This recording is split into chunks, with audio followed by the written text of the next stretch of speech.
All right, good morning, everyone. I'd like to start by recognizing that the CVRD is on the unceded territories of the Quw'utsun, Malahat, Subatsa, Halal, Penelakut, Semanis, Laxan, Pakwachin, Didi Dot, and Patchadot nations, whose people have walked gently here for thousands of years. So the quorum being present, I'd like to call this meeting to order. Is that loud enough? We'll now start with the approval of the agenda. I'm going to turn to the corporate officer. We have a couple of additional items. Thank you, Chair. We have both items are circulated by email and in hard copy in front of you. There is one information item that will accompany R1, and then there will be also R6. We'll add number 16, function 540, and then we'll need to renumber from 16 to 34 to 16 to 35. All right, would someone like to move that we approve the agenda as amended? Moved by Director Segal, second by Director Martman. All in favor? And opposed? None opposed. Motion carries. We'll now move on to public input. I don't see any members of the public in the gallery. So we can now move on straight to reports. We'll start with a verbal report from the Chief Financial Officer regarding the 2025 budget introduction and overview. Good morning, everyone. So there's the two items circulated. So the one is your new updated cost per 100,000. So this is everything that has been approved and with the budgets today is in this number. The only things that is not included in this number is going to be the stuff from R6 with all the service enhancements and capital investments. Those numbers are not included in these costs per 100,000. All the other ones, because they're budgets, so that they're part of that as a core. So so finance, with the help of the GMs, will be presenting the budgets today, along with their capital asset investments and service enhancement requests. And these are all for regional and sub-regional ones. To help with the budget process and finance, being able to ensure that all changes have been accounted for, we're asking that if you have any requests for changes, that you present them today for us so that we can incorporate them into the numbers and have them all ready for before the Christmas break. And then also, as I talked about at the EAS meeting last week, we will be working with communications to set up budget meetings coming in the first 2 weeks of January, working with the departments to have one in the south, one in local, one in the west, and one in the north. So we'll have 4 meetings coming up regarding the budget. So as efficiencies within this budget, everyone, all the budget managers worked very hard with their budgets and try to keep everything and hold the 2024 levels. And CVRD is trying to do bulk buying, so working with departments to get better pricing. We are doing that also with training, maintenance, and large purchases. And we've also switched benefit providers, so that is going to be a cost savings over the next 5 years for all departments. And then there was charges in that due to contracts for 2025, so those are reflected in the budget. So some of those might see increases due to contracts constraints that we have. So that's all the stuff for the budget. Great, thank you. Any questions from the committee? Director Acton? Thank you. Thank you for this spreadsheet. But I find it really hard to look at the cost per 100,000. For example, a house goes up in value, but then how do we figure out how much that the individual's taxes are going up? So like I can do some quick math here, but it would be nice to have the difference and the percentage of increase, because that is the number that people are concerned about. Ms. Ball? Through the chair to Director Acton. So on the far side does show the change from 1 year from what was in 2024 to what is proposed so far. So for area A, it's $19.40. It's increased over last year to this year. And it... So that's a percentage? No, that's a cost per 100K. Went up $19.40 from 1 year to the next. There's not a percentage. I guess what's challenging then, let's say, to do any kind of quick math in my head, for even numbers, let's say someone's house was worth $500,000 last year, and then this year it's worth 600, then it's gone up even more than that $20 per 100,000 because it's actually by their house value. So it's just really hard way to look at how much we're increasing the taxes, because the bottom line is when that person gets their tax bill, that's what they care about, not how much their house has gone up. Am I just reading it wrong, or? I wouldn't say exactly wrong. We just found last year with all the calls that finance encountered, nobody cared about the percentage when they were asking me. They wanted to know the dollar for dollar of how much it was actually going to cost them. So talking to a client, we say, okay, because I can look at what their assessed value is. I said, okay, you went up 100,000. Last year, this is what you're paying. This year, based on the new amount, you're basing it on 178 per 100,000 is what it's going to be. You calculate what they had last year to this year, that was what they would go up in taxes. And that they found easier to understand than a percentage across the board, because the percentage, if you say a percentage for the entire CVRD, does not correlate back to a percentage for Area A, Area C, Area F. Everybody's percentage is different. And then it all depends on what you pay into in your area as well. Because sometimes in this 178, this is like, not every area pays into the same stuff. They may not pay into the fire. They may have an improvement district within their area. They may have, so there's all these other factors that come into it. We did find that it was easier talking to a client when they phoned about their taxes is going to cost per 100,000. Director Acton, I struggled a bit too with the cost per 100,000. What I found really helpful was the Schedule E in the budget booklet. So it has the breakdown of what the cost will be per average home, and then it separates, for example, North Couch and Shawnigan and each of the individual areas. So And that shows what the current cost is and then what we anticipate for the increase for this year based on the initial budget proposed without the service enhancements and capital asset requests. And through to Director Act, also Schedule D, because Schedule D also lists on there everything that area is paying into and breaks it down the cost per each one as well. And Schedule E just kind of brings it together with the average cost for the home. That's based on the 2024. We don't have the new numbers yet for assessed values. We don't get that till January. Follow-up, Director Acton? Okay, Director Martman and then Director Wilson. Thank you, and appreciate this right off the bat. So to follow the same rabbit hole as Director Acton, I would say that based on those numbers, we're going up 12% for Area H per 100,000. But I'm trying to match this up with what the chair mentioned with the total house impact. And when I look at that last night, it is $85.30. So that's not updated yet because this represents $129 per average house. Yeah, through the chair to Director Martman, we have not updated any of the other schedules. The only thing between last week and this week, we were able to get this part done. And to update the schedules on the website does take a bit of time because Schedule E and Schedule D takes a bit to get those factors in and then get that reposted. But after today, with any changes that you guys decide on today, we will do that. And then next week, we'll be updating the website for those schedules. So you'll have the most up-to-date information to give to clients. Follow-up? Yeah. Thank you for that, and I know it's an immense amount of work, and we all want everything now, so I appreciate that.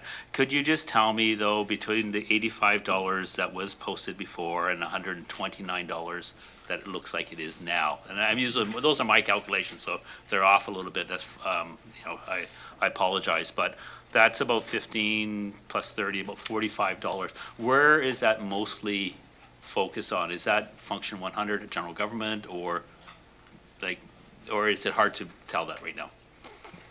Where did we have that increase come through from? Through the chair to Director Martman, I'd have to look at your Schedule D to see where those changes, the greatest increases came. I do not have that in front of me right now to look at that, but that schedule would show where the biggest changes came and where your biggest increases. It's probably, if I guess off the top of my head. Don't guess. Okay, then I won't. 'Cause, When would Schedule E be available, updated? Next week. Yeah, give us time to Okay, there's a bunch of us working in the background, but we want to all make sure that we go over everything and we make sure we have all the right numbers, and that all three of us heard the same thing from you guys, and Right. we confer with Danielle and Barb to make sure we have the right numbers, and then we Right. post everything. because ultimately, Chair, I look at what decisions I'm prepared to make today depends on this, so thank you very much, because if I had been working from what I had on Schedule E, I would have been off by quite a bit, so, thank you. Okay, Director Wilson, then Director Morrison. Thank you, Chair. Thank you, Tracy. Welcome back again. These figures that I've got here, together with the Director Acton, I've changed mine to percentages as well, and just judging on what I've seen so far, $21.30 per 100,000 is $213, but it works out to an 11.75% increase just on this part alone that we've got so far for Area C. Director Acton's is 8.75%, if that helps any. Yeah. But does this include the garbage and recreation numbers which are coming forward next year as well? Through the chair to Director Wilson, the garbage is a user fee. These are Okay. requisition amounts only, so that does not get included in those numbers. Okay. And recreation, same thing? Recreation, regional recreation is already in there. It all is done in with- there. With everything that has been in the report today, there's reports from all the commissions. All those numbers, all of those enhancements and service enhancements that are in this number, everything is in there. The only thing that's not in that number are the service enhancements that have not been approved Yeah. today. Thanks, and I don't have the brain capacity to read all those reports anymore, or see the details, so I've got to ask the questions. Thank you very much. Director Morrison? Thank you, Chair. So I'm, just right off the hop, thank you to staff. We haven't had this quality of information in all the time that I've been here at this stage. And I think they've done an amazing job. They've got more new information coming forward. But I'm going to say something that they can't say, is I implore you to stop using percentages. They don't work, they're completely misleading, and you can't get an accurate number at this stage, maybe even not until the end, that's reflective for everyone. Percentages don't work in regional districts. The cost per 100,000 is accurate, and so I'm going to, right off the hop, we got to get away from using percentages because they simply aren't an accurate reflection of what the taxpayer will ultimately pay in the long run. So, firstly. Secondly, I think that it's important what they've reported that we be careful about what we say, because I'm just going to relate this one story. Last year, I got a call from same resident, same time, angry as all get out from what a certain reporter reported about what we were doing here and what the numbers were. When I went to his home and explained that his increase was not 18%, it was $22, totally different perspective. Everybody's numbers are different. Any number that's published out of a meeting today or in the future is not going to be reflective of virtually any taxpayer in the CVRD. So let's try and use the system that the staff have provided for us. It's good from what I've seen and what we've had in the past, and I think we just need to familiarize ourselves with it and work with it, and we'll all be better off in the long run. Thanks. Great, thanks, Director Morrison. Any further questions for our Chief Financial Officer? All right, thank you. So we'll now move on to item R2. So this is a report from the Community Services Department regarding the 2025 Draft Budget Review, Function 106, Commuter Transit. Mr. Ozinga? Thank you, Mr. Chair. I'd like to thank a number of Community Services Department staff and from our municipal partners being online today to present a number of reports. So the first two reports are regarding transit, commuter, and the regular conventional transit function. Mr. Jim Wakeham is online. He may have some opening remarks and would be available for some questions. So I'm going to turn it over to Mr. Wakeham. Mr. Wakeham?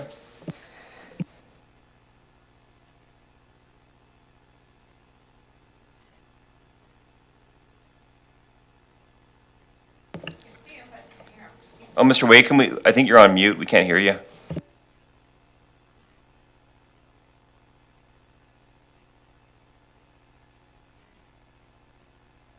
Yeah, still nothing.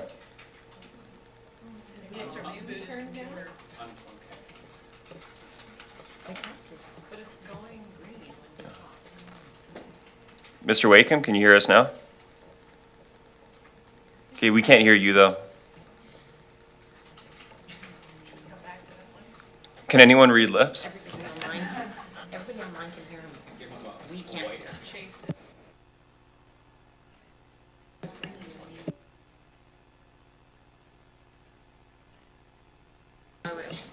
So, And after today, it's getting up. does anyone have any questions for Mr. Wakeham regarding these two items? So perhaps I should have mentioned this earlier, but as we work through all these individual items for the budget, my thinking is some of these are fairly straightforward. Others are going to be a bit more contentious, and I'm hoping to separate the two so that we can kind of get through the low-hanging fruit first and then focus our discussion debate on the tougher items. With regards to commuter transit and the conventional transit, we can certainly debate it. However, these are items where we have given staff pretty clear direction over the course of the year, and we were anticipating there was going to be a requisition increase in both as we drew down on the provincial grant funding that we had. Director Segal? I'd move the recommendation. So it's moved, seconded by Director Eustache. Any discussion? Director Eustache? Yeah, thank you, Chair. I agree. This one, fortunately, we very recently had great presentations and overview of it, and seeing that the investments here are working super well on regional, on the commuter transit services, and, you know, we're all proud that we can offer that $5 fare now to Nanaimo, so that's why I'm in full support of this recommendation. Great, thank you. Director Wilson, was that another seconder for the motion? That was a second. All right, so I'll call the question, then all in favor? And opposed? None opposed, motion carries. We now have a recommendation regarding function 107 for the conventional transit. If there's no questions for staff, would someone like to move the recommendation? Moved by Director Eustache, seconded by Director Segal. Any comments, any discussion? Call the question, all in favor? And opposed? None opposed, motion carries. We'll now move on to item R4, report from the Finance Division regarding the 2025 draft budgets, non-requisition items. So this is another one that I think for most of us probably looks pretty straightforward. Do we need staff to give an overview? Are you ready to move straight to the recommendation, recognizing there's no requisition increase or any requisition with any of these functions? Director Segal? Move the recommendation. It's moved. Is there a second? Seconded by Director Abbott. Any discussion? Call the question. All in favor? And opposed? None opposed. Motion carries. We'll now move on to item R5. So this is a report from the Finance Division on the grant functions not previously funded. So most of these are ongoing grants that we provide to different nonprofit groups. Director Staples? I just need to pull 7, Sevens, we'll pull seven. so We'll that deal I with- have to recuse myself for a conflict of interest because I work with the organization. Of course, yeah. How about we deal with 1 to 6 and 8 to 11 as a block, and then we'll let you recuse yourself for that last item. Director Acton? Thank you. I know that we've talked about this before, but nothing has ever unless I'm not aware. So I have no issues with any of these that we fund, but in the past, unless things have changed in finance, there's just no way of proper reporting back of what they're doing with the money or any kind of like auditing in the back end. And we just keep giving them money year over year. And they're all, you know, the ones I do know are doing good work. But I think it's something that we've talked about, and are we going to see some kind of like more guidelines on reporting back and everything? Ms. Bowen? Through the chair to Director Acton, we normally do put all their paperwork onto the website. We've just been short-staffed and not being able to get that. They do send us what they spend their money on. They send us a little report, so we do have it. We just haven't, there's a spot on the website, we just haven't got that to that update yet. And I do know that between Danielle, Barbara and myself, we're going to be doing a review of all the small ones and looking at all of them to see like what's our reporting, how can we change it, what do we require? Because some of them we might be asking too much of what they can actually provide to us because of some of the statements and asking for some things might be costing them too much. So that's the thing, is we're going to do an audit of all of them. So that is on our work plan for 2025. Director Morrison? Thank you, Chair. I'm completely comfortable with the level of reporting that's been happening from the ones that electoral area F pays into. I just want to note that for finance staff and my colleagues that are partners in this, both Director Deck and Councillor, or alternate Director Sandu, that there are a couple of these that the funding level hasn't changed in over a decade. And they're operating with, essentially a fraction of what they had been provided with in the way of support. So I would like to ensure that we're having discussions in the new year for 2026 to ensure that there's adequate levels of funding. A couple of these I know are at their requisition maximum, and there will have to be some work done as far as the bylaws to ensure that they can get some additional funding. And with that, I would move those items that you indicated, excluding the one that, So you'll move 1 to 6 and 8 to 11? that's it. Yeah, all right. Seconder, Director Abbott? And to speak to it as well? Okay. Any further discussion? Ready for the question? All in favor? And opposed? None opposed, motion carries.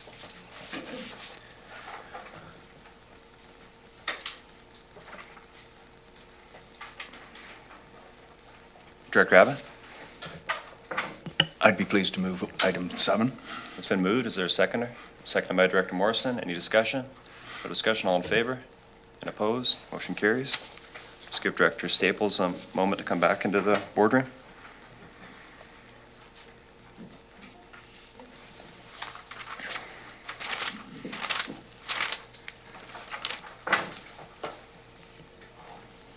All right, so we'll now move on to R6, report from the Finance Division on the regional functions. If you'd like to introduce these, Ms. Bowen? Or not, or if the board wants to move straight, or the committee wants to move straight to it? Because there are various GMs that are involved in all of these ones, so there's no real way to present each one. But if there's questions on ones, we're all in the room to help answer what needs to be answered. Director Wilson? Paper Actually, here. Director Wilson, before you start, could I just offer a couple comments for the committee? Of course. So, I mean, obviously with all these different functions before us, it can be quite overwhelming. Just a couple comments that I thought might help the committee as we wade through these. So we've got 15 regional functions in front of us right now. So, is it 16? Oh, 16 now, of course, yeah. 16. So out of these, there's 9 that involve either no increase in the requisition, or one of them has a decrease in the requisition. And there's a couple of them that have a increase of 3% or less. So it's obviously it's up to the committee to decide if we want to approve these as presented, but these might be some of the more straightforward ones that we can move through more quickly if we choose to do so. All right, Director Wilson? Yeah, I'm hoping we don't try and try and approve these or talk about these as a block, so, because I would like to talk in particular about functions 100, 121, 131, and 280, please. So Director Wilson, could you repeat that? 100, 121, Yeah, 100, 121, 131? 131, 280, hang on a second, 285, 285? yep, All that's right. it, thank you. So are there any other functions here that the committee would like to consider on their own? Director Morrison?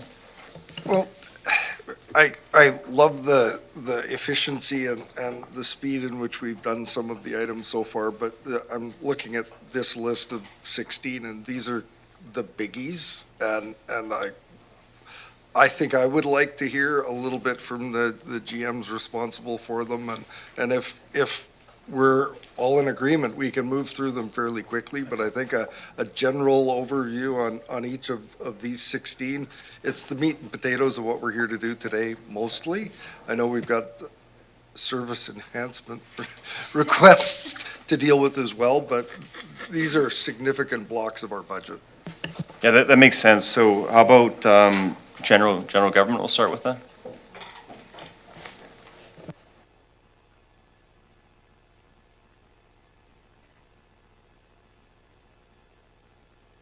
Ms. Mohan?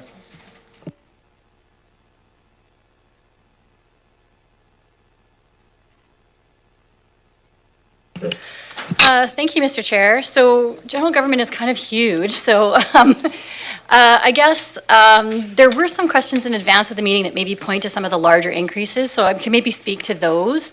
There was, at the EASC budget meeting, there was note taken of approximately $400,000 of expense that is showing in the GIS budget, which would tempt you to think there's a very large increase there. So maybe just a few comments about that increase. One aspect of it is that it's actually an allocated expense from Function 250, Electoral Area Services.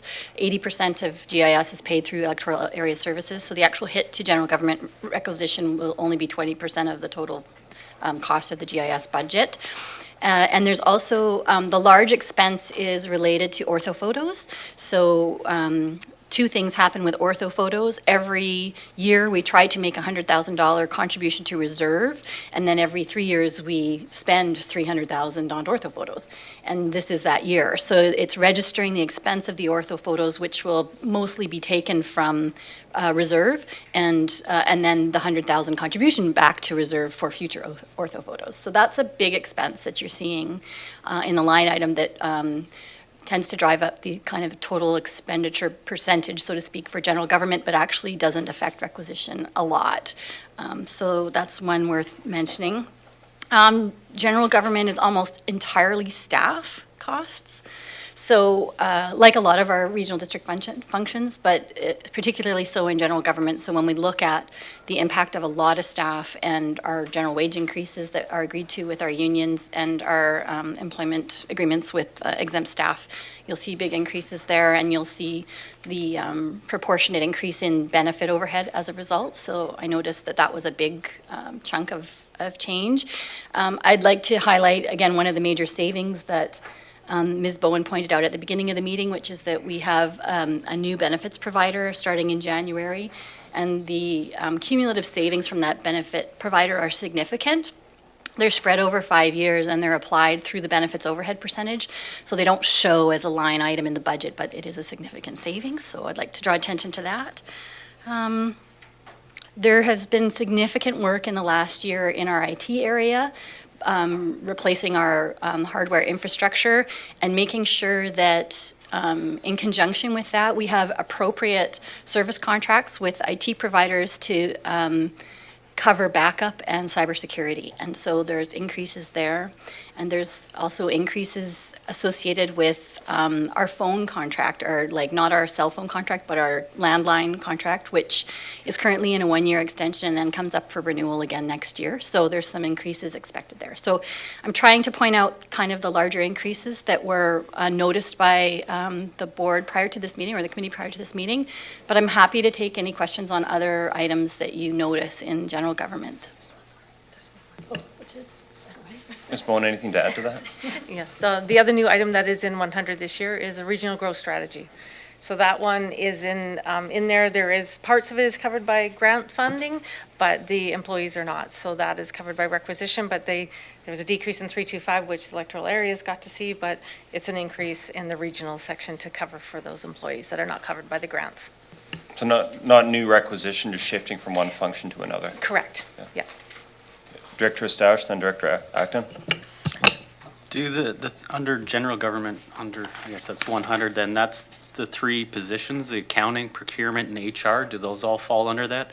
So that's $352,000 increase over last year. I was just curious, like, we haven't seen it's hard because of the way the regional districts are broken apart. We're also not capturing the total request of staffing across the entire organization so that we can look at this in a holistic view. So there's no way to have a strategy as an organization as a whole. And like, I see where these could possibly be important to general government, but we need to look at the entire workforce increases across, because we've had other discussions in the last recent meetings on more HR employees. So how stringently were these ones looked at by senior staff? And myself, I'd like to see if there's a way that, can we function next year without them? Sorry, Director Sarchi, you referring to the service enhancement request? Yeah. Are these, well, I'm just looking under general 100, and these 3 positions are listed underneath our 6 reports.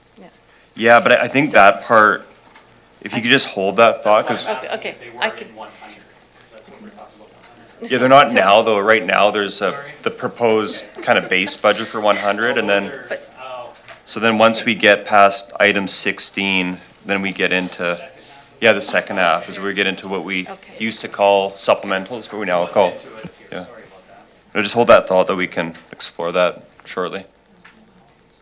Okay, so any other questions with regards to general government? Oh, yeah, sorry, Director Acton, you were online. So I don't know if I got my question answered just there.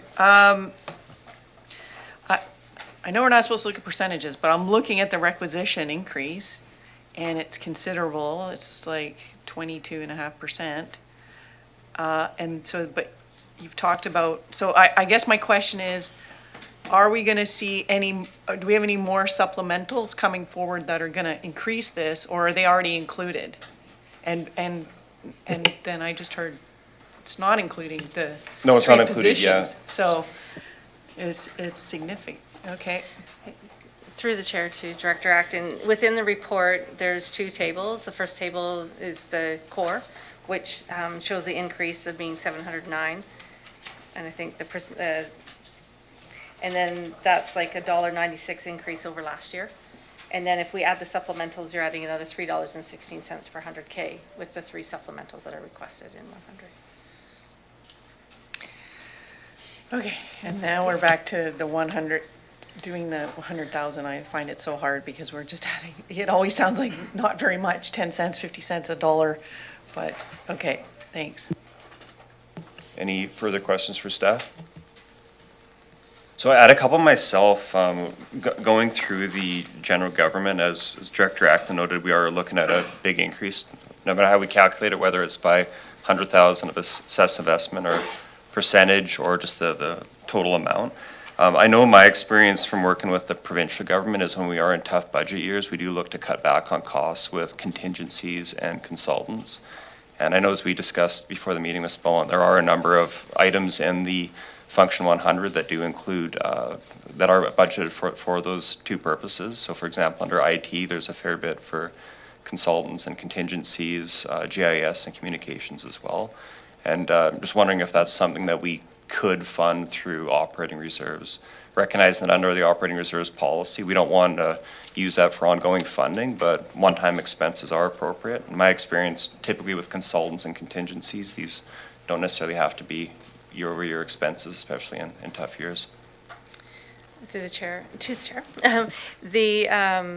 Under communications, that one's already covered by operating reserves because it has to do with the web base, the new website, and that was a project from last year, so that one's already covered. I'd have to look into the 2 for, the GIS has to do with the LiDAR that Ms. Mohan had already explained earlier. There's a little bit left there to have to see if that was also covered by operating reserves, and I have to look at IT. But a lot of that had to do with contracts and stuff that is coming up that we need the extra help to get things up and running. For IT, we could look at to see if, to cover it by. If there's any way to get that Reserves. information to, and even to distinguish between, because there's one, for a number of these, there's an item on contract for services versus consultants, and perhaps distinguishing between which of those we're locked into and which we aren't. Yes, thank you, Chair. We could look into that. Contract for services, generally, we wouldn't be able to move a whole lot on because those are associated with, as I mentioned before, like, for instance, our IT contracts. We have external service providers because we're not staffed internally for that. And those are for products that have ongoing use within the organization. But for any project work that's currently in a consultant's budget, we could take a second look and see if we can fund those from reserve. There's a couple that come to mind for me, so if that's the will of the committee, we could take a look, yeah. Yeah, the other bit was the contingencies as well, which I know are important, but again, my experience in tough years is that that's an area where governments often scale back on. So with respect to contingencies, I'm not aware of a lot of them. They're usually a very small amount, and it kind of has a cumulative effect, and that's just to allow managers some ability to smooth their budget over the operating year. I noticed there was a significant one that's related to our phone contract, so the contingency is really about not being 100% certain what the ultimate phone contract cost will be and having to have some contingency because it's a kind of an essential service. We can't really not negotiate a phone contract, so, yeah. Great, thank you. So I saw some hands go up, Director Morrison, Wilson, and then Director Acton. Yeah, thank you, Chair. It wasn't my intent to dive deep into the core budgets when we had staff come up. I think we really need to be looking at the service enhancements, but I just want to put out there that great questions that have been brought forward. I think core staff have done a really good job on presenting that. I'm really much more interested in the possibilities of reserve being used, which have been recommended for most, but also want to insert the fact that short-term borrowing, where appropriate, may be something that we can consider. But those will be in the service enhancement requests, not the core. So with that, I'm comfortable. And are we going to move all of these individually as we go through the core, or how would you like to do that? I thought perhaps to get the GMs, just give us a bit of an overview first, then we could decide which we want to kind of put in a block and which we might want to pull out. Does that work for everyone? Yeah. Okay, so I've got Director Wilson, Acton, McClinton, and then Estache. Yeah, thank you, Chair. Yeah, and I agree with the consultants and contingencies part. And as Ms. Mohan has pointed out, taken in isolation, each one of these is, to me, not a small amount. But in cumulative effect, it adds up over and over again. And as as an ex-consultant, I'd advise people to be very, very careful when they take these guys on. There should be some very, very strict guidelines as to say, okay, here is your contract, it is 100 grand. You don't go over that. And the same with contingencies. Do we really need to have that much in the bucket there? No, I don't think we do. Because if the contracts are very strictly enhanced and the overview of those projects is very strictly controlled, there should be no need for contingency. Yeah, there will be some, but not to the extent that we're looking at here. It's the cumulative effect that I'm worried about. 20 grand, 100 grand. Next thing you know, we're up to $500,000 in consultants and contingencies. I would like you to look at those figures very, very carefully, please. Thank you. Yeah, Ms. Mohan. Thank you, through the chair to Director Wilson. So I'm not aware of really large contingencies like that are associated with single service contracts or single consultant contracts. The contingencies that I was referring to are that almost every set of accounts in almost every function has a line item that says contingency, and there's usually just a little bit in there, and it's when I say a little bit, I mean in the order of like $1,000 to $5,000. They still do add up, but the reason those are in there are not so much for contingencies on particular contracts, but overall in the budget. So, you know, let's say the price of office supplies goes up, or the price of meeting rooms that we need goes up, or something like that, which we don't, especially lately, has been really volatile. You know, the cost of services just that you procure on a day-to-day basis, and that's what that contingency money is for. So contingencies within procurement contracts are governed by our procurement policies and the negotiations that we have with providers in our procurement process, and they're not so much reflected as a line item in the budget. So. A quick follow-up, please, Mr. Yeah, of Chair. course. Yeah, I've seen numbers of 25,000 and 20,000, 10,000 in contingency. It's not a small amount. So I would say that those might be associated with a contract that we know is up for negotiation, and we're not sure what the final cost is because costs have been very up and down over the last little while. Yeah, and I think that's the message you get from staff, Ms. Mohan. You're going to go back and take a look at that. And yeah, great, thank you. So I think Director McClinton is next. Thank you, Chair. Yeah, I'll be quick because I think it's just been touched on. But again, thanks for all the hard work putting this together. Exciting day working on budgets with everybody here.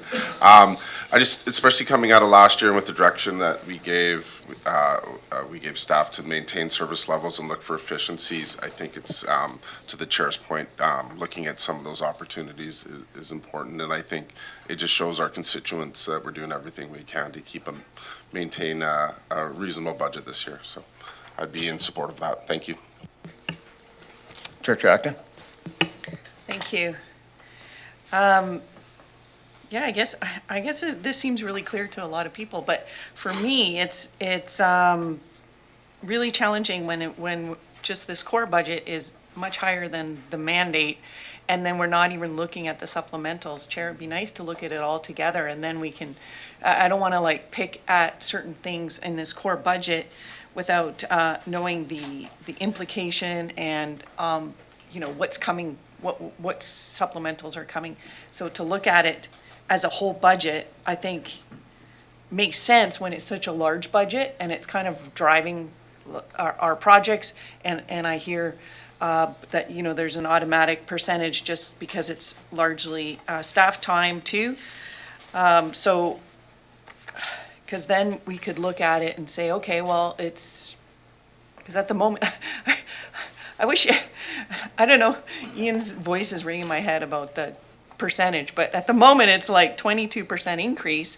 And then when we add supplementals, so we could say, we want to see it go down, you give us the priority, and we want to see it go down to 22%, say, with our supplementals, and what priorities are, or, you know, something along those lines. So I'm really struggling with this one. Yeah, I wonder, Director Acton, if we could, like, we saw quite a bit of time before we're actually adopting the final budget. We could get through these base budgets for the regional functions, then go through the supplementals, and if we want to go revisit the base budgets again with the, whether we've added the supplementals or not, I think we've got that flexibility. It would be really great to debate them and see them as a whole, and to also have some kind of priority list of what are some of the main priorities, like one or two, if we had one major project, one, you know, two major projects or three major projects. It would be really nice to have that detail or that kind of prioritizing so that we are clear on what we're working towards. Just one second, Ms. Mohan, but one thing to keep in mind too when we get to the service enhancements and capital asset requests is out of the 19 of them, I believe 12 of them involve drawing upon operating or capital reserves. So it's really those 7 remaining service enhancements that are going to have that requisition impact. Which hopefully helps us in terms of kind of managing what that's going to look like. Although then we get into the Regional Recreation Commission recommendations, which I think there's about $4 million in service enhancement and capital asset requests. Yep, Ms. Mohan, Ms. Bowen. Thank you, Mr. Chair. I just wanted to respond to one thing, which is that the mandate that staff were given was to preserve the exact same service level that we currently have, and that's what's submitted in front of you. So there are no additional work projects, increases in service. There's no change in what general government will deliver really with this budget. This is actually just the increased cost of doing the business exactly the same way we're doing it now, which I will point out that in our recent organizational review suggested that we're under-resourced in general government. So we're actually providing a level of service that is hampering the rest of the business because we don't have enough resources. So I just want to make that clear that we haven't added any projects. We haven't, anything that's been added has been something that we are legislated to provide. So there's no additions here. Any additions have been submitted as supplemental requests, which for us is mostly staffing, those 3 staffing requests. Director Acton, a follow-up or good for now? Director Estache? Thank you, Chair. Ms. Mohan kind of answered where I was going. I know we're only supposed to look at the core and not add in the supplemental to it, or enhancement, because it's just 100 will be $1.2 million this year. Like, that's just one function is 1.2 million. So it's hard to believe that if you say you haven't added a single thing in that entire core budget, and I just scrolled through all 15 pages again here, that we still can't find efficiencies on that $709,000 increase. So is the intention right now that we're just going to say that we're going to whittle it down later and we want to approve it as presented right now? Is that what's being asked of the board? Just to go with it?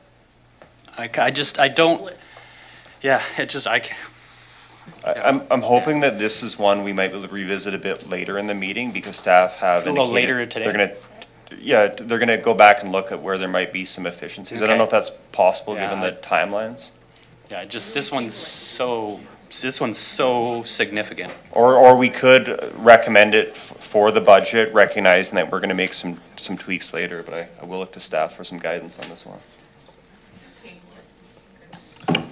We could, or we could also recommend it, recognizing that we're gonna go back and look for some changes afterwards. Okay, I'll go to you, Director of Staff, I'm gonna go to Ms. Bowen. Ms. Bowen? Okay, if you're asking staff to go back and look for changes, then we do have to change the budget calendar for 2025. Because today was the day that you were to make changes, so I'd have the information to come together to bring it back on the 22nd as all changes that you've pre-approved, to bring it back to the bylaw on the 12th of February. So if we are to be asked to take back, look for efficiencies, bring it back, then we must change those dates in 2025. I've got Director Martman, then Director Mackay. Thank you, Chair. And Chair, I guess I struggle a lot with this Function 100, but I know staff has done exactly what we've asked of them. And so, but I struggle also because I know we make an oath to the CVRD, but I have, my constituents are sitting there, and I think many of them would say the cupboard is bare. And I have no more money to put out for this. And so I can't, and I know staff has done what we've directed them, and I think that's part of the handcuffing here, is that, you know, we make this decision in May, I think, of each year, and send it out to staff, and they work from May to now to follow our direction. And then when we get here, and when as Director Istash says, like, we just take this, and all due respect, and again, I struggle with that dichotomy of what my constituents can actually pay and what actually is being asked, or what we directed to be asked, and I can't find a way to mesh those. I need to find, and I guess I need to find that. And so I'm, you know, I can't vote for this, yet it's exactly what we've asked for, and so that's my problem. Thank you. Thanks, Director Thank you, Martman. Director Mackay? Thank you. And I know I'm not supposed to pull this card anymore, but rookie question. In the general government function 100, is there included in that QP raises, salary, natural salary increases, all of that? That's included in that function. Do you have any way of teasing out just a really ballpark amount out of that 709,000 that would be considered for existing employment, existing increases that are happening? Is there any, even if it's, you can tell if it's 25, 50, 70% of that figure is directly to salaries and pay that would be as a result of negotiated agreements? Yeah. Through the chair to Director Kai, I'd have to go back and look at that. I wouldn't have that off the top of my head. The three biggest numbers in Function 100 is coming from your GIS, coming from IT, and coming from the regional growth strategy. Those are the three big areas that bring up the most of the 709 change.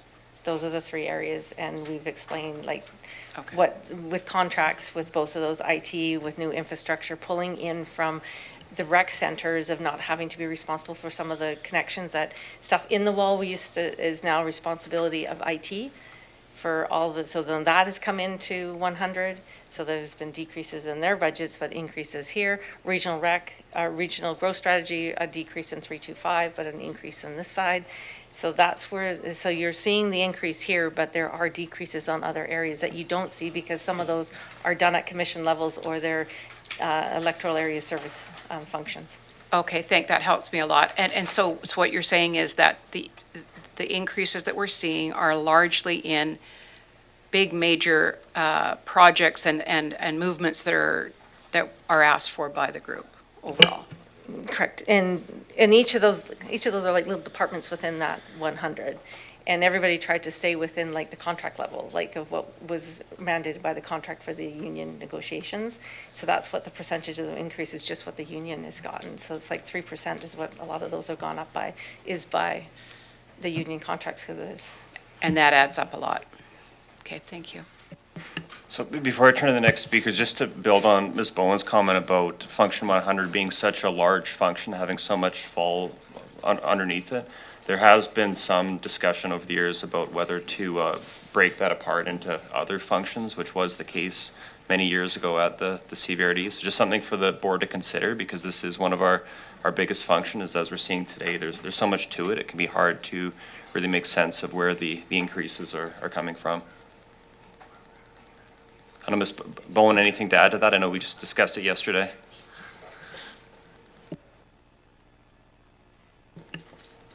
Ms. Miles Wilson, something to add? Just a quick comment. I got you on that, Consultants, Chris, yeah. just to add to it. So I'll just give an example. So like in the board and the executive office, there's consultants, like cumulatively, it's around $120,000. The things that we would pay for out of there would be like the Cascade program that supports your strategic priorities reporting. Also, we have funding in there for business continuity planning, which is a legislative requirement under the new emergency management legislation. So it's, there's been a lot of thought put into the amount of funds needed to support external work. But there may be a way to shave that down a little bit, but there has been a lot of thought put into projects that we're either required to do or you've asked us to do in other ways, like in strategic reporting. But the other one too is the Strategic Initiatives Fund is at $125,000, but that is your kind of ability to fund projects that come up throughout the year. That's $125,000. So those are some areas there that are kind of, ability to look at, maybe not big savings, but little incremental savings. So just wanted to offer that. Okay, thank you. So I've got next Director Segal, Director Stash, Director Wilson, and Director Nicholson. Did I see your hand go up as well? Okay. But just before we continue, we still got quite a few functions here to work from. I think we could probably spend another hour debating Function 100 if we want. One suggestion, I don't know what the committee thinks of this, but we get through these next three speakers, and then let the GMs come up and give an overview of each of the rest of these regional functions, and then from there we can decide how we want to vote on them line by line, or as a group. Sound good? All right. Director Segal? Thanks. I feel like Ms. Bowen just brought up a really important point about the decreases elsewhere, and we're seeing the increases in 100. Can we get an overall understanding of the total requisition increase, or is it a wash because there's decreases in other functions? It's like 200,000, I think, is it not? So it's not the 700,000, it's like overall 200,000? I think it's 200,000 of the, and please correct me if I'm wrong, Ms. Bowen, but I think it's about 200 of the shift from 325 to 100, and then it's like 700 something overall for the increase for Function 100. But as Ms. Bowen noted, that's driven partly by like IT and GIS and some other areas. Yeah. So, I wouldn't quite call it a wash. Okay. Because to me, it's nothing ever is a wash, because just because you see it may increase a little bit, but their increase may have gone for something else in that function. The ones for IT is just over the years, had a split. Over the 17 years I've been here, a lot of stuff was dealt with IT, and then it went back out to the rec centers. And then it kind of got re-looked at again, saying, well, if it's in the wall, really, IT should be taking care of it, but if it's a paraphernalia type item, then the department takes care of it. So then that's kind of come back into IT this year. So that's something that got added and brought up costs. So that now we're kind of cohesive of how everything is done. Not one rec center's like, well, I just don't have the budget this year, so I'm not going to upgrade that switch, or I'm not going to upgrade that router, when really, if they don't, then they don't have that communication back into our hard drive to be able to communicate and deal with everything. So that's why a lot of that stuff has come back to IT, is to ensure that across the board, we are all functioning the same and have the same ability across the board. And so that's one change, but to say that it totally went down this way, it's not quite going to be apples to apples and that kind of stuff. I guess just if we're focusing on like this 900,000 increase in requisition, I guess I'm just looking for that better understanding of, is that it? It's overall, taking all of those little decreases into account, it's still a $900,000 change? currently for function 100, it's a $709,000 increase from last year to this year. Yes, all those are taken into consideration. All of the decreases in the other functions. Well, because like you're relative- only looking at 100. I know. Yeah, but the So overall. we're not yeah. allowed, so that's why I'm saying this. So the. Just could make the pill easier to swallow if we're recognizing. So that, the sheet I provided you this morning, there's a change there, they're all in there. Yeah, on that, yes, I couldn't find that on my sheet. So the number there that I think is 5 million and something, those changes are accounted for in that. And it's accounted in those other numbers of a cost per 100K. Director Stash? Thanks, Chair, and I appreciate all the questions being asked, because they're actually being asked of staff because they're answering some of the questions and concerns going through here, so we might not need to come back later. One thing I know on the other budgets I see when we're getting at North Cowichan, that I see the revenue side. So I think what I'm missing in this 709 is I'm not seeing the grant. So through the discussion reminding me to actually look closer at RGS. RGS is 507,000 of the 709. But of that, we have grants that we're getting, correct? Okay, So that's just to make me at ease, being that there's grants we're getting from the provincial government that are going to help us do this. So under the regional growth strategy, Yeah. that amount, you take off, there's a grant under provincial grants, there's 250K. Yeah, So it just doesn't show it, sorry, it just It's- doesn't show it on that one page. Because it will show it at the top. Like, we don't show, we show all the revenues that come in for 100 as a block. We don't separate them by say, okay, this much goes to this area, Oh. this much goes to this. Because you can't do that in function 100, that is not the ability to do that, because some of it comes from operating, or some might come from surplus from last year. Some things will come from allocations. We have a huge allocation part, which is at the bottom part. It doesn't show in the revenue, but we allocate out general government to all the other functions. There's a split that all the other functions have to pay. If there's a function within the CVRD, you pay an allocation into it. So that's why it would be quite a bit more for requisition if we did not have the allocations from everybody else. So then that's what the requisition is. The requisition change from last year to this year is 709, I think, but you can't correlate it to this much is from this area, this much is from HR, this much is coming to pay this. It doesn't work that way in the function 100. As a follow-up? Well, as a follow-up though, as us as directors, it does make a difference when we're looking at efficiencies. We see 507,000 on one item. I go, holy crap, but where can we cut on that thing? It's good to know that there is a grant attached to that one where we don't rudimentarily make a knee-jerk decision and cut that one when it actually is funded by outside sources. So that was just the relevance there, but thank you for telling me to go to the top. So I do know out of that 507, the grants are considered, and that 709 isn't going to see a reduction because those outside grants are in there. So the second part of my question was, though, on RGS, we're showing consultants, but we're also showing a full-time employee. Did we hire? And that's the shift from 325, so it's a Thank you. decrease It's in these shifts there. 325. Yeah. Regional district functions. Thank you. Sorry, board. Thank you very much for that. Yes, My and- questions have been answered. No, and just to follow up with, from Chair Douglas, is that was a report that Mr. Alf brought a while back and that you guys agreed on, and in that, the financial consideration of that is that the function 100 would have to pay for requisition for the person. It's not like we're hiring, we're moving. So 325 salaries went down, well, this one went up to move that person over, but we can't use the grant to cover the wages. I looked into that last night after I was talking to the chair, that we can't use it to cover wages and benefits, so. Great, Director Wilson? Thanks, Chair. She's getting it, you know.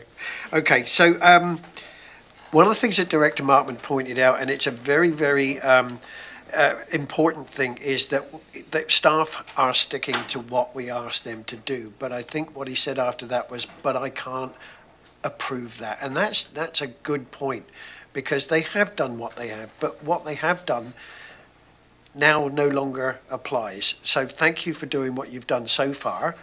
I can't vote for it either, even though. Now, I think one of the things that Ms. Mohan said, that this is the cost of doing business, and that you're doing business in exactly the same way as we have before. Perhaps that's an aspect that needs to be looked at, that needs to be changed and look for efficiencies. We can't keep on doing the same old here. So it's something that I would like you to look into, perhaps, look for efficiencies there. And it is kind of a question, isn't it? Yeah, I can answer that as a question if you would allow me, Chair, yeah. So one of the things that has happened in general government or in corporate services over the years is that divisions and departments have, because they have some independent budgeting authority, have invested in business management systems. And corporate services has been behind in terms of investing in those systems. So some of the things that you've heard about in previous meetings and that you will see in your supplementals are things like budget software, HRIS system for HR management that we don't currently have, meeting management software to make the process of getting reports to agendas and getting that through, making that process more efficient. So we're a little bit behind the rest of the organization in terms of management systems to help us be more efficient. And some of those things are either included in the budget, making use of reserves, or have been added to your budget submission as a enhancement. Okay, good. Thank you very much. And follow up, please, Mr. Chair. And one of the other things is GIS and IT. They are big budget items, and I have no problem with funding those two at all, considering the worth they have to the organisation. But I would hope that as we move forward with the internal knowledge and equipment and expertise, that we would be spending less and less on external consultants and that kind of thing, because I know the initial startup, you need that help. How soon can we say that we don't need it anymore? It's a tough one, I know. Through the chair to Director Wilson, yeah, I can't really answer that without some more consultation with the IT manager. So, but certainly that's our goal, to improve the level of knowledge and skill of our own staff and reduce our dependence on outside help. Definitely a goal for the division. Just I don't have an outlook on any sort of hard savings associated with that. One of the things that happens at the same time you're doing that is that everything gets more complicated and expensive. So, so it's hard to imagine that we would get hard savings out of that in a time period that we could identify. But it's something that we should be looking at. We're always looking at it, yes. And one final comment, please, Mr. Chair. I think picking up on just what Director Istash said about regional district finances. If anyone finds it easy, good luck. Because it's not. It's the most complicated thing. Right, Tracy? Exactly what we've come across. Good luck. Okay, I want to allow one more speaker, and then I've got a request for a break, so I'm hoping just a quick 5-minute break and to be back here quickly. Thank you, Chair. Just a suggestion for fellow directors and staff. I think, just noticed a couple of the words we've been using, efficiencies, I feel like some of the directors, it means one thing, and then for staff, it means something totally different. So I think we should just try to, as much as possible, not use euphemisms. Even the word like investment really means additional services or enhancements. So just so that we're speaking the same language, because I've just noticed it's meaning different things to different people. So just a suggestion. Thanks, Director McClellan. So we'll take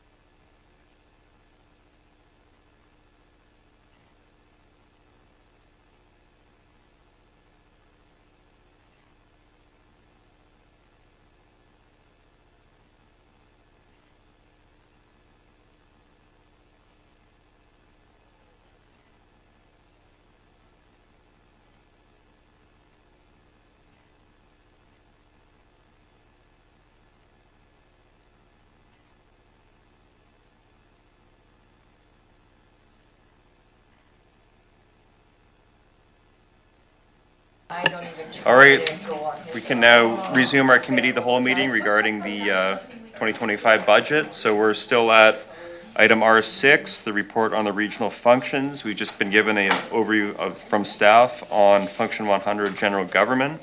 So I'd now like to move on to the functions 109 to 285. Ms. Bowen?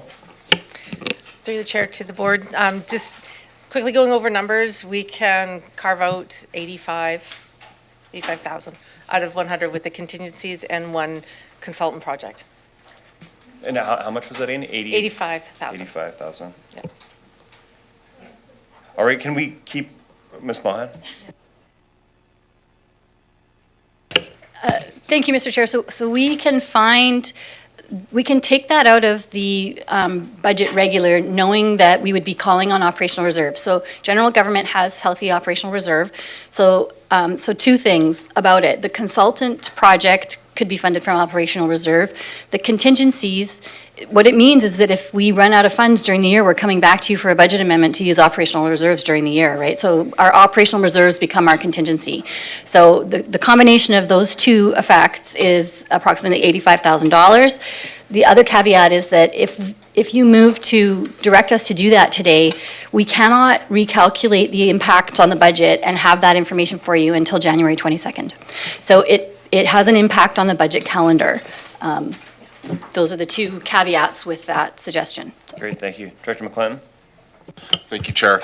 I'd just like to make a quick point, thinking back to when we were first presented the budget, and Director McGonigal was chairing, and I at that time, I was taken aback, and I asked if we could get a sense of the committee, if that was the direction. It looked like it was a little bit larger than what we were anticipating, and I was told this is the time that we were gonna get to discuss that. So while I understand that the timelines are compressed, I mean, I tried to float this the last time we met as the committee and the first time we saw the budget, and we were told this is the time. So while I empathize with those, I think I know for me, the overall budget with the core and the enhancements was just a lot more than what I was expecting. So hopefully we can go through it.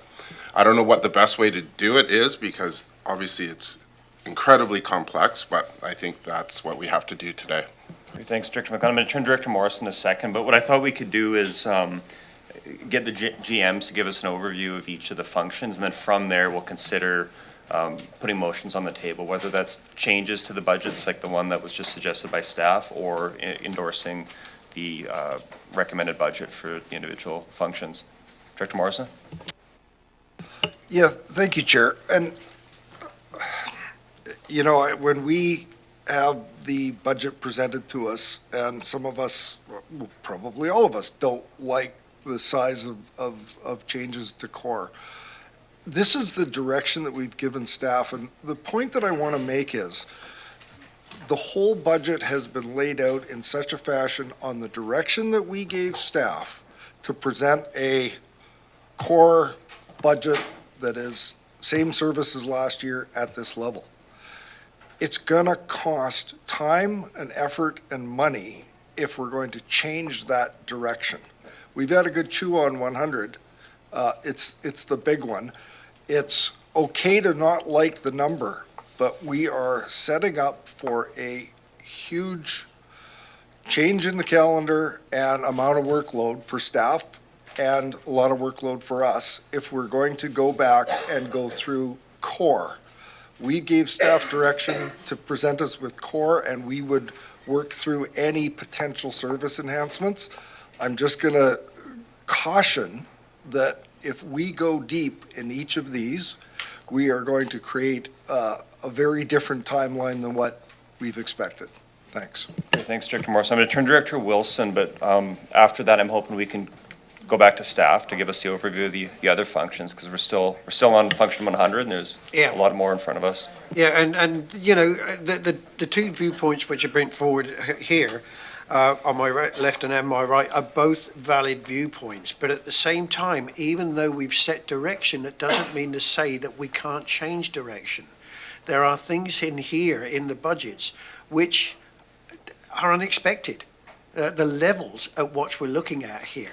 So, yes, it's going to cost more time. Yes, it's going to cost more hard work. That's what we were elected for, right here, to do that hard work. And if it means that we have to put in the extra hours that staff will obviously have to do, and I do sympathise with them with having to do that, we have got people that we are responsible to who have reached the limit of what they can afford. And we cannot keep piling stuff on as we have done. Yes, I'm sorry that it's going to cost more hard work. Yes, I'm sorry it means that we're going to have to work harder. But that's the job we signed up for. I'll leave it at that. And we can change direction. That's what we're here for. Thank you, Director Wilson. I'll now turn to Mr. Postings to provide an overview. I think you'll be able to cover Mr. Postings' functions 109 to 285. Yes. Mr. Chair, good morning to the committee. I'm hoping it's okay. You can tell I have a little bit of a raspy voice. I apologize for that. So I have our team, I've brought them as a group together, and so hopefully I'm okay to hand it over to each one of them. And if it's okay with the chair and the committee, there are a number of functions here. Most of them are in order. Maybe Mr. Wainwright can present the two and then move to Mr. O'Riordan. He's got his two back to back. And then Mr. Moore can do the three relating to the environmental services. Is that? That'd be great, yeah. Okay, so I'll pass over to Mr. Wainwright now, and we're happy to answer any questions as we go. Thank you.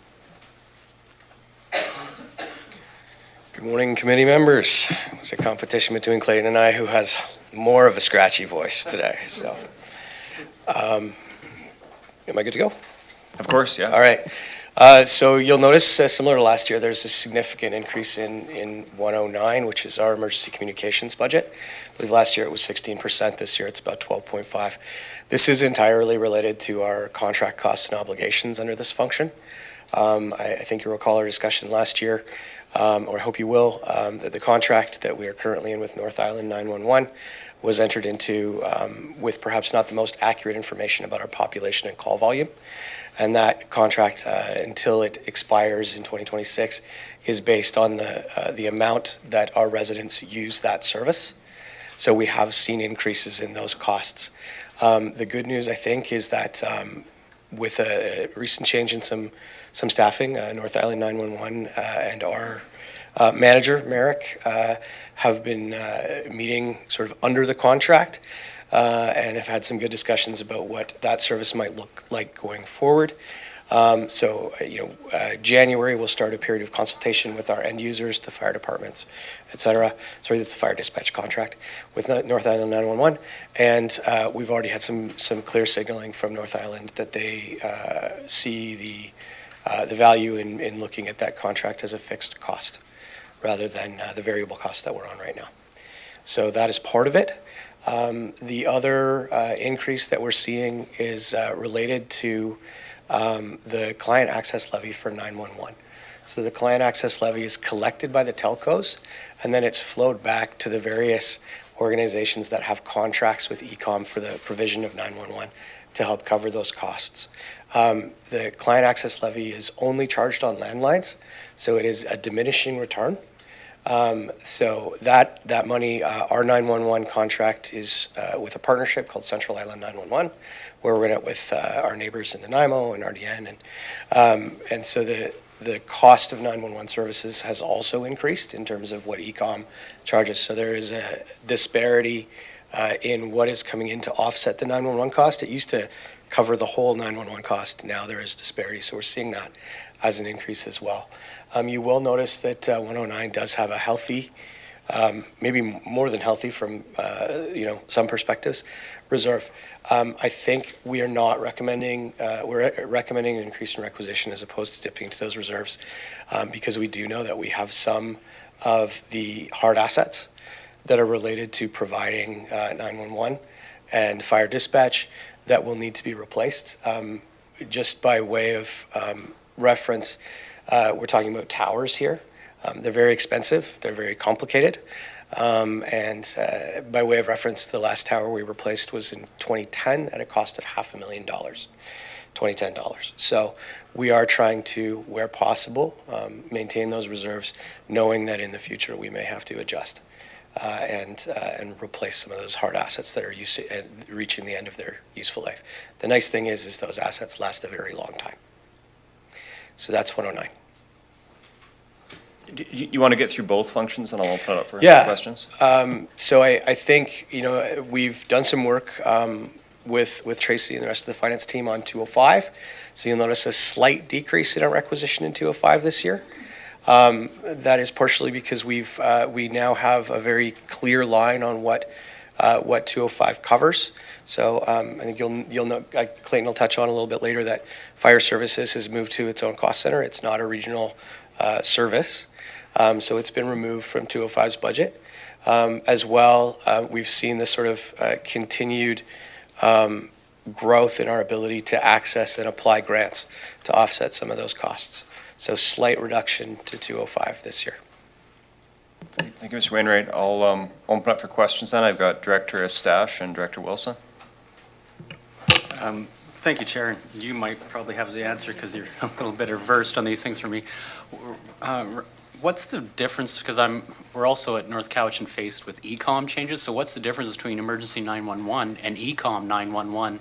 Because North Cowichan just got a $750,000 bill, which is 3% of our tax increase for this year. So I'm just curious how ECOM fits into this as complementary or additional to that. So ECOM provides a number of services. My understanding is that the bill you folks got in North Cowichan is related to the RCMP dispatch contract. Oh, it's which is covered differently for regional districts. So this is the fire portion then? Yeah. Thank you for the clarity. Appreciate it. Director Wilson. Yeah, thank you, Chair. I have no problem with this one. Great service. I've had to use it once this year and very, very good. So basically, I'm quite happy to move these two if that's what we're getting to. I think what we were going to do, Director Wilson, was just get staff to give an overview of each, and then we'll discuss how to move them forward. Thank you. Thanks, Mr. Wainwright. Thank you. Mr. O'Riordan, I think you're next.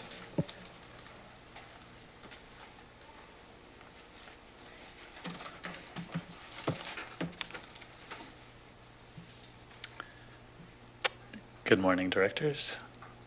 I'll keep this short and sweet. So yeah, economic development budget function 121 is seeking to maintain service levels with some increased costs related, mandated costs related to staff, balanced by some decreases in operational expenses in order to minimize any requisition increases. So yeah, we're continuing to look for ways that we can meet increased service demands within existing resources and seeking to drive efficiencies while also looking to opportunities for external grant funding and partnerships. So happy to answer any questions on that one, and then I can talk to Function 123 on tourism also. Thank you. Director Wilson. Thank you, Mr. Chair. Thanks. I've always had my doubts about economic development. And Barry, can you tell me, I know it's only a small increase, but I need to ask these questions here. What concrete or measurable results have been achieved?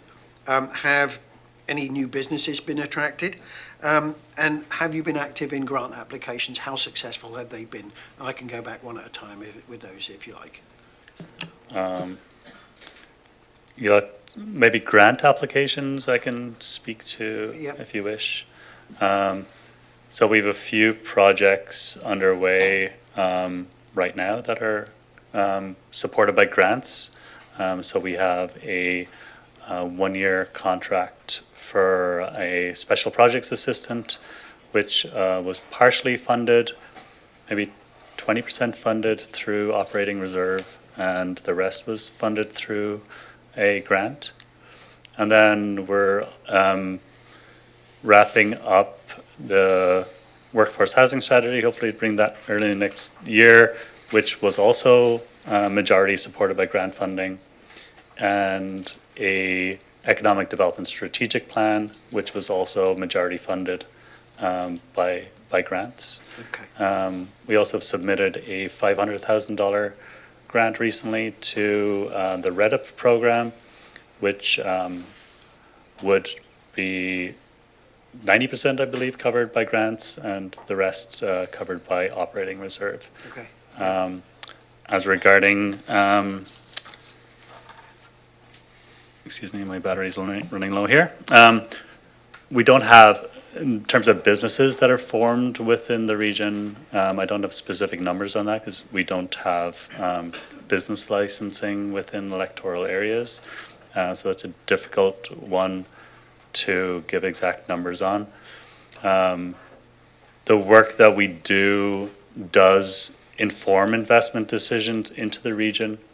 And while it's difficult to, put exact number on that, any investment inquiries that come into the region, we support. Things come through our office, we definitely support informed decision-making on where to make investments into the region and provide informed guidance through our work, through our website and our technical analysis on what those opportunities might be. Also, our strategic plans and all our strategy work also significantly inform investment decisions into this region. Investments can take several years, many years, to actually take fruition. So I think, while it's difficult to put a number on that, we do provide a lot of input to anyone who is interested in investing to inform those decisions. Yeah, and if I could have a follow-up, please do actually actively go out and seek businesses to come here, and I know you don't have access, or maybe you do. Can you access the business licensing to see who has left or who has, what I need to look at is who have we attracted, who have we lost, why have we lost those? That to me is core to economic development. Thank you. Just if I could jump in, these are great questions, Acting Director Wilson, but it almost feels like we're talking more about the value of the broader Economic Development Division, which we can certainly have the discussion. I just wonder if today is the time and place for it. Thank you. Director Acton? Yeah, I was just going to answer the measurement question, I think, and economic development does tend to feel like it's subjective, but it's something that maybe feels like you should cut it when things are grim, but then that's exactly when you need it. So it is something, I know as an area director, it's been quite helpful in the sense of doing work in our villages and also like supporting different projects. And then also if a large developer comes to town, is inquiring about something or bringing a business, then you can at least have somewhere that you can send them that's knowledgeable on what's going on in the region and how they can access support and that kind of thing. So I think economic development, I was here early days when it was kind of, I think, refunded. So I think there was a time when it was funded and then defunded and then it's been refunded. And so I think there's lots of good work happening there and very little growth in budget, clearly just, some small wages and stuff. So I'm all for economic development. Director Staples? Thanks. I'm not sure if this is the appropriate time to ask this, but you brought it up, and it's been one of those things that I keep wanting to ask, is around business licenses. And is there a reason why? Is it just a regional district thing that we don't have business licenses? Is it something that we could do? Because there seems to be, there is some economic benefit to doing it to the regional district and possibly to your department, if that's where all of that sits, but also to knowing what type of businesses are out there, how they're operating, all of those things. I think so that's a question, kind of budget-y related. Through the chair, thank you for the question. So yeah, business licensing in regional districts is definitely maybe a complex topic, but we would need to seek permission from the province in order to permit business licensing. Currently, business licensing is being looked at, and the request has been made for short-term vacation rentals, but it hasn't been sought beyond that at this time. It's something that has been looked at before, and the complexity of having a general business license within the regional district wasn't sought as something that was going to be beneficial to move forward in terms of the complexities in doing it. Great, thanks, Mr. Do you want to add to that? I wonder, we're getting a lot of questions about the economic development function, which are great questions, but I'm wondering if we could get a lot of those answered maybe in a future meeting, perhaps an update on You read my mind. All right. Because, Mr. Chair, staff are working on bringing forwards, in the background here, a bylaw related to business licensing at the direction of the board already. The direction is to have it focused on the short-term rental specifically, not broadly, but there will be ample time to have this conversation when that report comes forwards in the new year. Thank you. Mr. Reardon, you want to move on to regional tourism services then? Sure, thank you. The regional tourism services function is to support tourism destination marketing activities in the region. And this is directed towards Tourism Couching Society at an amount of 120,000, which has been unchanged from 2024 and possibly has never increased, never in my tenure at least. You'll also notice in there that in that budget, not within requisition, that the municipal and regional district tax number is also included in there, which includes the amount going from hotels and short-term vacation rentals to that function. The MRDT online accommodation platform revenue is expected to go to this is the short-term rentals for Airbnbs and VRBOs. That's expected to be directed from this budget to Couch and Housing Association in 2025. Thank you. Great, thanks, Mr. Reardon. Then move on to Mr. Moore, I think you're next.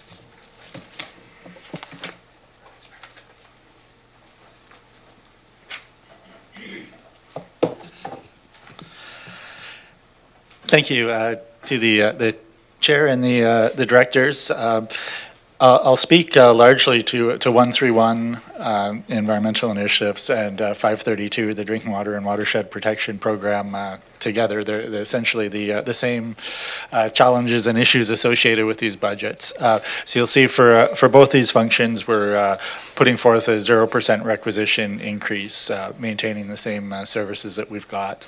And our challenge with these budgets is that we've had as you know, reduced capacity within the department and challenges filling those positions over the past couple of years. So as a result of the unfilled positions and not being able to do all the pieces of work that we want, we've got some substantial reserves built up. So we're looking in the 5-year plan that you can see there, transitioning, using those reserves up to offset future requisition increases and avoid a big one-time increase there focused on the budgets. The other one we've got there is the couch and flood management, 530, and again, that's a 0% requisition increase. That's a relatively small function, and generally that one we accumulate some funds over several years to enable the bigger projects, like when we need to update flood mapping or something like that. In 131 as well? Function 131? So 131 and 532, the environmental initiatives and drinking water, watershed protection, both of those are essentially the same in terms of proposing 0% requisition increases and looking at using the operating reserves over several years to offset future requisition increases. Great, thanks. Any questions from the committee? All right, Director Morrison. I'm really reluctant to ask whether or not the results of yesterday's resolutions might offer an opportunity to reduce requisition by $50,000 and what impact that might have generally in overall operations of that of 532. Through the chair to Director Morrison, the $50,000 that's remaining in the drinking water and watershed protection partnership line item, assuming it's not allocated in this year, would go into operation reserves. So the other could be the direction to use that instead as surplus. Director Stash. On that point, Chair, it looked like we had there's $387,000 in operating reserves already, and that number probably doesn't include this new unallocated $58,000 that was hopeful to be used for 2024. It won't. So I guess just to support Director Morrison, I guess we'd have 425,000 in operating reserves for this fund going into next year, if that's correct? Sounds about right. Yeah, and I suspect the reserves will actually be larger than are reflected there. There was a significant portion of operational reserves that had been planned to be used in 2024, and because we were unable to fill the drinking water and watershed protection coordinator position to start implementing some of those things, the hydrometric monitoring stations that would start using up some of that reserve, we're anticipating that will be used in 2025 instead. So the reserves are definitely healthy in that function. If there is an appetite for decreasing it, if we can just let staff present each of these functions first, then we can consider them line by line after if we want to make any changes. So I've got Director Nicholson, then Director Acton.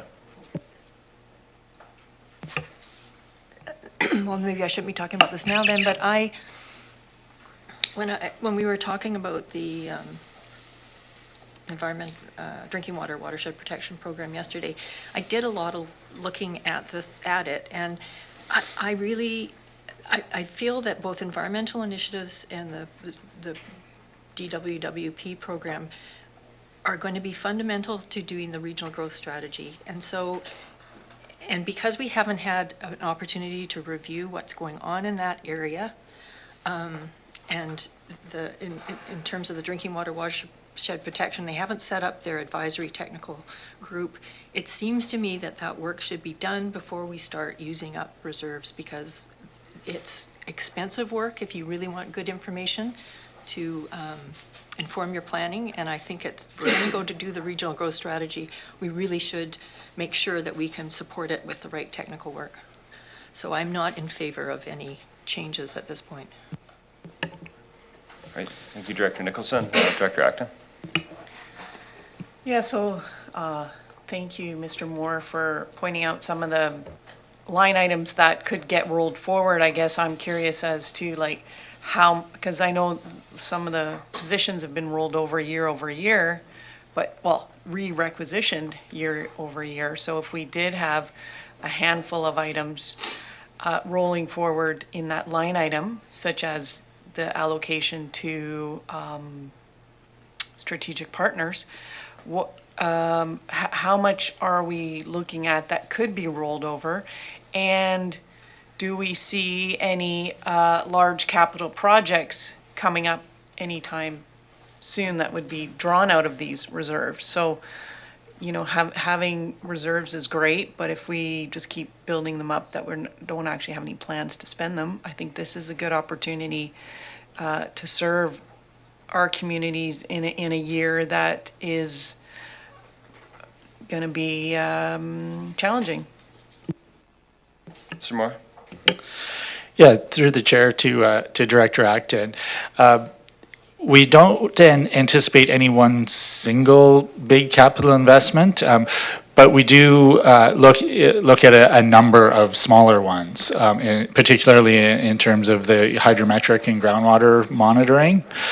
So we've Director Nicholson is certainly right that we will benefit from direction from having the Technical Advisory Committee established. What we have been working on is our hydrometric monitoring strategy, and we're just completing our groundwater monitoring strategy. So that gives us the roadmap to start implementing these plans.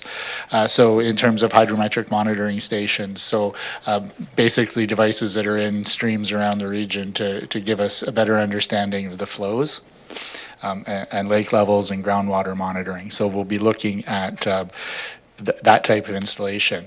Mr. Posting's also reminded me that it's a good time to announce that we do have a drinking water and watershed program coordinator hired who will be starting January 6th. So we're really excited about being able to start spending down those reserves and implementing the plans that we've been working on to date.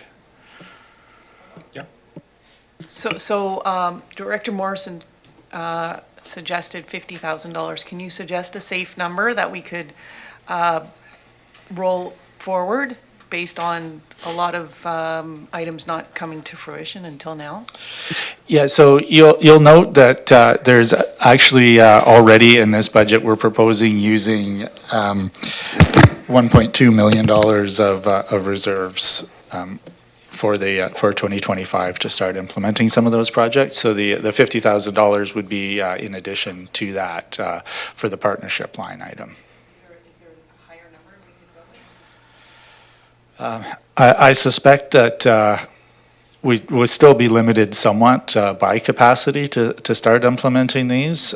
When our new program coordinator starts, I know there's very high expectations, and I just want to manage the expectations. He's not going to be able to do everything in the first year. I think we can, when we get into the individual line items, we can debate if we want to make changes to that one. Thank you, Mr. Moore. I think that's it for questions, yeah. Thank you. I think Mr. Mooney, will be presenting to us next.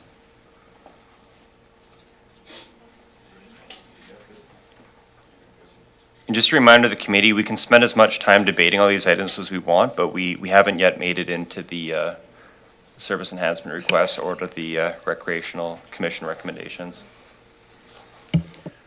Thanks, Mr. Chair. Yeah, I'll cover off the remaining items.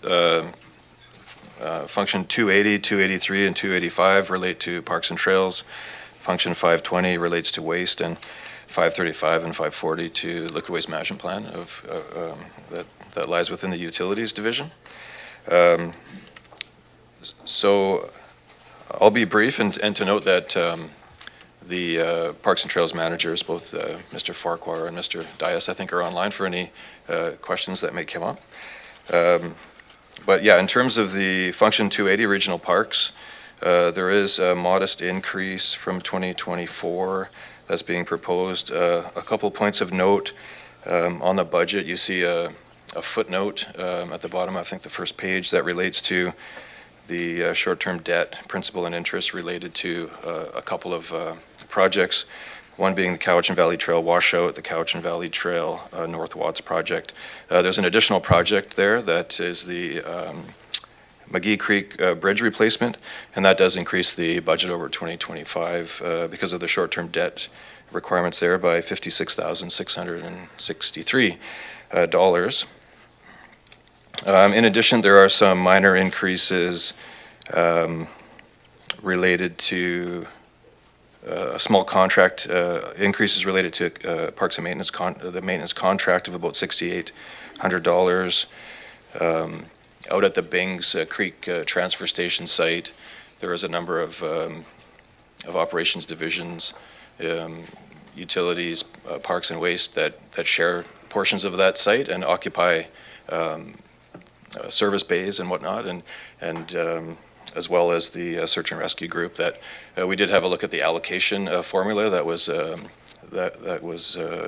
related to a number of the maintenance there. That's been adjusted, and that has created an increase of about $15,000 to the parks function. And then some increases related to the allocation formula of general government has increased the parks contribution to that. Yeah, and with that, and then finally, as been discussed, there has been some salary increases. Parks has a complement of both CUPE and USW employees, and we're anticipating a new collective agreement being advanced in 2025, and that's creating create some uncertainties in the budget that needed some additional funds. And so with that, I'm certainly open to any questions on the Parks and Trails. Director Stash, then Director Wilson. Maybe it's more for HR to answer that question then. So I'm, Mr. Mooney, glad that you ended on staffing. It just looks like it's about, last year, we're 600,000, but we're looking at it's $100,000 wages increase. So that's just negotiations anticipated for next year?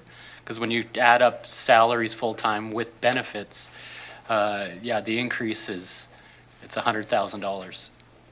So I'm just curious if there's no new employees in there that we agreed to last year that's being implemented now. I can't remember the phasing of last year, so. No, through the chair, I'm not sure if Mr. Farquhar has any, or if there's anybody from HR that can speak to that, but perhaps Ms. Mohan. Thank you through the chair to Director Estache. I believe the wage increases that you're seeing are the reflection of a board decision in the last couple of weeks regarding exempt staff salary adjustments. It's not related to union negotiations at this point. Director Wilson, then Director Nicholson. Thank you, Chair. Thank you, Darcy. If I'm looking at the right numbers, and I know I am, there's an increase of $171,053 from 2024 to 2025, which represents 10.32% increase overall. And you Sorry, did give... Director Wilson, you're talking about the regional parks? Yeah, is I that am, correct? Yeah. function 280. Is that the right we're on at the moment? Please Yep. continue. Yep, please continue. Just wanted to clarify that point. Thank you. Yeah, there's an increase of over 10.32%. And you did give a bit of a breakdown of what that 171,000 is made up of. Can you just give those numbers again, please? Because I think you said it was only a small increase. Well, 171,000 is not small. Thanks through the chair to the director. I certainly didn't mean to implicate a small increase. I was trying to justify the actual increases there. And my understanding is, again, to reiterate, the short-term debt that is related to the McGree Creek Bridge replacement, that resulted in an increase of $56,663. I believe the increase related to contract maintenance is about $6,800. There's also some increases related to the reallocation of the towards the Bings Creek.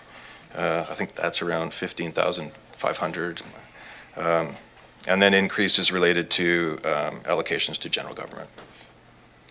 There may be some smaller ones mixed in there. Yeah. but I'm trying to come up with a number that, sort of comes up to this $171,000. And I imagined that most of that would be made up from maintenance of the contractor, but that's not the case here, is it? Is there any chance that we can get a proper breakdown of where that 171,000, or how that's made up? And I know we're not supposed to deal in percentages, but call me old-fashioned. It's 10.32%, which is nowhere near what we thought it would be. So any chance we can get a breakdown of what that 171,000 is made up of?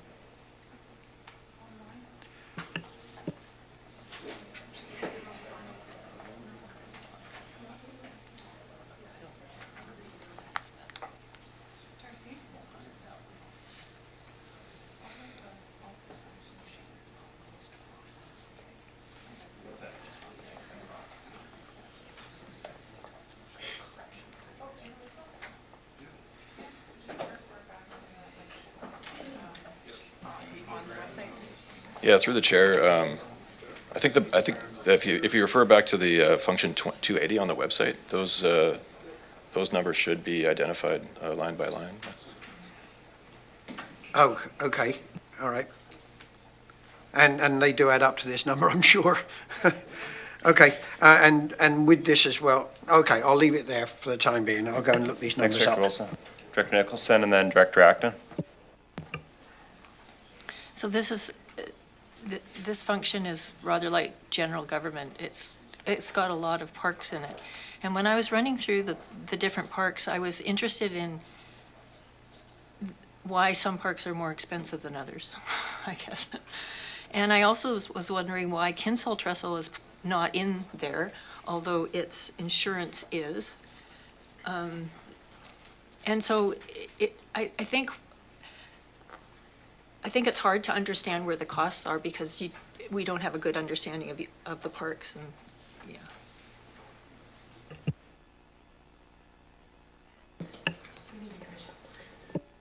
So I've just got a message here. I understand there are some staff who are attempting to speak right now, but we're not able to hear them. Mr. Farquhar, can you unmute your? Yeah, we still can't hear you. It's getting solved this afternoon, but we can get him up here. He's downstairs. Come up. Yeah, Mr. Farquhar, if you want to come up, that would be great up to the boardroom. All right, Director Acton? I think we're talking about everything that Mr. Mooney presented on, so functions 280, 83, 85, 520, 535, 540. Through the chair, maybe I could just make a few comments on budget 283 and 285 while we're waiting for Mr. Farquhar. So budget 283 is the Kinsale Trestle, as mentioned, and I'll be very brief. That budget is essentially status quo. This is a very small inflationary increase. That budget captures the operations necessary at the trestle, but also puts in a fairly healthy amount of money into reserve that then addresses any future upgrades to the trestle according to an engineering assessment that was done a number of years ago. So everything is on track towards those necessary upgrades in the future with a budget that is a status quo budget. Regarding the parkland acquisition budget 285, very simply, staff are not recommending any changes from the allocation from 2024. Great, thank you. So I see Mr. Farquhar is here now. Any questions for Mr. Farquhar, or Sierra, do you want to move to the Parkland Acquisition Fund? No, yeah, I have a question. Yeah, okay, sure. I don't know who it's to, but. Yeah, and then perhaps after that, Mr. Farquhar can come up to the podium if there's whatever you wanted to share. Okay, thank you, Chair. First, I got no issues with the trestle one. It would be nice to even use the trestle more, as it is our biggest considered our biggest asset, biggest draw to the region. But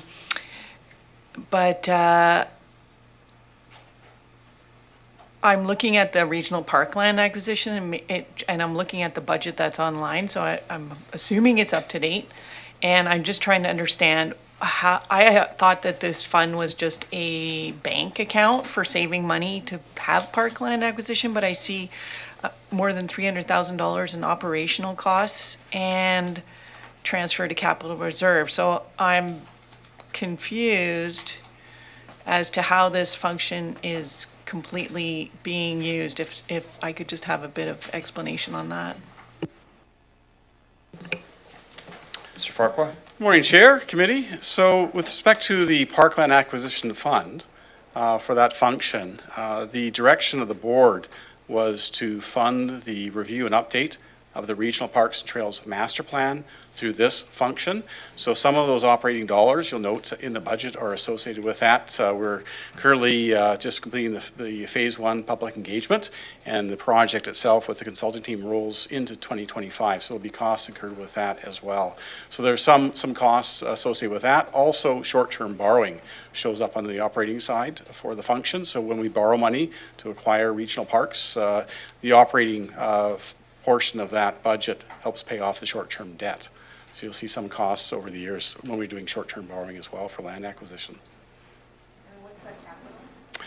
The capital would be the opportunities for actually acquiring regional parkland. So we, in anticipation of opportunities arising, because we always wait for willing buyer, willing seller. So through finance, they like us to identify that there are some funds being targeted in a specific year for acquisition. Whether or not we actually acquire a property or not, those funds are there. If they're not, they basically roll into the next year.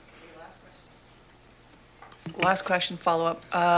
So I think I ask this every year. It always kind of. So this function then has a lot of stuff that's just rolling forward and saving money. Does this end up costing more when you do that in the allocation to finance?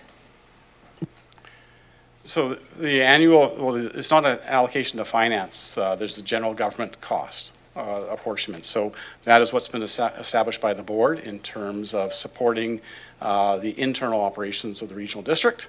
And so this is one of many functions that support general government. And when we actually acquire lands, there's quite a bit of involvement with finance and ledge services through purchase agreements and all the financial transactions involved. So it's just part of the business of acquiring lands involving the various departments within the organization.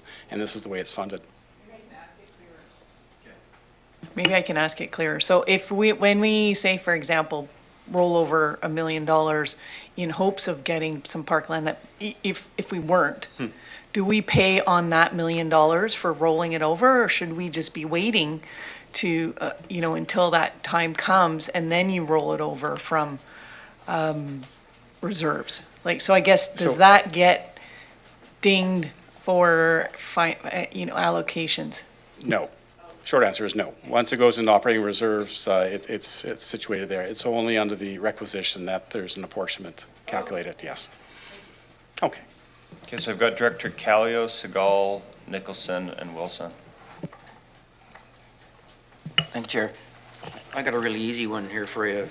The Kinsole Trestle, how much of the 118,000 goes into reserve every year for the, and how much of that 118,000 is used for maintenance, or is that costed, or is that the maintenance costed through the organization itself? Mr. Chair, through Director McConnell. So typically we're targeting about 70 to 75,000 going into operating reserves. It varies a little bit year over year, but there are annual costs in terms of maintenance that come directly out of this function as well to maintain the trestle. Everything from minor repair works for replacing boards or railings to just general maintenance for the structure.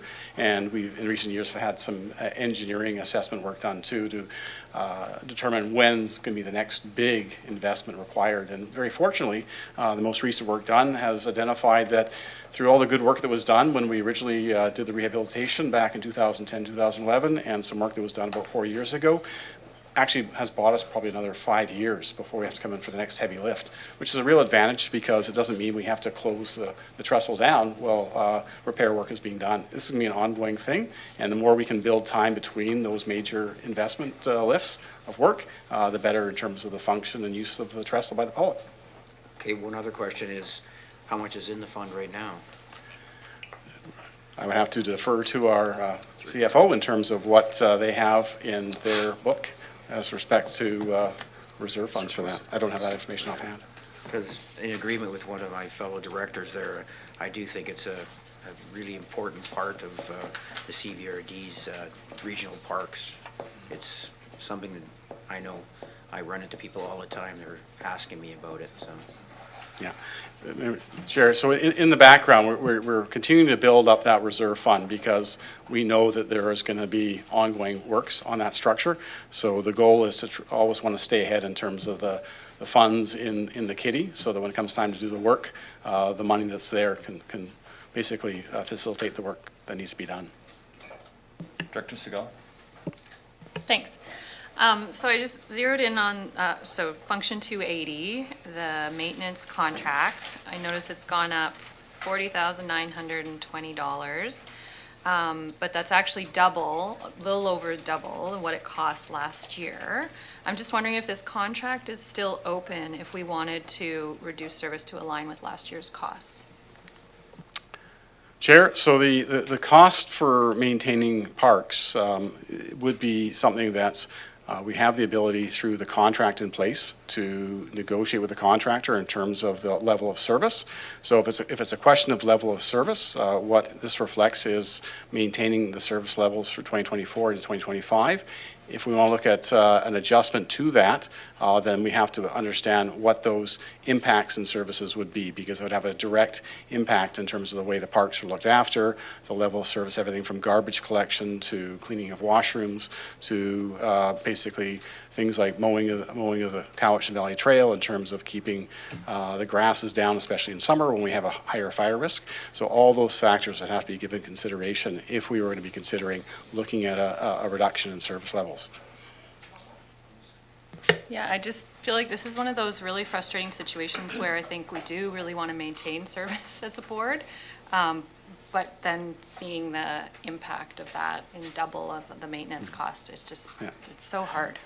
If I may, Chair, one of the things in terms of the efficiencies, looking at the budget, you'll notice if you look at the budget 280, we have gone into the 2025 budget and reduced and found ways to decrease specific costs for individual parks to offset some of those maintenance contract costs, because we're very mindful of wanting to bring forward as efficient as possible a budget that reflects what it costs to maintain the services. So staff are working pretty hard this year to find ways to reduce costs elsewhere to help some of that balancing out.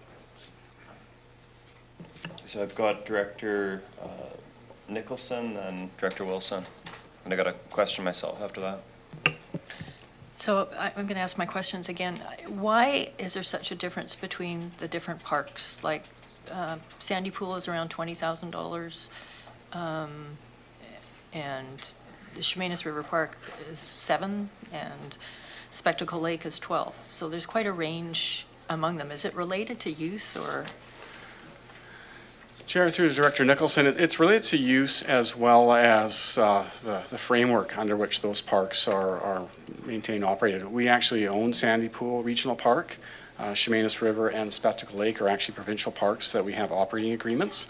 So we're not necessarily covering all of the costs for those parks. The province actually covers some of those costs as well.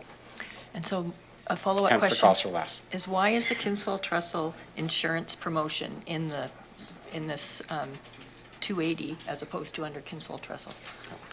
Chair, through to Director Nicholson, that was a specific direction of the board at the time that the CVRD board decided to take on the Kinsale Trestle project. They brought it into this function because the other function, A, hadn't been set up yet, and B, they wanted to see the insurance costs covered under function 280.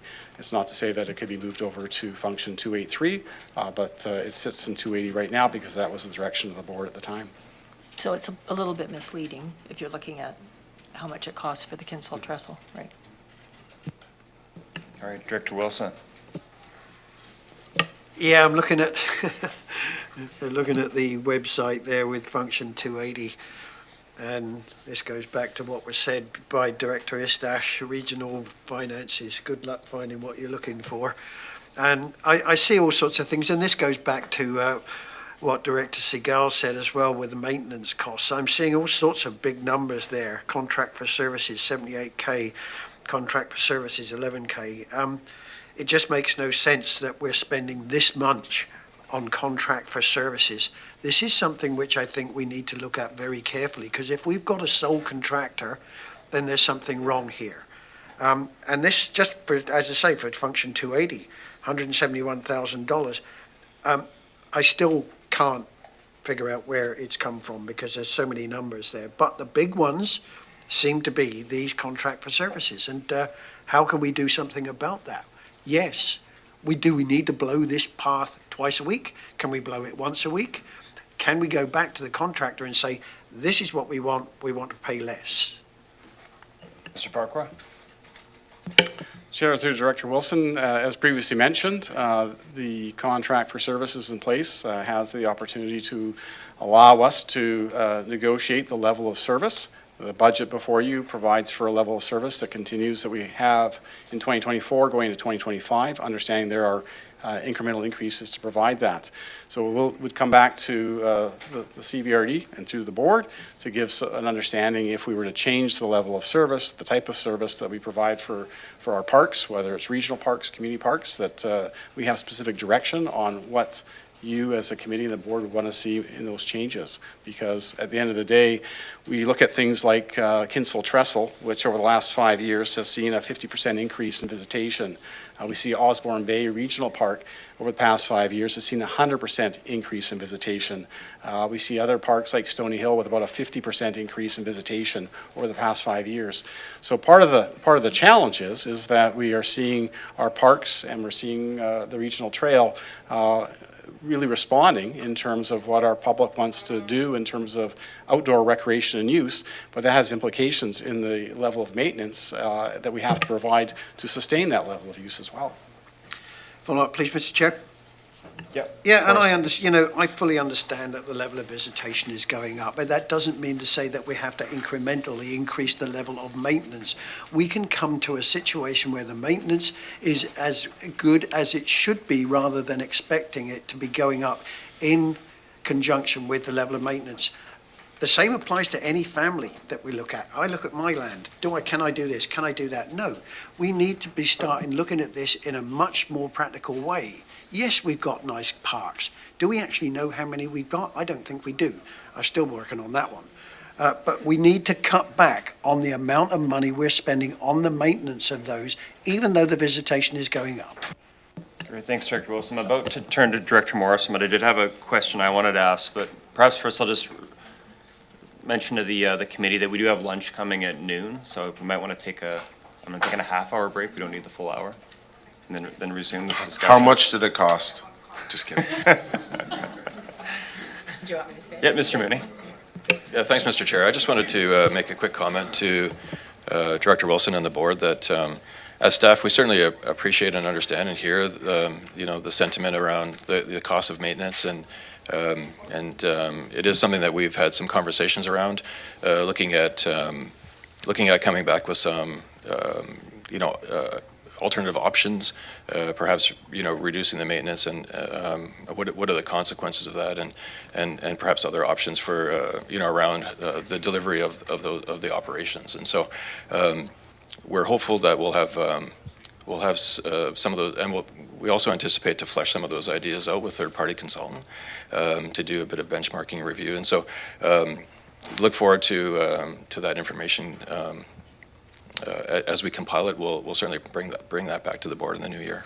Great, thank you. So I've got a few more speakers now, Director Morrison, Director Eustache, and then Director Abbott. But I had a quick question myself I wanted to ask, and that's with regards to function 520. So there was discussion earlier in the meeting about contingencies and how in tough budget years, this is often an area where governments look to reduce costs. I did notice there's $150,000 budgeted in function 520 for contingencies, and just wondering if staff can elaborate on that and perhaps what their risk would be if the committee did decide to scale that back a bit. Through the chair to the chair, it's to hedge, or not really hedge, wouldn't say that word, for the US dollar that we have to pay to send our garbage down to the United States. We are at the mercy of what the dollar is at the day that we buy it, and the last couple of times it's been 140, 142, so it's been quite high, so that gives them a bit of room to have contingency for that, because that we can't predict that at all. Okay, thank you. So Director Morrison, Director Eustache, and then Director Abbott. Thank you, and Mr. Mooney's alluded to something that I guess we shouldn't really be talking about in open, but suffice to say, I'm thrilled with the level of service in my parks. My community is as well. I know this is regional, and it's part of the challenge of having a sole source contractor providing services across the region. I've been here when we haven't had satisfactory service in our parks, and it's not a happy place to be. From what I can see, we do get excellent service in our parks, and we have to pay for it. And I'm really looking forward to when staff bring forward some of those potential options, because there may be alternatives to being at the whim of a sole source parks contractor provider. So I'll leave it at that. Thank you. Great, thanks, Director Morrison, Director Eustache, then Director Abbott. Thank you, Chair. Actually, this time I'm speaking in support of staff. Just one thing to be mindful, and this is one area where contracts make really good sense on maintenance, being that typically it's a service that is supported with a much lower cost than doing it in-house. And as well, we only see a contractual line item. We aren't burdened by seeing large capital costs every year for all of the equipment required, because the contractor bears that burden. So we don't bear, as a regional district, all the capital costs, the depreciations, maintenance, repairs, and looking after all those assets. So we only have one line item to look after each year. Director Abbott. Thank you, Chair. I just want to make sure that staff hear a contrarian opinion that as users of our parks go up, wear and tear goes up. Recently, parks staff have done a commendable job with a local park where a young person was hurt badly on a piece of rebar, and the new staircase to the ocean on Sparwood Trail is an amazing improvement. So it's important that, yes, we contain costs, we control costs, but at times, we need to repair what we own. Thank you. Thanks, Director Abbott. Could we now move on to the last staff overview for these functions? I think it's. Yeah, thanks, Mr. Chair. Thank you, Mr. Mooney. Budget 520 is the solid waste complex. And I think Ms. Sarity perhaps is in her office and can pop by if there's any specific questions related to 520. There is some, I think, increases that are around, as a percentage, around the 5% mark, again, due to wage increases, and then increases to costs related to material management, not offset by user fees, such as yard waste, which has no user fee attached to it, but yet there's quite a lot of management and cost around processing and managing that material at the site. So, and so, yeah, if there's any questions related to Function 520, solid waste complex, happy to answer those. Mr. Mooney, do you want to provide just an overview of 535, 540 as well? Sure. We'll just take the questions all at once. Those are the liquid waste management budgets. 535 is central sector liquid waste management. We're proposing no changes to that budget. There's a small requisition there to assist with any amendments, and we are working with North Cowichan on an amendment related to the relocation of the outfall. Function 540 is the cell sector liquid waste management plan, and there hasn't been a requisition in that function for a few years. We're not advancing a recommendation for requisition in 2025. There is some reserve amounts there that could be used to continue that amendment process within the liquid waste management plan there. I think about 70,000 exists there for that. So great, thank you. Happy to answer any questions. Any questions on the committee? Seeing none, thank you, Mr. Mooney. I'll invite Mr. Alzenga to come up to the podium to give us an overview of Function 400, Arts and Culture, and I think that wraps it up for our base budget for our regional functions. And hopefully we can actually make some decisions on these before the lunch break. Mr. Alzenga. Thank you, Mr. Chair. So Arts and Culture Function 400 established in 2016 for really three purposes. One, for supporting our sub-regional arts councils. The second one is to provide grants to other arts organizations. And the third one is to have 1.5 days per week of staff time to support those functions and provide some other coordination.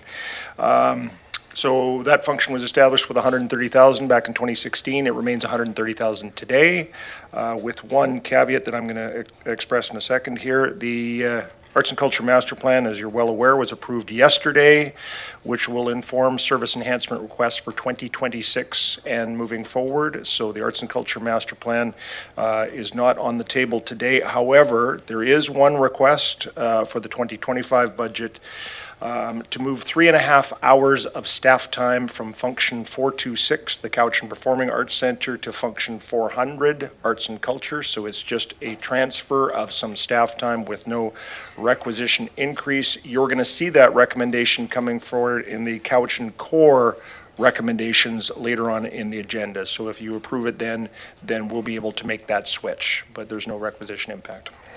Great. Thanks, Mr. Alzenga. Any questions on the committee? All right, thank you.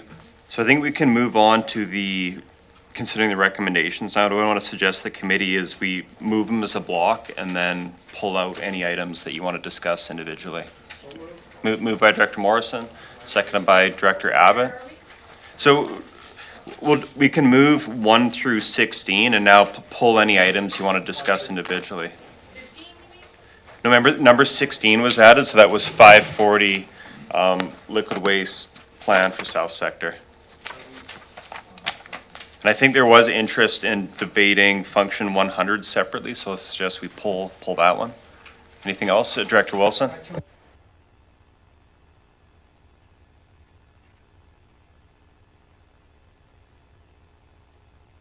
Sorry, I don't have my mic on. Director Stash? I'm still on the function 280, I still can't wrap my head around that $100,000 wage increase. I just need some Yeah, we'll follow-up. pull that too. We'll- Thank you. Just for information later, just on that, where we were told that we made this decision already. I'm just blanking on that. Thank you.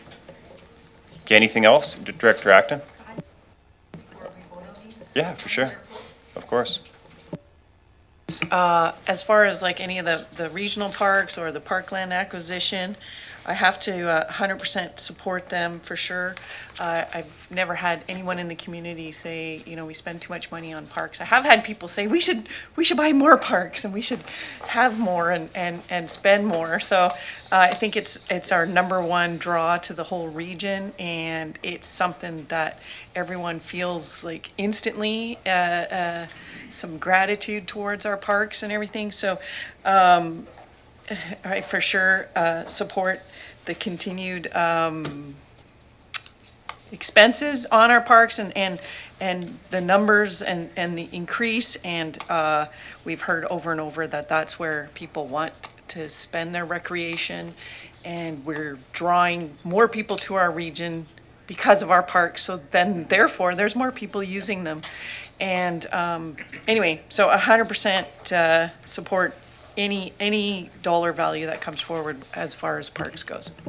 Great, thanks, Director Acton.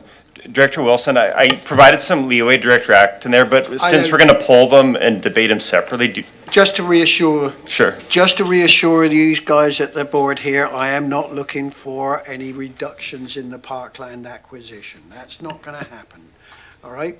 I'm happy to leave it as it is here. So in answer to Director Acton's questions, yes, I do value the parks, and I will keep it at that, but I'm not going to be asking for reduction. Just to reassure you there, So but just I've got be some clear- comments I need to make. Okay, and sorry, I saw a couple hands, so Director McClinton and Director Morrison, I saw your hands come up.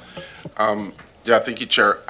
There were several really good suggestions that went through the board. I'd be looking for somewhat of like a summary of what people might be suggesting.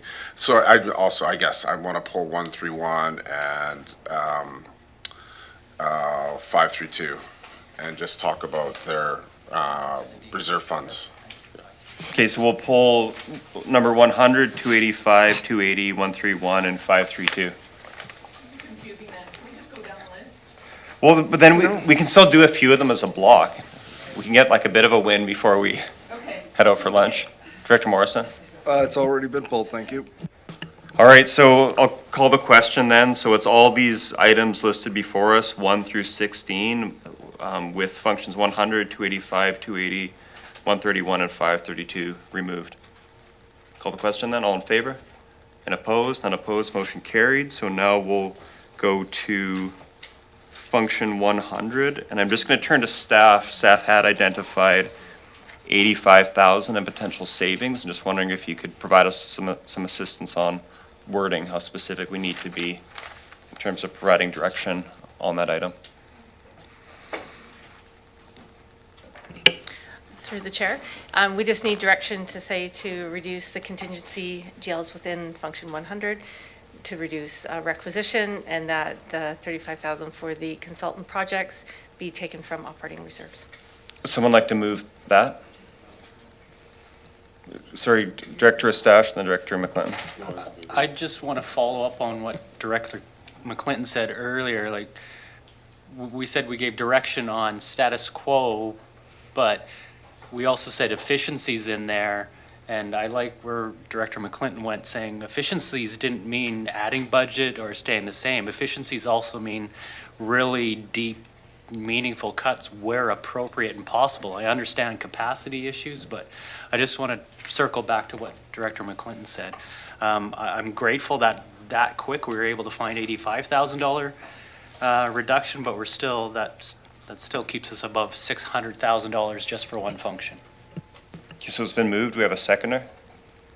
Seconded by Director Morrison. Director Nicholson? So I wanted to ask a question, if I could, about course. the enhancements, and I think they're proposed to come out of reserves as well, are they?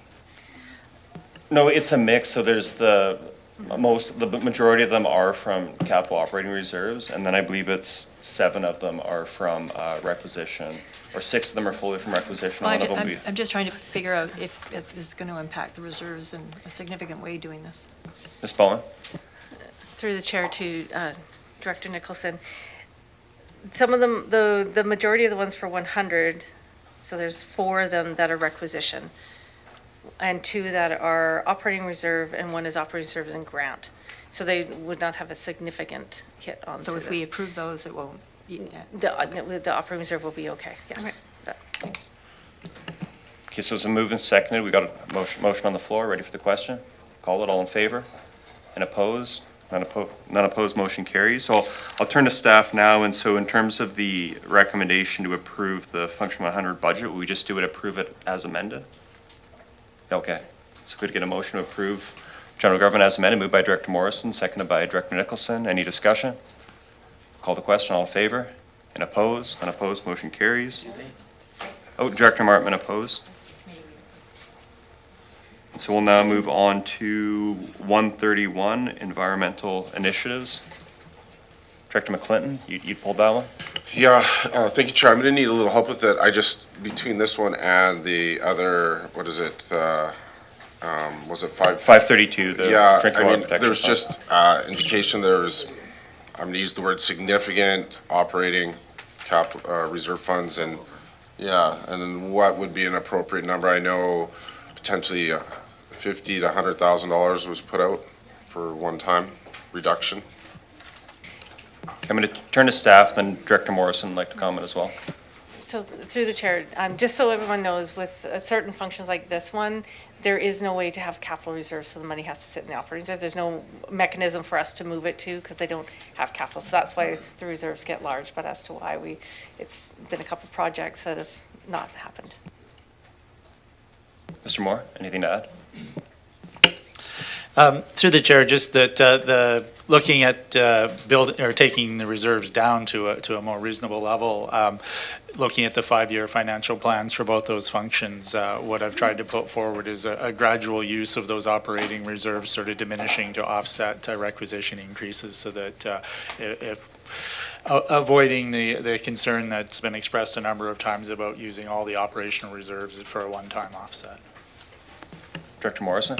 Yeah, I'm fine with 131. I think that there's a plan in place by staff to slowly reduce the operating reserve. They've got staff coming on board. It makes perfect sense. The only issue that I had was the 520 based on what we did yesterday. And I think that's even contrary to our policy to do that, but it'll result in a small, but, well, pardon me. It'll result in a savings, not small or mere, of $50,000 if we were to reduce that for 2025. Okay. All right, we'll get to that one. I think right now we just got to deal with 131. Director McClinton, anything to add? I'm looking to staff to provide me with a number that is perhaps a little bit more than what's indicated, but without being detrimental to the service. So I'm gonna I know that 50,000 was thrown out. Is that something that we can propose? To clarify, I believe the 50,000 is for function 532. Yeah, it is. Okay. I'll withdraw then. All right, would I someone? would move function 131 as presented. It's been moved. Is there a seconder? Seconded by Director Segal.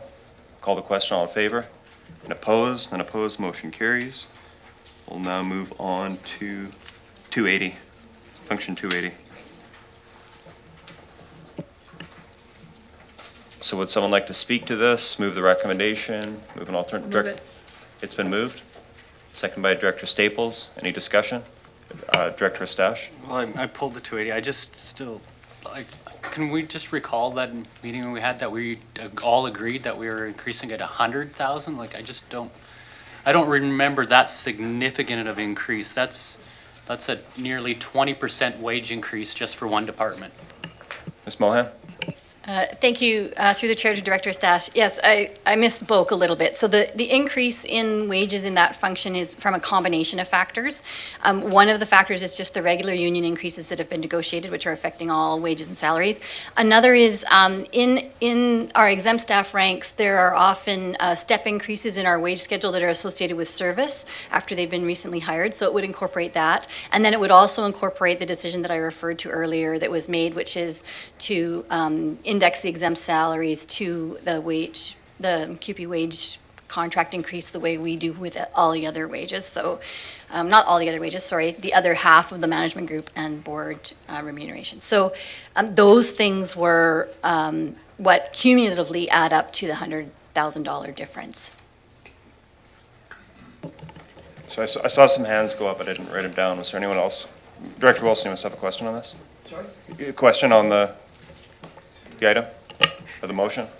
Yeah, I think I've already asked all the questions that I have asked, but again, I'll leave that for the time being because there are other aspects to this which I think need to be brought up.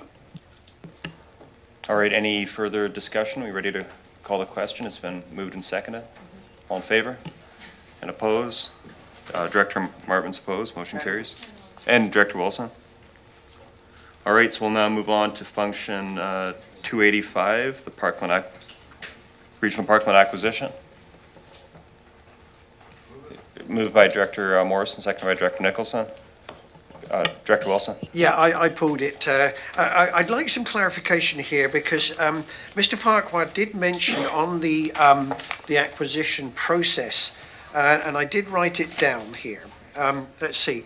The acquisition process, I think, if I've written it down correctly, mentioned willing buyers and sellers. Okay, that's fair enough. You have to have that. And then you go to finance to find out if you've got the money to be able to do that. What do you do next? Do you then negotiate with that seller, or do you come to the board for direction on the purchase of that? Chair, through Director Wilson, every decision about land acquisition through regional parks is a board decision. And you come to us after you've talked to the seller? It may involve coming to the board before talking with a seller. Good, okay, thank you. Every circumstance is unique. Good, thank you. All right, any further discussion? We ready for the question? All in favor? And oppose? And opposed, motion carries. We'll now move on to function 532. Director Move it. Nicholson, it's been moved. Is there a seconder? Seconded by Director Justice. Any discussion?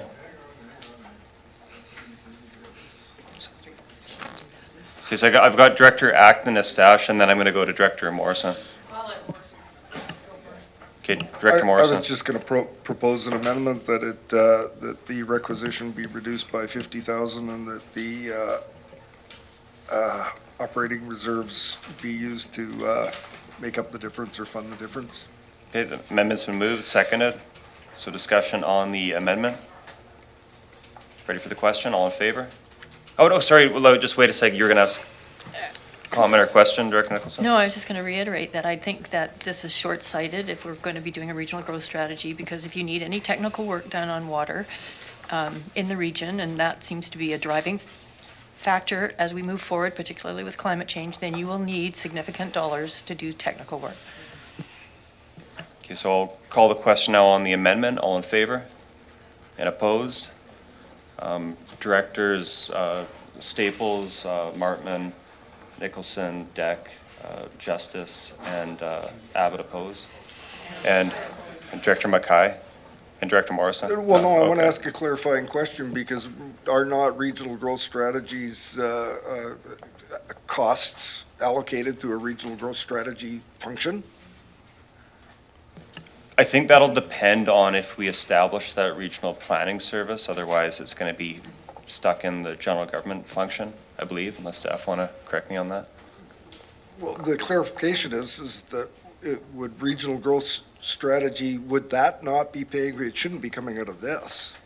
Drinking water, watershed protection, it should be funded through whatever function that is doing the regional growth strategy. Yeah, perhaps I'm not the person to answer that, but Director Nicholson, I saw your hand go up. Well, I'm not the person to answer this either, but We have a strategic plan in this drinking water watershed protection that's all about providing the kind of planning information that we need for regional growth strategies. So why would you not use the function to do what it was intended to do? Okay, so we ready to try calling the question again? Oh, sorry, Director Acton. Yeah, so this seems like either irrelevant information or new information, because we discussed this function in length yesterday, and we're willing to allocate the funds to North Cowichan, or that was the suggestion. So then this was never presented as an issue of, if we do give these funds to North Cowichan, we would be taking it away from something else. So, why wasn't this part of our decision-making yesterday and suddenly it is today? We weren't. Yeah, No, I mean, I think it's a something we line could. item that's just getting carried over. So it's the same $50,000 that would have been going to North Cow. Yeah, it is, because that's what Director Morrison is proposing, that it doesn't go into reserves, it gets carried over to this year instead. Is that correct, Director Morrison? He's nodding yes. So, can you stop saying no in my ear? Mr. Moore, you have something to add?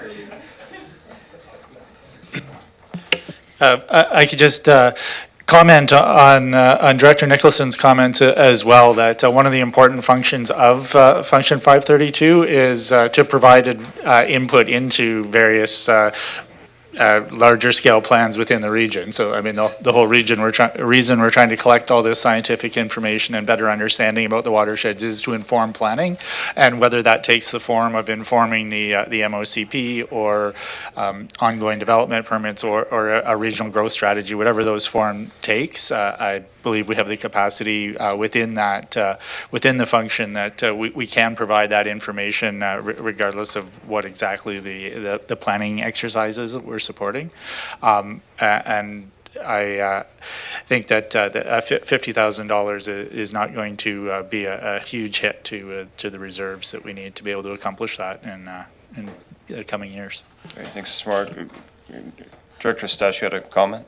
And I hope we can get back to Just question. to support the decrease.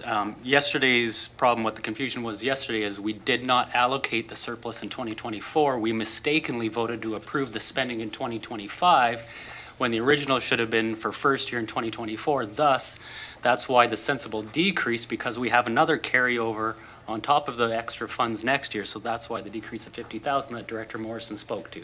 So it was the confusion yesterday, and also we didn't speak to the relevance of the significant reserve yesterday, because that didn't come up in the discussion either. So I support this decrease, and also I'm not concerned with the relevance of future work to the RGS. As I spoke in general government, there's $507,000 to regional planning that's already allocated and funded towards that to support environmental efforts. Thanks, Director Stash. So call the question then on the amendment to reduce the contribution by $50,000. So all in favor of the amendment? And opposed?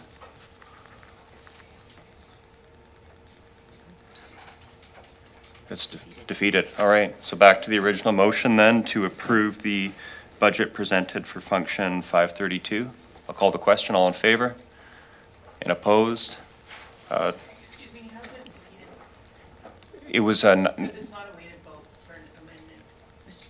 It was 9-7, I think. 9-7, yeah. Can we'll do this again. All those in favor of the original amendment, or sorry, the original motion.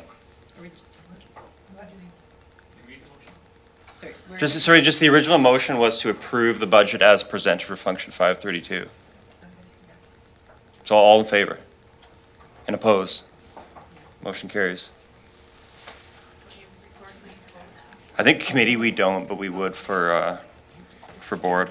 All right, so it's 12:07. I think we have lunch waiting. Do we want to take a quick break till 12:30? Is that okay, 12:30? We'll come back.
All right, so we'll now be resuming our special committee, of the whole meeting, and where we left off was under R6. We finished with the base budgets for the regional functions. We're just moving on to the, considering the service enhancement requests and the capital asset requests. But before we continue, I did get a request to amend the agenda to add an item under close. So I'm going to turn to our corporate officer to guide us through that.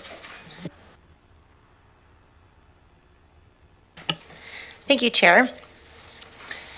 Because we have not posted special notice down at the posting board downstairs as well as on our website to be transparent, we require a motion for this committee that the notice be waived to go into close to add this item. Director Segal. And seconded by Director Staples.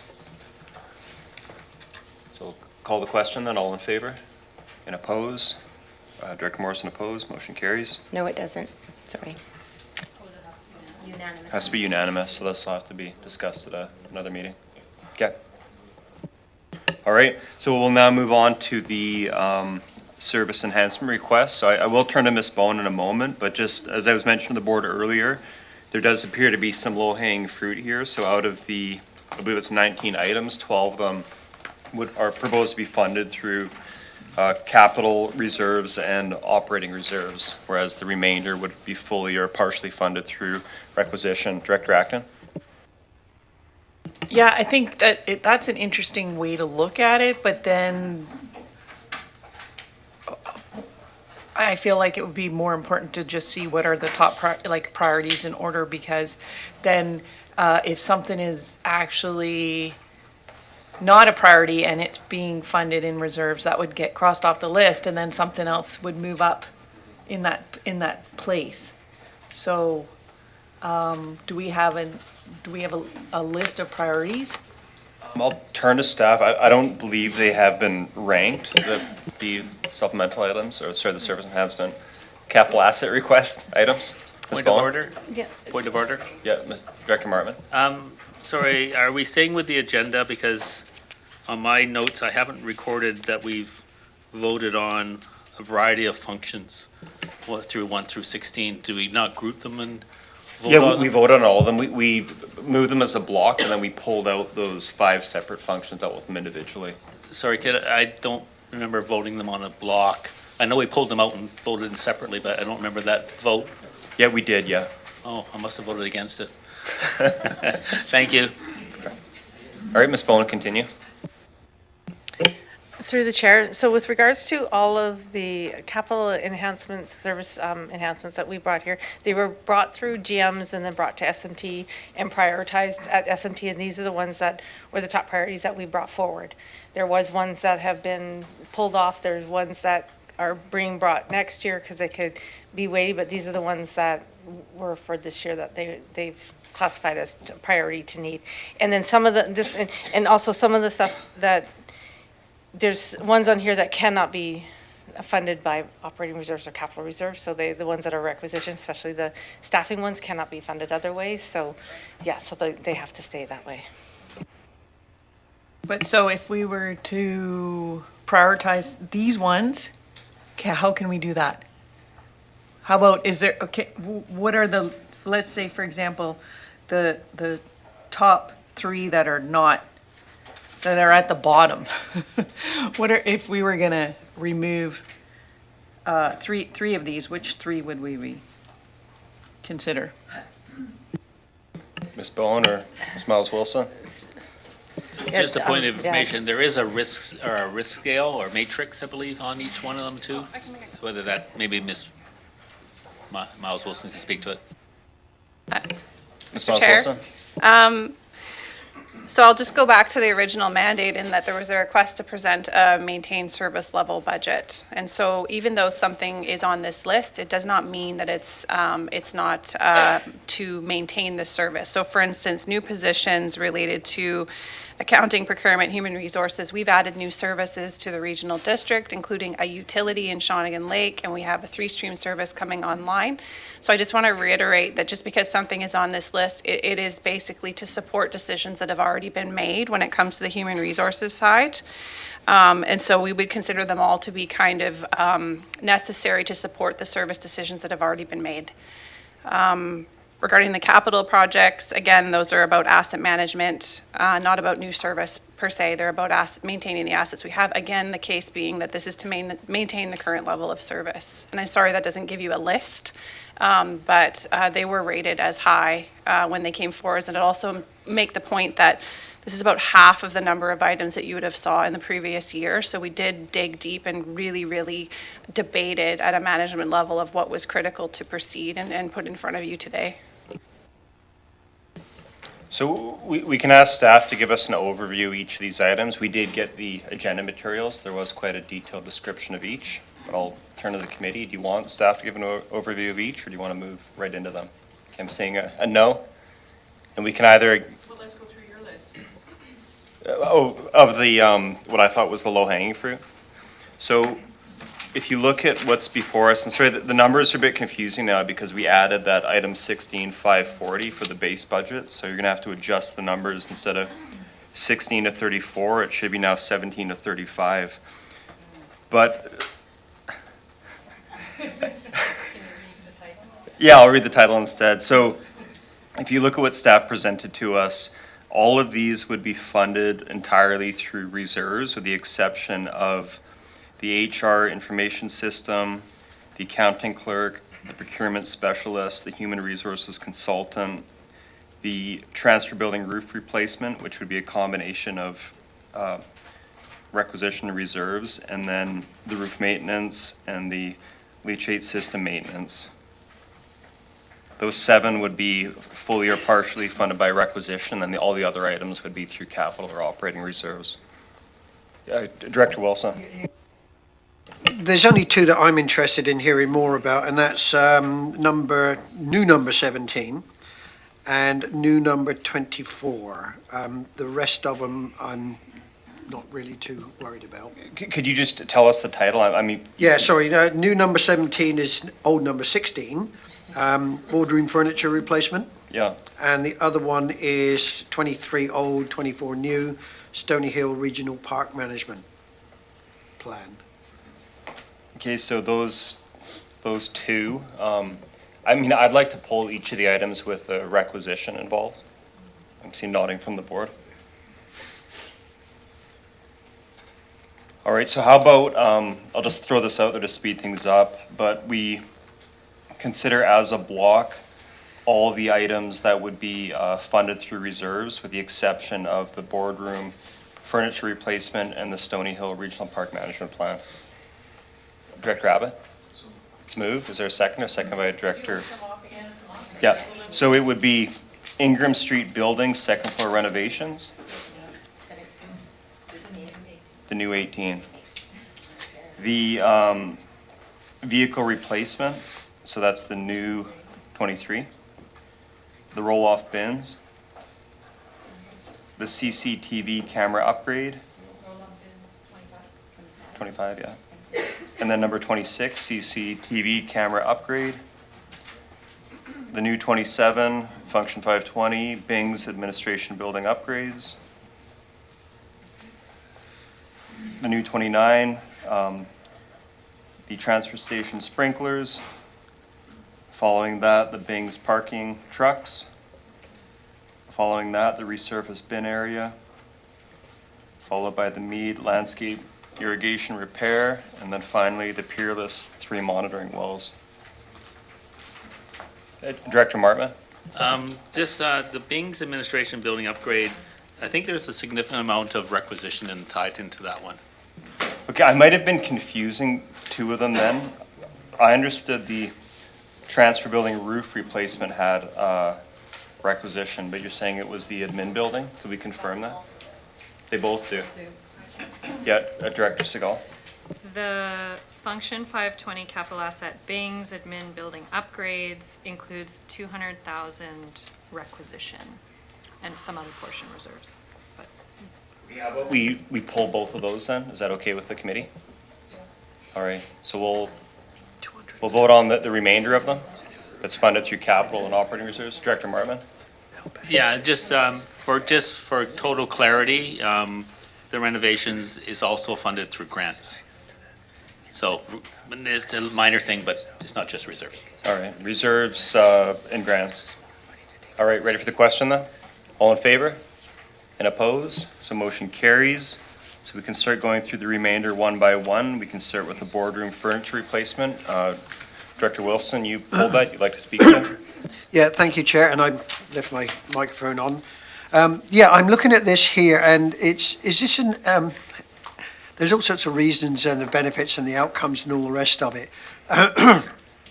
But one of the things that I see here that's standing out as me, and this is very small writing, is anticipated that under the advice of an interior design consultant. Did we really need an interior design consultant? How much did that cost? Ms. Mohan? Thank you, through the chair, to Director Wilson. I can't comment on exactly the costs, but we did engage one, and I think you saw some preliminary layouts for the furniture as a result of that contract already, and that contract made use of existing contract and consultant funds in the facilities budget for 2024, so there's no additional cost associated with that. Yeah, I'm not really concerned with the additional cost. What I am concerned is with the reasoning for going for somebody of this speciality when I'm sure it could be done without. We got some expertise here in the staff. Do we really need to go to interior designers for? Point of order, is this something that has already been spent? Like this isn't is it a 25 budget item? Correct. Sorry, the interior design contract or consulting fees have already been spent, yeah. The actual furniture purchase that's coming as a recommendation from that interior designer has yet to be decided, and this is providing for that decision in the coming year. Okay, I'm just trying to make a point that I just don't like all these consultants being taken on. All right, any further discussion on this item? Director Acton? So I guess this has to be done this year, or can we just keep the plan and then, because it's going to still take up staff time, but then we're also, is it required for the other hardware that's being done for this room? Through the chair to Director Acton, no, it's not required. So this is part of board-directed activity that began last spring, and we went through the board AV portion of it, which is proceeding right away.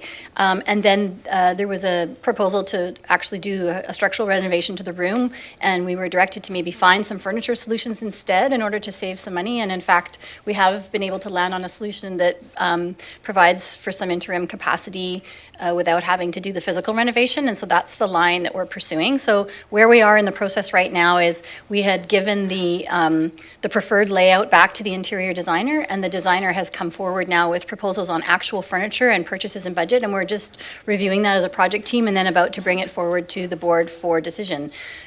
If the board decides this is not an expenditure that they want to incur for the coming year, I guess one of the real risks would be that if it's something they want to do in a future year, then the costs would change, the budget ask would change, and we may need to re-engage some outside support for doing that revision work. So it's timely to do it right now, and we do have reserve funding, so it doesn't affect requisition. But by no means is it a done deal. Yeah. Any further discussion, or would someone like to move that we approve the request? Moved by Director Segal, seconded by Director Morrison. We'll call the question. All in favor? And opposed? Motion carries. We'll now move on to the service enhancement request for a human resource information system. The new 19, that's right. Any discussion on this? Director Segal? I guess it's just a frustration with this way we're going about the budget this year, because I heard loud and clear from our CAO that these are actually required to fulfill the level of service we've taken on, and our direction was to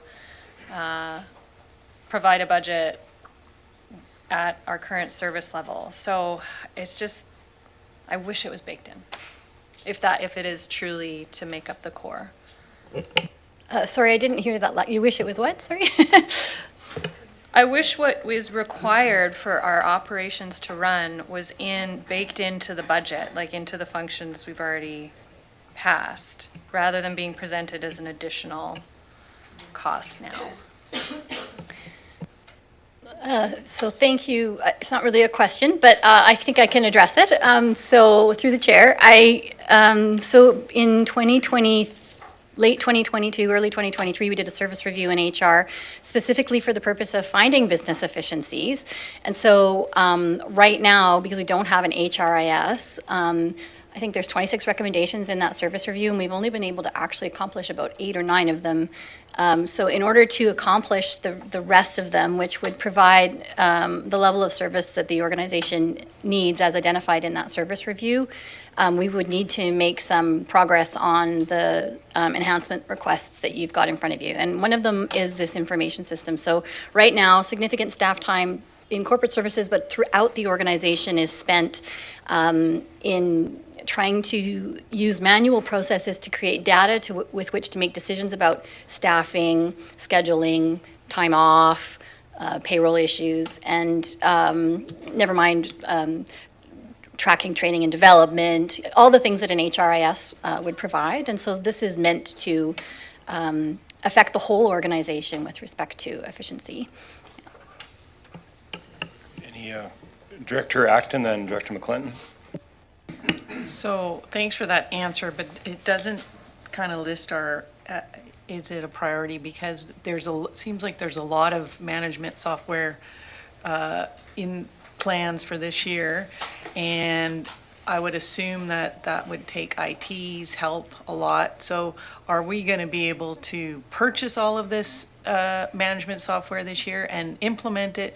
And if so, is this one like top of the list as a priority? Ms. Mohan? Well, that's a really good question. I mean, from my perspective, they're all priorities, and we're about 10 years behind in these systems. I think that in terms of the workload to implement things, the budget software was already approved in a prior budget, so that's on the work plan for the year. Meeting management software is also planned to be coming forward in 2025, which will significantly affect even board and the public's experience of agendas and meetings and workflow. So those are definitely priorities. The HRIS system, unfortunately, if we don't have one, we will not be able to progress on the rest of the service review recommendations, which, yeah, that would be, in my mind, not a great way to go after having paid for a service review and understanding the impact that those things have. Like we've yep, so yeah, you'd be deferring a year. Yep. Director McClinton? Thank you, Chair. Yeah, I just want to echo Director Segal's comments. I mean, I feel like if it's to maintain the service level, it should have been baked in. And while I think the explanations are valid and even are pushing me in the direction to help HR utilize more efficiencies, and I think that is the way that word's supposed to be used, you know, it does feel like a service enhancement from what we have been doing. So it's just, yeah, it's just I think I'm just pointing out some semantics, but it is challenging. So we're just trying to get a reasonable budget in place, and it's hard to know where the priorities are. So I'm sorry, I don't have a question. I just wanted to emphasize Director Segal's point. Great, thanks, Director McClinton. Director Morrison? Thank you, Chair. And I'm reading down into the risks section of the enhancement services attachment C, and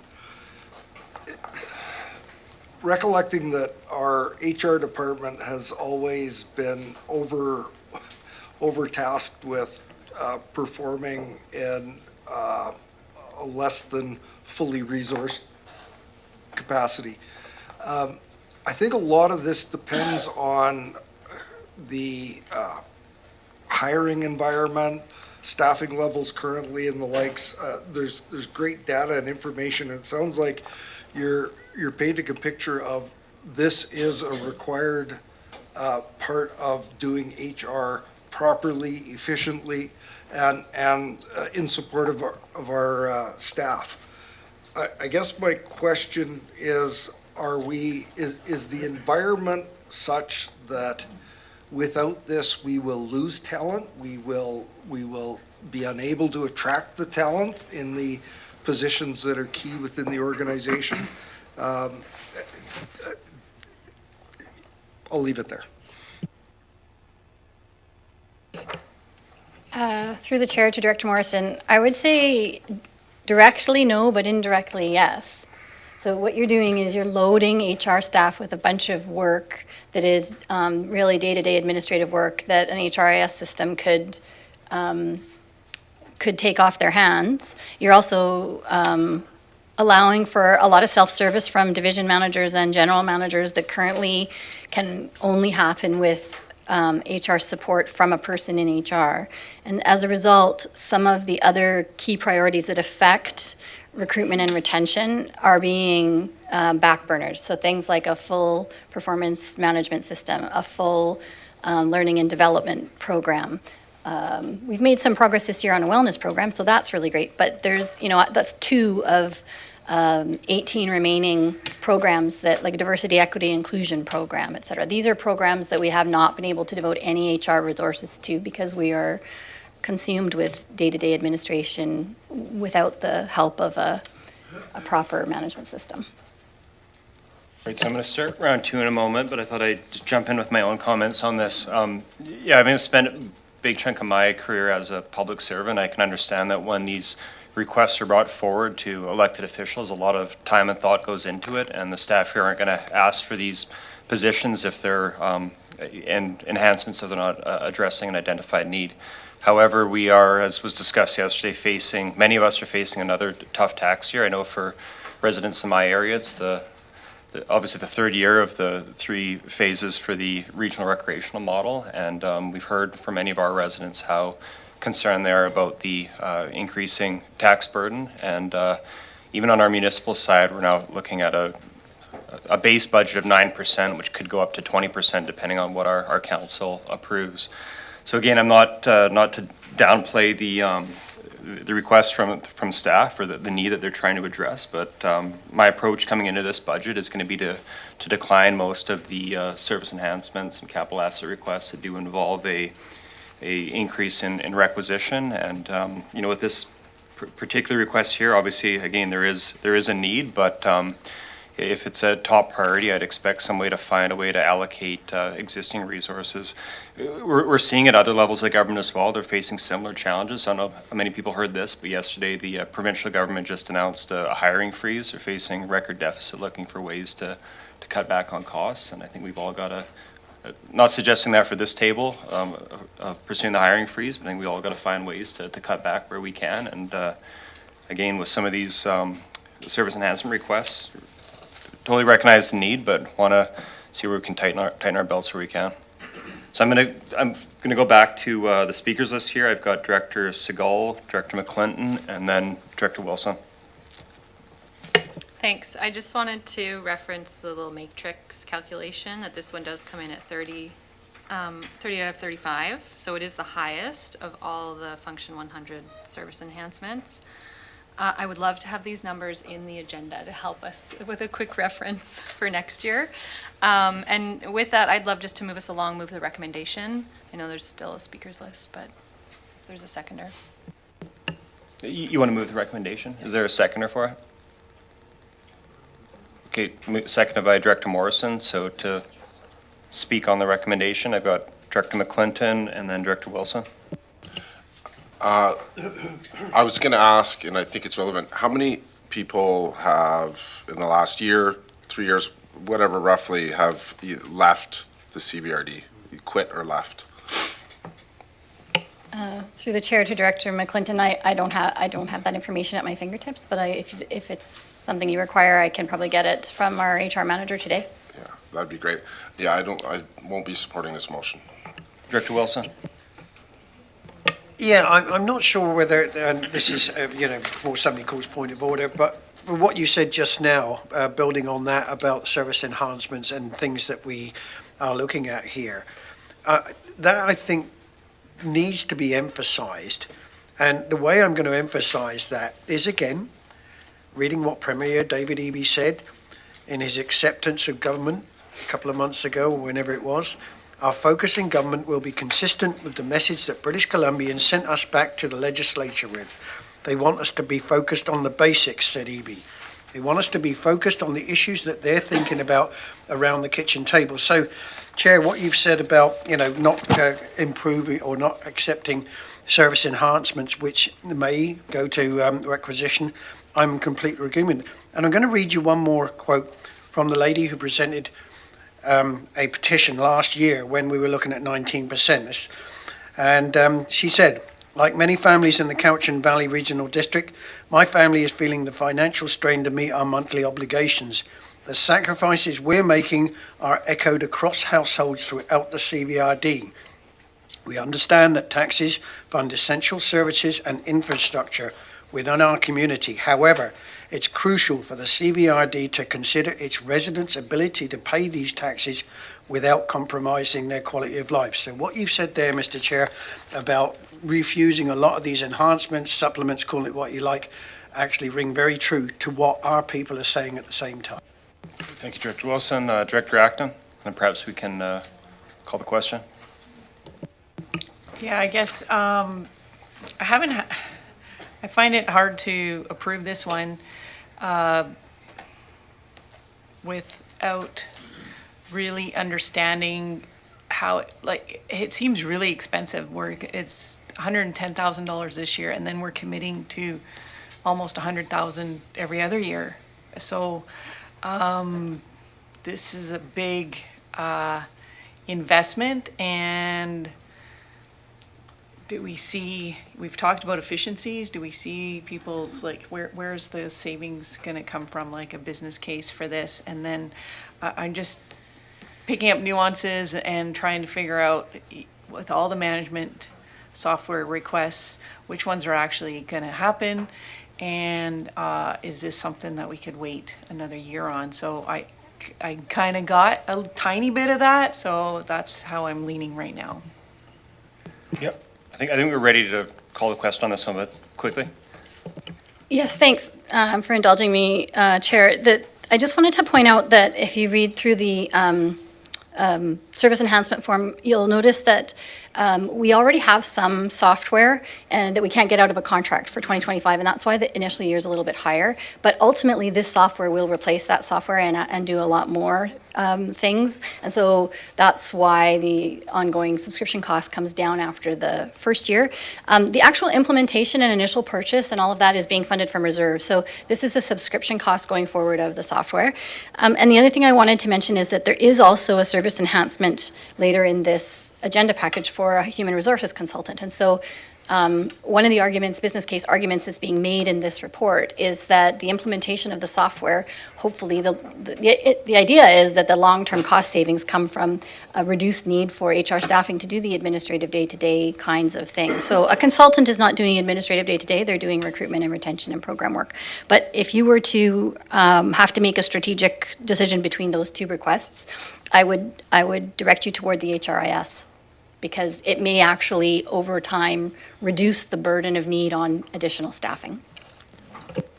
All right, we ready for the question? We've debated this one for a while now. So all in favor of approving the service enhancement for a human resource information system? All in favor? And opposed? Defeated.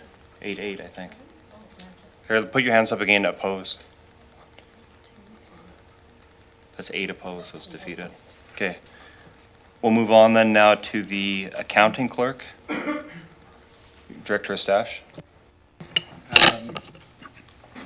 On this one, Chair, reading that, I had one question on certain things in here, and it kind of falls in with things that are in general government that possibly are more to electoral areas and as well as services that the municipalities don't get.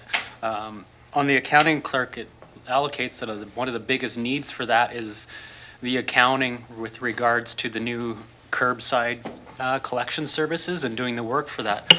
I'm wondering if that within that other function, could not a part-time accounting person be put in within the utility itself so that it falls in with the user pay system? I don't know how you can move stuff around, but I'm not supportive of this accounting clerk as presented, and especially being that a majority of this new position will be municipal funds being from the 4 municipalities going towards supporting curbside collection of the electoral areas. Ms. Bowen, any response? Through the chair to Director Ishtash. So how the accounting department works right now, we have an accounting clerk who's an AP, we have an accounting clerk that is a utility billing, and we have an accounting clerk that is a floater that floats between them and helps AR, AP. Right now, because of the demand on AP with all the extra water sewer systems coming in, bills for projects that are all coming in, that floater position is now working strictly. So we have 2 doing AP. We're bringing in a casual to help cover the rest of the stuff, and the utility clerk is just trying to get all of his bills out. Part of that floater position is paid by 515. So there is a funding that comes in for that other position.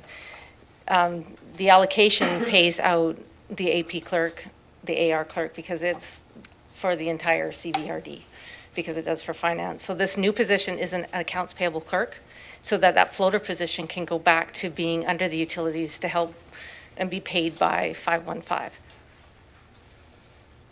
And all the utilities and everybody pays into an allocation into general government to help pay for costs towards all corporate services, finances, and positions.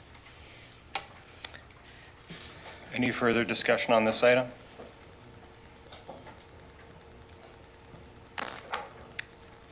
It was one of the priorities because of trying to pay our bills and keep that going. It's a lot of work. It needs 2 people, just the amount of stuff that's coming in. It needs 2 people. Director Stash? So I guess the follow-up to that is, like, I know you're bringing that person back in, but maybe the electoral area is going to have a discussion with the curbside recycling that there's an increase in user fees for the following year so that service is self-functioning and covers its own costs and doesn't come out of general government. I'm just looking for equity in the region, and having user fees on a service pays for its own administration rather than general government being utilized when it's specifically on utilities, is they're separate functions out of general government. So I still don't know if I can support this one. All right. I'm looking around the table here. I guess my view on this, and I don't want to repeat my earlier points, but I think 2025 is going to be another tough budget year. I just want to get through this year, the 3rd year of our phasing in our regional recreation funding formula. And then in my view, once we get through that, it's a better time to start considering new positions. Director Acton? I'm totally going to be supporting this. I have heard in Tracy's voice and in her face, her plea and everything. So I definitely will be supporting this today. Director Staples? Yeah, to echo what Director Atkin was just saying, I mean, it's obvious that, I hear what people are saying, and I agree about the increase in cost and the pressure. And we also can't have, we can't not have functional day-to-day operations, because that's going to make next year's cost even greater if we're losing retention, if people aren't able to, to work, to function. That is going to negatively impact the organization. And, we had talked about not putting the organization at risk and wanting to ensure that there's stability in the basic operations. So I think that that's what's being asked here, and so I'll be supporting this motion. All right, so we don't have a motion on the floor yet. Does someone want to? I'll move the motion. So it's been moved and seconded. Any further debate? We ready for the question? All in favor? And opposed? So I think 9-7 passes. All right. We'll now move on to the procurement specialist. So there was a description of the rationale for adding this position. Yeah, Director Acton. Yeah, so I feel like we've, at least in my time, we have added to procurement quite a bit. Do we have any idea of when these last positions were developed and filled? Or like just a general? Trying to think back. Through the chair to Director Acton, I'm trying to remember when Anthony first came on. I think it was 2016, 17 is when Anthony first started. And then we brought on Aaron to help him out. And then she moved up into his position when he left. And then, so we filled Patty's position with Patty. And then we brought in Tammy, who was already in the finance department, and created like an administration position that helps do all the administration work and all the background so that they can actually work on procurement. But now what we're finding is we're getting so many more projects and so many more procurements and so many more things that require going out and doing RFPs and tenders that require someone to be there, that we're going to either have to stop doing projects and put things on hold, or hire more contractors to come in and help us, which we've had to do in the past, is hire a contractor to come in and help do procurement for us. And to keep the projects going and keeping everything up. So this is to be able to keep it in-house and keep up on all the new rules and regulations that come along with procurement now, that like every time you turn around, more stuff comes up. I guess my other, maybe getting off topic, please excuse me, tell me it's wrong if it is. And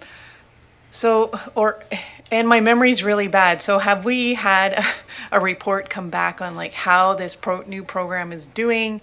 And should we be, like when you talk about how it's grown already and they're super busy, all these things used to be done, by the manager at the community center, or by so maybe there are things that could be taken on again by different departments. Have we reviewed it and its efficiencies, and it was about saving money, saving staff time and all that. So I just wonder where we're at, and am I forgetting stuff? Through the chair to Director Acton, I was not aware that a report was to come back, so we could look at the efficiencies in that within the department, but it's freeing up time for the departments, the managers, to do more of their day-to-day stuff with them, helping get the RFP out, posting it, working on that, compiling all the information, and then working with the managers to get that back out. There's a lot of work around that comes up.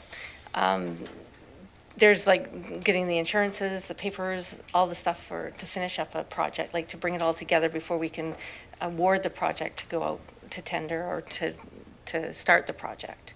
So the three of them are working very diligently and hard, and there's a lot of stuff there's a lot of overtime that's happening in that department because of all the projects that we keep asking to bring on. They also work together to get us better pricing and come up with an approved list so that we don't always have to go back out all the time. We can have an approved list for having tree cut, or we can have an approved list for people that come and do paving. So we already have a list of people so that people can say, oh yeah, we've got these people on a list. We don't have to go through the whole process again. So they're working on stuff like that to bring us more efficient so that we can have those lists ready and get the best deal for our clients and be local in spending and stuff. So those are things they're working on to get us to that next step to be more efficient. Follow-up, Director Acton? Okay, Director Wilson, then Director Morrison. Thanks, Chair. Thanks, Tracy. My learned friend by the side of me has just told me that North Cowichan doesn't have a procurement department. Their managers carry it on. Is that true? Good. There you go. All right. I'm going to be completely selfish about this and reading here, risk to internal department staff, delays in project timelines. Without adequate procurement support, projects may face delays, leaving unhappy departmental clients. At the moment, I'm one of those unhappy departmental clients because projects have been delayed. And if there are going to be further delays when it finally gets through the myriad bits and pieces and hurdles of getting something done, finally gets to procurement and faces another 2 months delay, my project that I'm hoping would have been finished off and paid for by summer won't happen. in which case I'll be facing another $100,000 worth of costs. In this particular case, being selfish, I will vote in favour of this one, in the hope that there are no further delays, and that's being selfish. Thank you. Director Morrison, then Director Mackay. Director Wilson and I are very much of a like mind here. I'm coming at it from a little different perspective, though. I have heard that when we have a project that's funded, that's on a list, that's ready to go, when we have delays cost money.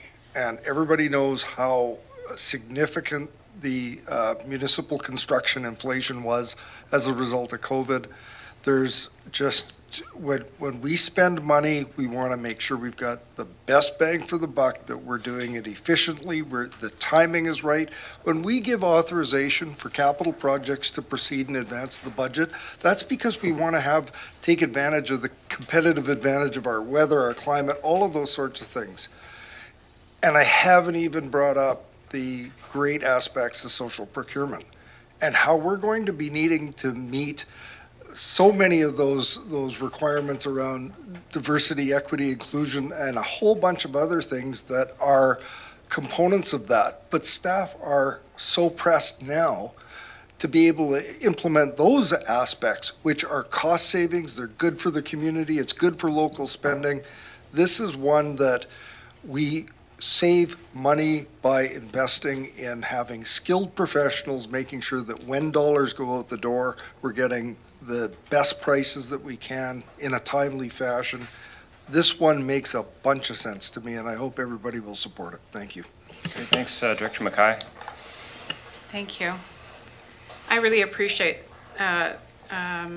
Director Wilson's comment with regard to the fact that when we fail to support the requests of staff, there is ultimately a trickle down, and there will always be a trickle down. This particular one is hitting home for some folks, but there's always going to be a trickle down. Guess what? The only one on the list that we've talked about so far that doesn't actually have a trickle down to our public is the furniture replacement. We're going to do that.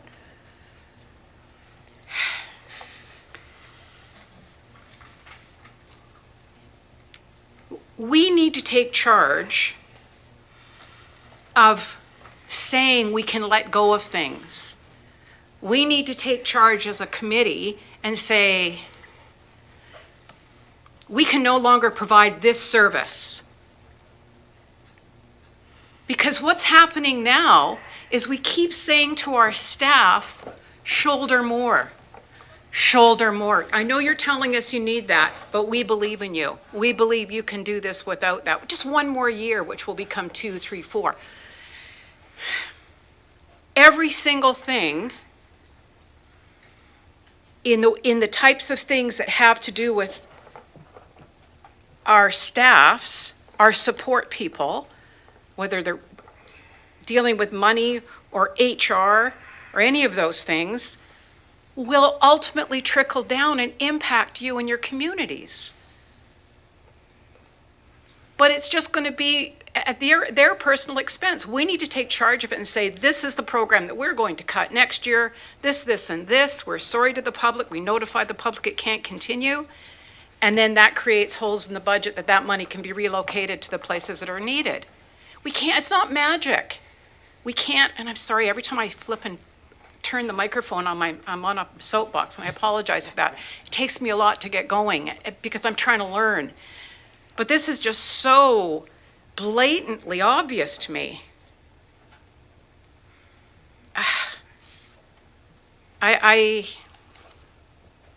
You heard me. Sorry, I got it. Okay, I'm going to turn to Director McClinton, and then I'm going to jump in myself, then go back to Director Wilson, then Director Acton. Thank you, Chair. Yeah, and we're all coming at this from different angles. So this will just be a comment. You know, this is just our third year of regional rec, and I know we're not talking percentages, but it's been my area 20%, 20%, 15%, depending on what we do with these. So we're put here to make tough decisions. I would be all in favor of a motion for next budget to look at services that could be removed so that we could put it to some more of these seemingly more important function. So just with, without being dramatic, a heavy heart, these, I can't be supporting this year. We need to get through this year so that we have some room. Great, thanks, Director McClinton. I'll echo your comments and I know we're trying to get away from percentages, but a lot of us do view it that way, so I apologize, Director Morrison. I know you're trying to steer us in a different direction. I take your points, but when I do look at the tax burden on residents in North Couch, for example, we've been hit with 16%, 24% the year after, and then this year we were starting out at 10.2, but I'm anticipating by the end of this day it's going to be a lot higher than that. As I was saying earlier, I know when staff bring forward these requests for additional positions, there's always a strong rationale behind it, but just to build on the comment I think my colleague Director Kallio was whispering to Director Wilson with regards to procurement staff, and I'm reluctant to make comparisons between the organizations, but North Cowichan has been limping along with zero procurement staff. We do procure a similar amount of goods and services to the CVRD. I'm not saying that's a good model. We probably should have a procurement person at some point, but in my view, if we can limp along with zero procurement staff, I think we can survive another year here with 3 procurement staff rather than adding a 4th. So I will be voting against the service enhancement requests, and again, just want to get through this tough year, and hopefully the picture's looking a lot different in 2026. I've got next Director Wilson and then Director Acton. Yeah, thanks again, Chair.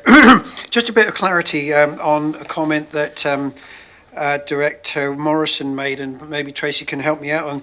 If I've written this down correctly, Director Morrison did say, if a project is fully approved and funded, can it then go directly to procurement prior to the approval of the next budget year? So what I'm asking is, if a project has been approved and is funded, can we now go to before we approve in February or March? Through the chair to Director Wilson, the ones that Director Morrison was referring to are ones that Jim had brought by report to ask for pre-approval of the budget in order to go out to procurement. If we do not have an approved budget, we cannot go out to procurement because we don't have the guaranteed funds, because between now and the end of the year, like until February, things could change. We could come back in January and you guys decide to make a change to the budget, then that could change that unless you ask for pre-approval ahead of time is what, and then Jim has done that the last couple of years to be able to get out there to do roofs and stuff like that where he can get the best pricing and not miss out on economy of scale. Thank you, and I wish I'd known about this pre-approval. And you know, nobody told me about that one. And I'm not very happy about that. Anyway, thank you. Director Acton. Thank you. I respect everyone's comments and agree with all of them, even though some are like on conflicting ends of the spectrum. And I know that it's budget season and we're always really cautious about adding new positions because they don't just affect today, they keep going, right? And, but so I was wondering, which we have done in the past, like to create some consensus here, could we requisition half of this position and then the other half come from operating reserves based with, before everyone throws a pitchfork at me, but with the thought that, you know, it takes time to hire somebody. It takes a couple months at least. It takes, you know, so often we will budget for a position, it doesn't get spent. And then also that way we're just in procurement, we're investing in half the position this year and then the full position next year. Maybe it's a little bit easier to swallow and we get some more projects going and we get this all going instead of seeing it fail here today. Do you want to respond to that? Kind of a question. Sorry, through the chair to Director Acton, yes, we can procure, like do half a year, because like you say, it does take time. As for the Fund requisition. half with reserve. With the reserves. Just in case you're early. Yeah, or we could use the reserves to fund against contract for services or consultant to help us in those first couple months to get somebody in to help until we get somebody for the second half of the year.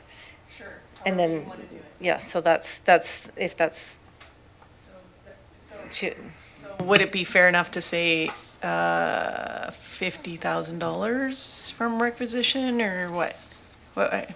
Where's my, I'm getting confused with the last one now. I'd be more like 65. Do you want to get a motion on the floor, Director Acton? Can I have a minute? Or can I get it from staff? Like, a minute? 2 minutes? Sure. Or Sorry, some- Director, I think Director Morrison's going to help out here. Okay. Move that the position be approved with $65,000 funding for requisition based on a July 1st hire. So it's been moved. Is there a seconder? Seconded by Director Segal. Any further discussion? We want to call the question. Call the question. All in favor? And opposed? Passes.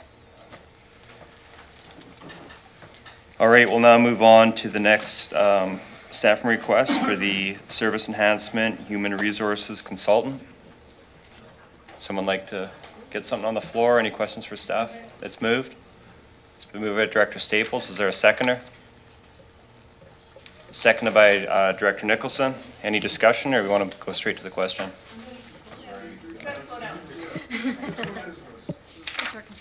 HR consultant. There was side talk with my colleague. Could you repeat? It's this one. Yeah, so it's the new item 22, the Human Resources Consultant Service Enhancement Request. I'm seeing a lot of hands go up. Director Staples had her hand up, so I'll come back to you in a moment, Director Acton. I just wanted to say that, given the conversation that's happening around the table, and given the fact that when we do put more pressure on our already pressured staff, that we're probably going to need more human resources support. So I think that it's important to support this position. Any further discussion, or Director Acton? Sorry, I couldn't help myself. I thought that when we talked about the management software, that actually that would be the real priority and that this position wasn't, was what I heard. That was what staff did advise us. Yeah, okay, just reiterating that. And that was defeated, as the corporate officer just noted, on a tie. If anyone would like to reconsider, it can be called, and because the motion was a tie and it failed. Okay, I just want to, we can debate whatever we want. I just want to remind everyone, though, we've got Regional Recreation Commission recommendations coming up. So that's about $4 million in service enhancement requests we're going to have to work our way through. So I'm not sure what everyone's schedules are like, but just want to make sure you're prepared for that. This is the small stuff we're dealing with right now, and then we're into some much bigger items after that. Director Acton? Thank you.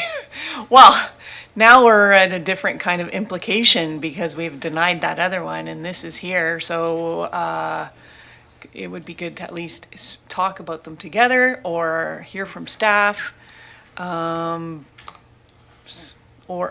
pull it back up onto the table. I hear you. This is the little stuff and we're going to be tired by the time the big stuff comes and it's going to fly through probably then. But we're here now. So maybe staff could comment on any kind of, Yeah, just a moment. I'm going to turn to staff in a moment. I'll turn to, Point of order, is there a motion on the floor? yeah, it's been moved and Are we seconded. speaking to the motion? I think so. It's more clarification on the position. I think we've got to get through this motion before we reconsider the previous one that was defeated. You can table this. We can table this. I know, I mean, we can debate this as long as we want. What's everyone's schedules like? We were scheduled till 12:30. How late can we go? Okay. I mean, it's the will of the committee, but if we start going back to all the items we've already decided on, this is going to be a long day and probably stretch into an additional meeting, which is the committee's call, but just highlighting that for everyone. Director McClinton? And thank you, Chair. And is it not possible in the new year we can reconsider anything we want? No? Yeah, I mean, we can. I think ideally they're saying we can't, but of course we can call a meeting. Two directors then can call a meeting if they like. Okay, Ms. Mohan, anything to add? Just that while I identified the HRIS as a priority, we really need one or the other to keep HR afloat and serving our organization, right? So you're either going to invest in technology that makes things easier and faster, or you're going to invest in human resources to deal with the increasing workload. So I would implore you to really heavily consider one or the other if you can't do both, yeah. As previously indicated, I thought the HRIS would probably provide better value in the long term, but this would be also, they kind of address two different things. The HRIS addresses sort of the day-to-day administrative, sort of lower level kind of work, and the HR consultant is, right now, our HR consultants are spending time on that low-level work because they don't have an HRIS, but the HR consultant is the higher level work, developing programs, doing executive recruitment, you know, those kinds of things, so. Director Estache? Just curious, because it's relevant to this conversation as it was for the other one that's been chatted about reconsideration here. Have we had a chance to gather any information from Director McClinton's question on retention and leaves and all that? And the reason I bring that up is how many, and then when we were at lunch break, I asked Ms. Danielle Miles there, Mr. Postings, what's our staffing level? So how many staff do we have? And how many staff in that do we have in our HR department? And then how much following up on what Dr. McClinton, because I think those are relevant to this position, is like how many people are you managing? And do we have a large exodus that we're trying to mitigate? I know it's a competitive market and it's hard to get talented people, so I can understand that. But really, like how many people do we have in our HR department and how many staff collectively, full-time staff, are we managing? Relative to with what Director McClinton said. So I can't give you all the exact numbers. I have put a query into the HR manager, but he is occupied right now, so I have to wait for a response from him. I will point out that if we had an HRIS, I would have that information at my fingertips. But we don't. Ms. Moine, is it 9 full-time staff in the HR? I think so, yes. Yeah. But just to be clear, our HR division covers, we have one sort of assistant manager and 2 consultants who cover programs, recruitment and retention, et cetera. We have payroll, so we have 2 payroll staff. We have 1 benefits coordinator. We have an HR assistant, administrative assistant, full-time to support the whole division. We have a wellness person, and we have our safety officer. So, and then we have our manager. So I think I've captured them all, but so it's HR is a fairly broad division in that it's covering payroll, benefits, wellness, safety, and recruitment and retention with those 10 people. So it's not just recruitment and retention with those people. So and we are fully staffed in HR for the first time since probably 2018. And so relative to approved positions and the need, so this and that last hire just happened in October, which was the full-time administrative assistant. So we are fully staffed in HR, which is a good thing. And yeah, if I can check my computer, I might have an answer on the number of departures. But that's really, recruitment and retention is really just only one aspect of HR, and it's an important aspect, and HRIS would help us. But there's a lot of other things that would be equally helpful with an HRIS. Yeah. I've got Director Segal and Director Morrison. So I guess just for the committee to consider the information comparing the information system and the human resource consultant, the information system is the cheaper option. I'd love to table this motion and see if there's anyone from the defeated side that would be interested in reconsideration. Do I move to table it? I think you'd move to table it, and I believe it's non-debatable, so seconded. Call the question, all in favor? And opposed, motion carries. So now we'll go back to reconsider. Is there somebody? Someone has to step forward from the defeated side, correct? Thank you. I need somebody from the opposition to reconsider their decision at that time. Correct. So. Favor of defeating. So I don't think we recorded that because we're at committee. Does someone around here confident they voted against it? Who's changed their mind? Can I ask a question? Yes. Could this, since it's a first-time expense and it's not a position, could we use reserves for this? It's an ongoing expense over the 5 years.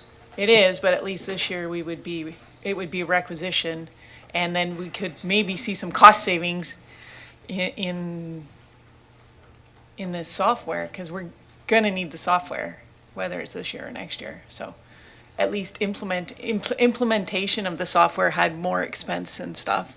Just Or because it was a point of double. order. Anyway, point of order. Is this reconsidered, or are we on trying to decide? Yeah, I think let's sort out first if we can even reconsider it, because if anyone who voted against it doesn't want to change their mind, then we can lift the other motion from the table. I'm not seeing anyone. All right, so we'll go back to our previous debate on the staffing position, and I think we need a motion to lift it, pull it off the table. Moved, seconded, no debate, all in favor? And opposed, motion carries. So we're back to debating whether or not to approve the human resources consultant. We've discussed this for a while. There's a lot of information in the background report and the agenda. We ready for the question? Okay. All in favor? And opposed? Defeated. Okay, we'll now move on to, so we've already approved the vehicle replacement. We'll move on now to the Stony Hill Regional Park Management Plan. I believe Director Wilson, you wanted to discuss that separately, and then I'll go to Director Nicholson. Yeah, thank you, Chair. Just let me pull up the staff report part of it. It's here somewhere. This is something that I've brought up many times, of a management plan for parkland. And it's something which is way overdue, and I'm surprised that it's taken this long to bring one forward for Stony Hill.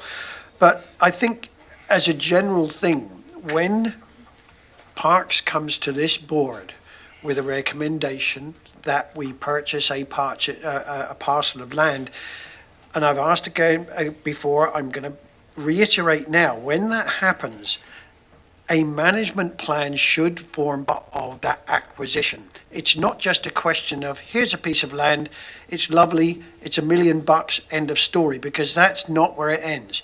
You buy a house, it will cost you for the next 20 years. You buy a car, it will cost you for the next 20 years. The same thing happens here. So how long have we had Stony Park? 8 years, 10 years? And even now, we're just coming ahead with a management plan. So basically, I'm not happy that it's only happening now. There are some other bits and pieces with Cowichan Tribe's preparations of a management plan for the park. What I'm trying to say here, if we are going to buy stuff with the parkland acquisition, come to us with a 5-year plan of what it's going to cost, not just the purchase price, and include something like this, which says, this is what we will do, this is what it will cost you. That way, we don't get things like Function 280, Function 8282, and all the rest of them coming forward with a total requisition in 2025 of over $450,000 as parks maintenance. We would already have known about it. So basically, I'll leave it at that, he said, carrying on. But this surprises me that it's taken this long just to get a management program. Thanks, Director Wilson. I'll turn now to Director Nicholson, perhaps to move the recommendation. Is moved. Is there a seconder? Seconded by Director Justice. Ready for the question? Director Acton. I'm trying. Is it possible, do we have enough in 280 to cover this with reserves? It is reserves. I thought we didn't, we only passed, we passed all our reserves. We did, although there was a handful that were you pulled it. Sorry, Yes. okay, sorry. Okay, question then? All in favor? And opposed? Unopposed, motion carries. We'll now move on to the Bangs Administration Building Upgrades. So that's the new number 27. And this one does involve a requisition increase. This one would be the new number 27, so it's listed as 26 in your agenda package. Mr. Mooney, any comments for the committee? Thanks, Mr. Chair. Yeah, the information is presented in the handout there.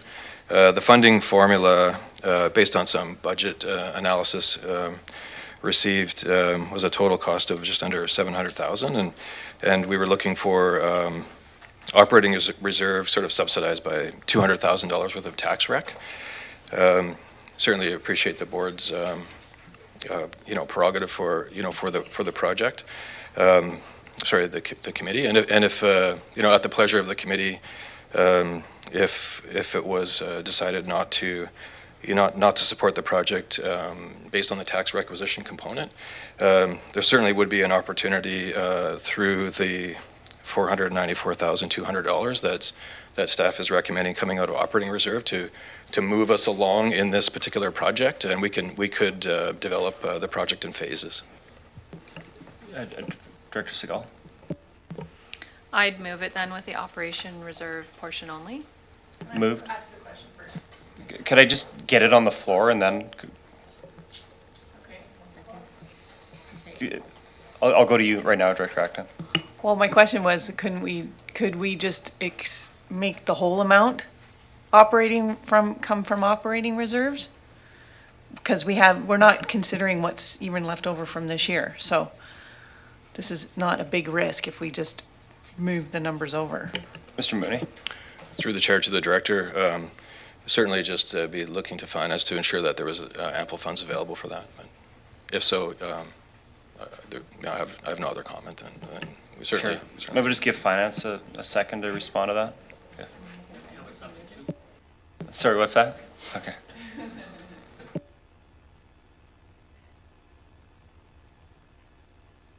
Yeah, Director Segal. I'm just noting that there are a number of service enhancements in 520 using reserves, so yeah, I'm not sure, and that might be a lot of calculating on the fly for finance.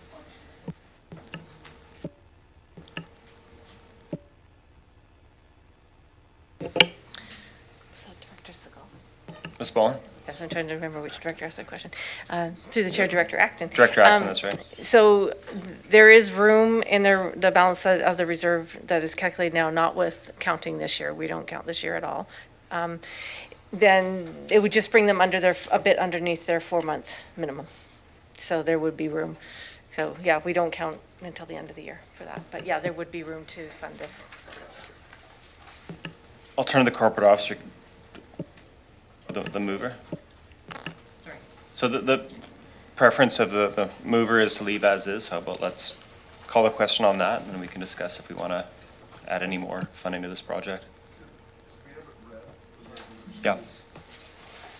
Sorry, I had that the new 27, the Bings Admin Building be moved and seconded, as is. Director Segal? With the operating reserves portion only. Clear enough for everyone? Thank you. So that was moved in second. Okay, I've got Director Morrison. I'm going to go back to you, Director Acton. So based on what we've just heard, I'm just wondering if the wording should be that the project be approved based on reserve funds only. I think it's the same thing, but it's not limiting it to the 495, it's to the scope that is available in operating reserves.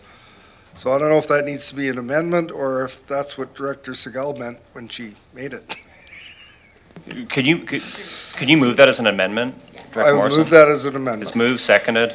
Call the question. All in favor? And opposed? Motion carries. So the motion has been amended. Director Acton, did you want to? Okay. So I'll call the question on the motion as amended. All in favor? And opposed? Unopposed? Motion carries. So we'll now move on to the transfer building roof replacement. So I had been under the impression that this did involve a tax requisition. Looking at the supporting information now, it looks like the tax requisition may have been from 2023 and that there wouldn't be any additional tax requisition for 2025. Is that correct? Mr. Mooney? Thank you, through the chair. Yeah, 2023 supplemental was at the amount indicated, 150,000, and that was not through tax requisition. That was through a reserve. So there's no requisition? There's no requisition at all, and sorry if the funding information is a bit confusing there, but the total ask is $578,500 for the work to be out of reserve. Director Abbott, moved, seconded by Director Nicholson. Any discussion? All in favor? And opposed? Motion carries. We can now move all the way down to the final two service enhancement requests. for the roof maintenance ongoing, and then the leachate system maintenance ongoing. So this is the new number 34. Any discussion? Director Nicholson? It's moved, seconded by Director Abbott. Any questions? Director Morrison? Well, I just, trying to catch up here. Yeah, so it's the new number 34, what had been listed as number 33 in the agenda package, so it's the roof maintenance ongoing. I think it's $10,000 a year, is that right? I've got attachment R, is that the same one? Yeah, okay. All right, ready for the question then? All in favor? And oppose? Directors Martman, McClinton, and Acton oppose. Motion carries. We'll now move on to the new number 35. Moved by Director Nicholson, seconded by Director Abbott. Any discussion? Hang on, 30.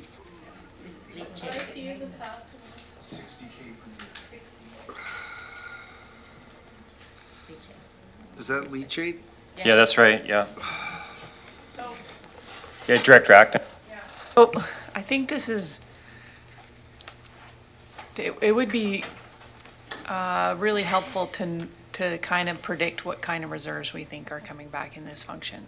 Like, these are one-time expenses. No, this is ongoing, Director Acton. It says 5 years worth of costs. Oh, in it's it. just the maintenance. Yeah, leachate protection or filtration, call it what you like. Probably in a facility like this is one of the most important things that can happen, because personally, in our area, we have a facility that didn't have any. And that is now slowly making its way down through the earth into Aquifer 197, and you'll hear that number from me over and over again. So I'm going to approve this one because it is one of the most important ones and one of the ones that I watch most carefully in my area. So I will be voting in favour of it, but that's just some background from leachate. Any further discussion? Okay, I'll call the question. All in favor? And opposed? Directors Martman, McClinton, and myself opposed. Motion carries. So that wraps up the service enhancement and capital asset requests for regional functions. We can now move on to the regional recreation commissions. Does the committee want a short recess? How long? 5 minutes? 10?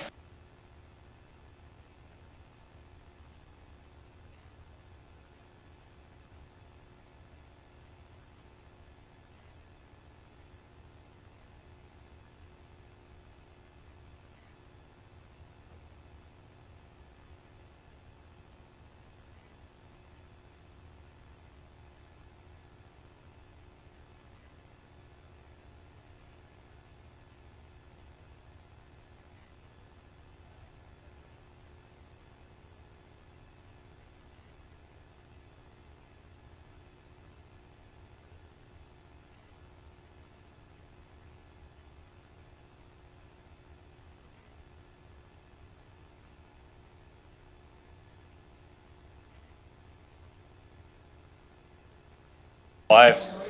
All right, everyone, we're going to resume our special committee of the whole meeting. We're now on to R7. So this is the start of the Regional Recreation Commission recommendations. But first, I'm going to turn to Mr. Alzenga to provide us with a bit of context on these recommendations before us.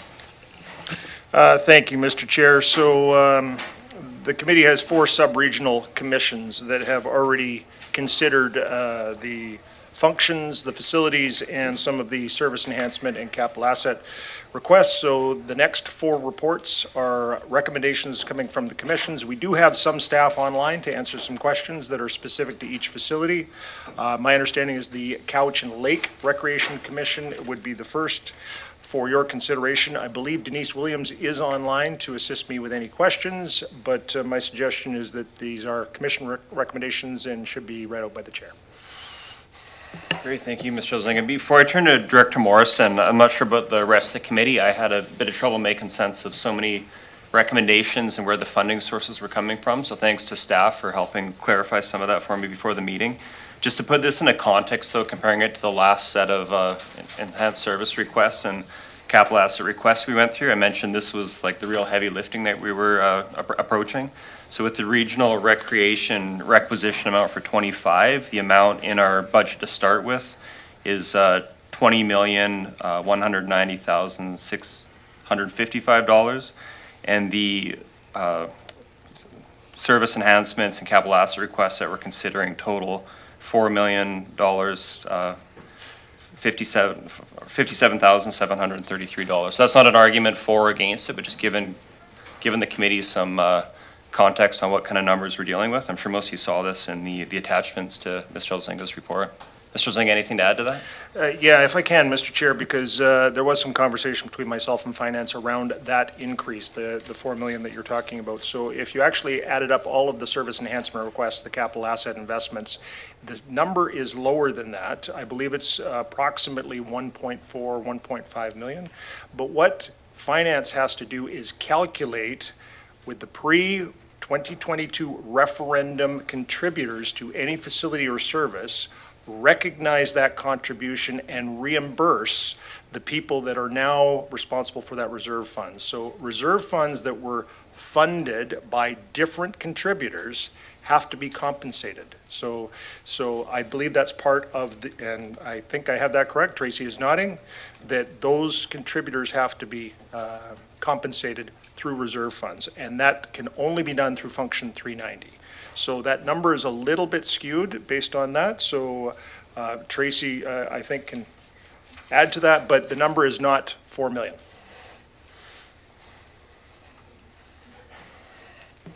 Director McClinton.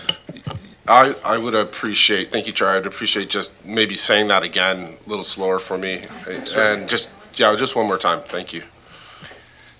Mr. Chair, if I can, through to Director McClinton. So one of the challenges with regional recreation is that reserve funds were funded by the contributors to the function prior to 2022, and that money is sitting there. And so now that money is benefiting different contributors to that function or facility. And so what finance has to do is a spreadsheet to compensate those that are getting the benefit now from pre-referendum contributions. Okay, so that's some of the allocation work behind the scenes with finance. And so if you totaled up all of the service enhancements as I did, and this is just my mathematical ability, the total across all 4 sub-regional recreation commissions is approximately 1.4 million of an add. Some of that funded by reserve funds, some of that funded by grants, some of that funded by requisition. Director Acton. Thank you. But when we went to the public with the regional recreation, we told them that any, I want to call them service enhancements, or was going to be funded by the original funders. So for example, if Shawnigan Lake Community Center wanted to add something to their, I forget how we worded it, but we said that if things grew or, why is everyone looking at me with a blank stare? Like, We're just tired. You're good, keep going. you know? We're tired. Do you remember this? Yes. So, You're good. why either keep those reserves for when you want to, say, add another lap pool or something, some kind of new thing, keep the reserves, or service enhancement. Isn't that also like something, like, I guess we're using this word service enhancement in an interesting way, but. Mr. Elzinga, anything to add to that? Yeah, so Mr. Chair, maybe the Shawnigan Lake Community Center is probably the best example, because prior to 2022, it was completely funded by Area B, Shawnigan Lake. And so those reserve funds are there, contributed by the residents of Shawnigan Lake. If we want to fund a capital item today using requisition, it would be funded by different people than that reserve fund completely from Shawnigan Lake. So there has to be some recognition, some compensation back to Area B for that if we use a different funding model. And so what are you proposing? My only statement around this was that if we try and consolidate all of those capital asset investments and service enhancements, my number is not an increase from 20 to 24 million. If you added up all of the service enhancements, it would be approximately 1.4 million across the 4 sub-regional recreation commissions. So just a small correction, I'm not sure it matters in terms of the debate today because you're going to take all the individual items one by one anyway when you talk about the different service enhancements. But I want to be clear that there is some financial transaction that has contributed to the $4 million number that the chair has raised. But not all, you're saying not all of it is due to the service enhancement and capital asset Correct. requests? So if you compare the attachment A and attachment B in Mr. Elzinga's report at the end of the agenda package, that's so you'll see the difference of the 20 versus 24 million for the two options, but as is explained, only part of that is actually due to the service enhancement requests and the capital asset requests. Correct.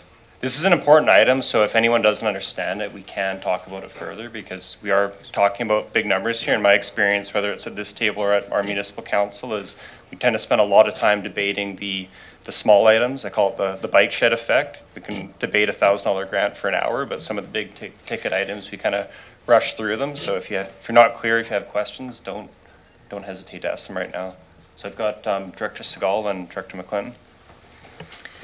I'm just wondering if with each of these reports, because the report from the commission just doesn't have a lot of information, which I know we also brought up in each of our commission meetings, if we could just have an understanding of the impact to requisition for what's being proposed, just to have that in my mind. Mr. Elzinga. So, Mr. Chair, through Regional Recreation, when we're having our municipal partners as well as the regional district bring forward a number of different reports with different formats, it is a work in progress to try and put those things forward. So the first attempt at these recommendations was basically just to identify the item. It was brought forward at 2 of the recreation commissions. Please add the numbers into the recommendation as they were brought forward. But at that point, it wasn't done for some of the other commissions. So staff certainly recognize that there is a consistency in format issue that we're going to address through future years. And so some of the commission recommendations have that information that Director Segal is asking for. Some we can add to on the fly. We're going to start with the Couch and Lake Recreation Commission. We were just strategizing around that so we can identify which of those particular enhancements are requisition funded. And Director Segal, we got an email, you probably saw this late yesterday after the our previous committee, or sorry, after our board meeting. So this came in at, I think, 6:09. It doesn't have the amounts for all the items, but it does indicate which of the commission recommendations are requisition, reserves, debt. Oh. But they don't all have the amounts, so but at least we'll have an idea of where the funding is coming from. Okay, I'm going to come back to Director Atkins in a second. I've got, so I'm losing track of my list here. Who was after Director Segal? Director McClinton, sorry. You got it. Thanks, Chair. I have 2 questions. So just for clarity, the 1.4 million turns into an actual of 4 million. It's not the reverse, right? Is that after the recalculations have been done of what's being, or am I going the wrong way with that number? No. So. For the total amount, yeah. Yes. No. So I somewhat understand the question. Hey, Mr. Elzinga, not to confuse things further, Yeah. but do you think it would help to get that attachment A and B up on the screen to compare them? Or is that just going to muddy the waters more? It would take some time. Okay, to let's do just that, so- continue as you're doing, and we'll see if there's more questions after that. Through the chair to Director McClinton. So how 390 works, there is an increase of the 4, because then everybody's paying for that. Yeah. But in function for 20, for those 4 areas that originally paid in pre-regional rec, there is a credit of $2 million that is going to go back to them on a different kind of calculation. This is how regional rec is very convoluted in finance, is that we have all these spreadsheets that we have to make sure we figure out that the people that are using the reserves that paid for it, so in, let's say, Shawnigan Lake, they had, for the bus, if they bought the bus this year and they use operating reserves for it, the people that contributed to it are gonna get a benefit back on through Area B. And the amount will show up at $390 for the entire group to pay for, but Area B will get a credit on this side to offset what they're paying in $390. I understand. And therefore, specifically Area A, or Area G, Area H would be disproportionately affected by this. The second, significantly. The second question is, how close to the referendum number are we now that we're at 3 years? We were, 6% each year. I mean, how did that number actualize now? Are we on track? Are we way over? Mr. Elzinga? So, Mr. Chair, through to Director McClinton, there's two numbers, neither which of which are going to answer his question, okay? So, number one is that the bylaw was established with a maximum requisition. So we are well under the maximum requisition for Function 390. The other number is what staff put forward in a number of presentations to municipal councils, this body, the public, in terms of what the impact would be. And we used 2019 actual numbers because at the time, just prior to 2022, we were obviously affected by COVID. So we wanted to have the most accurate numbers. So we said, if this happened in 2019 as opposed to this is what the impact would be. So based on 2019 actuals, we made it as apples and apples to apples at that time. Obviously, things change over 5 years now in terms of service enhancement, capital asset, et cetera. So those numbers are no longer applicable.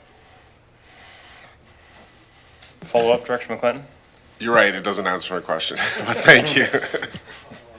Please add me to your speakers list, Chair. Director Martman? I thought you Yeah, left. if you can add me to your speakers list, please. Yeah, you're next on the queue. Oh, wow, just like that. Okay, feel special. Thank you, and just for some clarity, because I've never had this one question answered.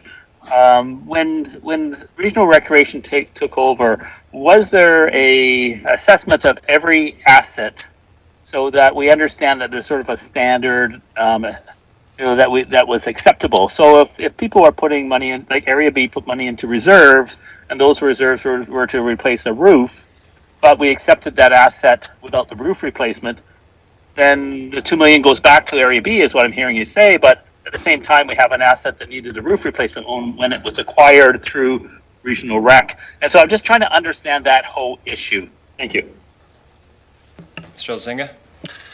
Thank you, Mr. Chair. Through to Director Martman, the simple answer is no. There was no evaluation of all of the assets, their values, upcoming capital projects. A lot of that was unknown at the time. So obviously, as we're doing today, capital assets investments are debated annually. And so we didn't want to project any potential roof replacements, et cetera. It could have been at any time. So we knew some of the needed repairs within a 5-year financial plan, but that's the extent of the evaluation at that time. Follow-up, if I may? Sorry, what was that, Director Martman? A follow-up, if I may? Yeah, please continue. Thank you, Chair. Thank you, Mr. Elzinga, because I think that sort of lies in the core that I hear from the community, at least my community, maybe Jesse, or maybe Dr. McClinton has the same question. But it's really around if there is what I would sort of define as an unfunded liability or a taking on of an asset that had liabilities at that time and there was no assessment of it, then it does leave regional recreation users or payers on the hook for that. And I don't know if I would see that as equitable or others see it that way either, but I think there is a obligation from prior users to turn over an asset in good repair. And if it is, great, then the money should go back to them. But if it's not, then I think there is an obligation to the new regional rec that way. Thank you. Thank you. Any further questions for Mr. Elzinga? Can we move to the first commission report? Director Wilson. Thank you, Chair. And John, you mentioned that Area B had reserves in there and they would get a reimbursement. Area C got any money that we had? Mr. Chair, if I may, it would be my assumption that there would be some. Okay. So Area C contributed to the Kerry Park Recreation Center, Yeah. which would have a reserve fund, and Area C would have a part of that. Good. So if there was a project at Kerry Park that used reserve funds, then Area C should be compensated for their portion Okay. of that piece from new contributors. Good, thank you. All right, any further questions for Mr. Elzinga? So we'll now move on then to the first of the commission recommendations, the Couch and Lake Recreation Commission. Turn to you, Director Morrison. Thank you, Chair. Just like to set the table by suggesting that we do number 1 first. And also like to note that we had lengthy discussions, and I would suggest that what you have before you is a very seriously considered requests, and that the commission members and staff are very much hoping that this committee and board will authorize the first item in the service enhancements. Mr. Elzinga does have some numbers and sources of revenue for these, so I will start by introducing number 1, and I would move it. It's moved. Is there a seconder? Second by Director Segal. Ready for the question? All in favor? And opposed?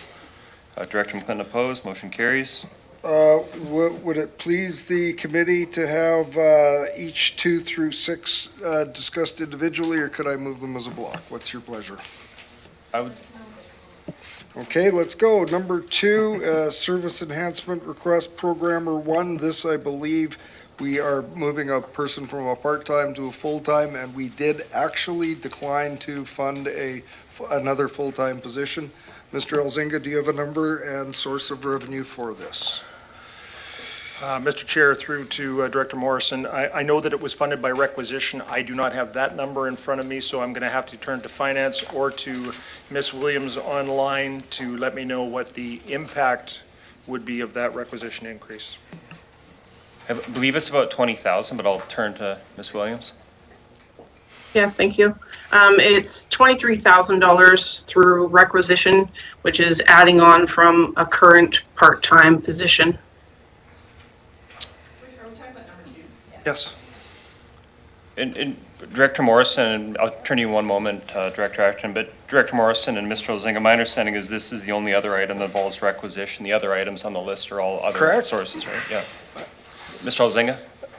Mr. Chair, my question would be that one of them is by debt, and there's probably a short-term borrowing amount. I'm not sure if that applies to 2025, and would, again, have to consult with Ms. Williams or Finance. All right, Director Acton, question? Comment? First, a comment. So, for example, for this Shawnigan Lake position, so Couch and Lake. Oh, we're talking Couch and Lake. Yeah. We're I on asked you, number 2. R7, number 2. Yeah, R7, number 2. What? All right, okay. Did I move that item? I think you did, but maybe to be safe, do it again. Okay, moved and seconded then. Sorry, Director Morrison, are you going to move just 2 or 2 to 6? Just number 2 Number for 2, now, just because it number had 2. requisition attached, that's Okay, why. so it's moved, seconded. Any discussion? All in favor? And opposed? None opposed, motion carries. Would it be your pleasure to have 3 through 6 moved as a block? Please do. Moved, seconded. Any discussion? All in favor? And opposed? Not opposed, motion carries. Thank you, Ms. Williams. Thank you, Director Morrison. We'll now move on to the Couch and Core Recreation Commission recommendations. I think Director Abbott, would you be willing to introduce these? Or Mr. Elzinga as well?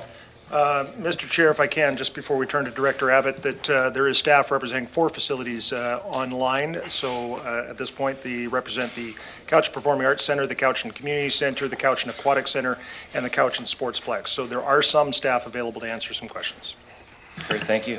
Thank you, Chair. Thank you, Mr. Elzinga. As the Vice Chair of this Core Commission, it's my pleasure to bring these before the Board Committee.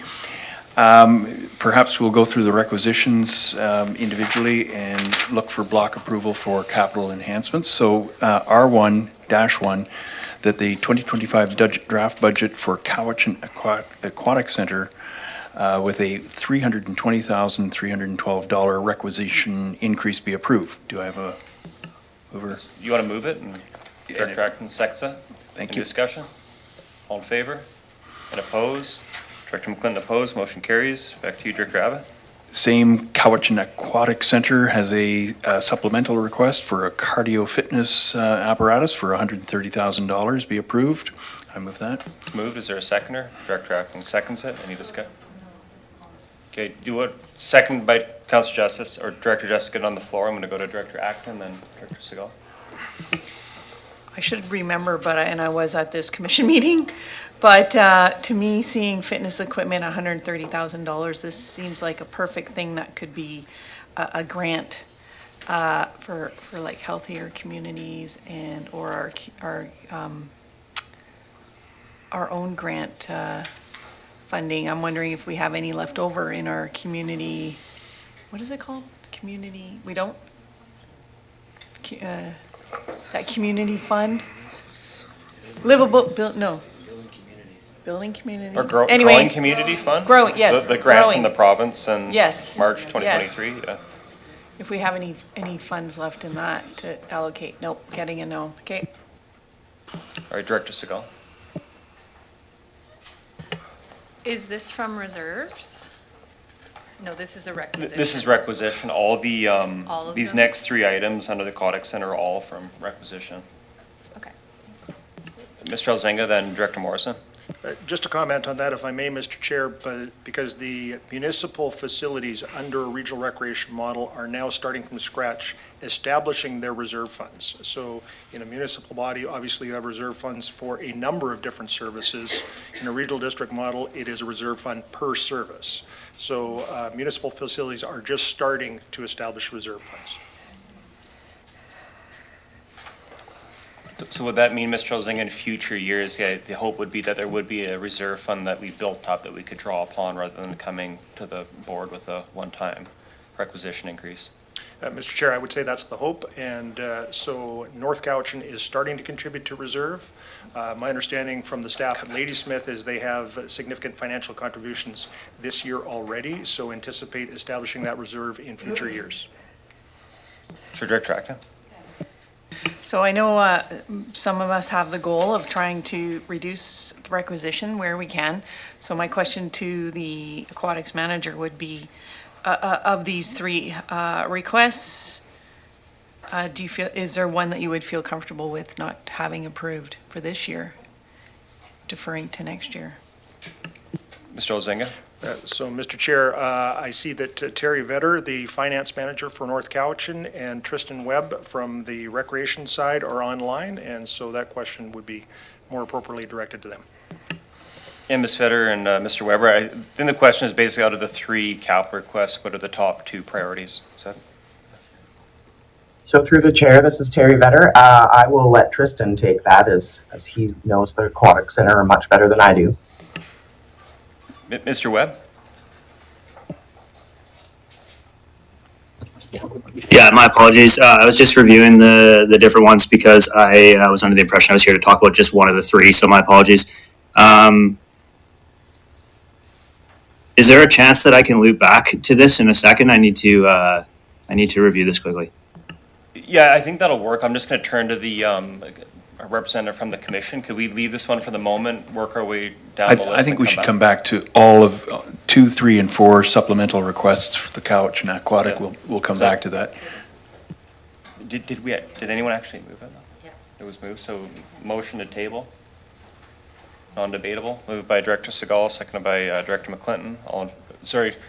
I just want to. It's non-debatable, but Director Morrison did have his hand up before that, so I'm going to make some And I think allowances. it could help with the discussion because I'd just like to know if there is any of those three that might be potential for short-term borrow.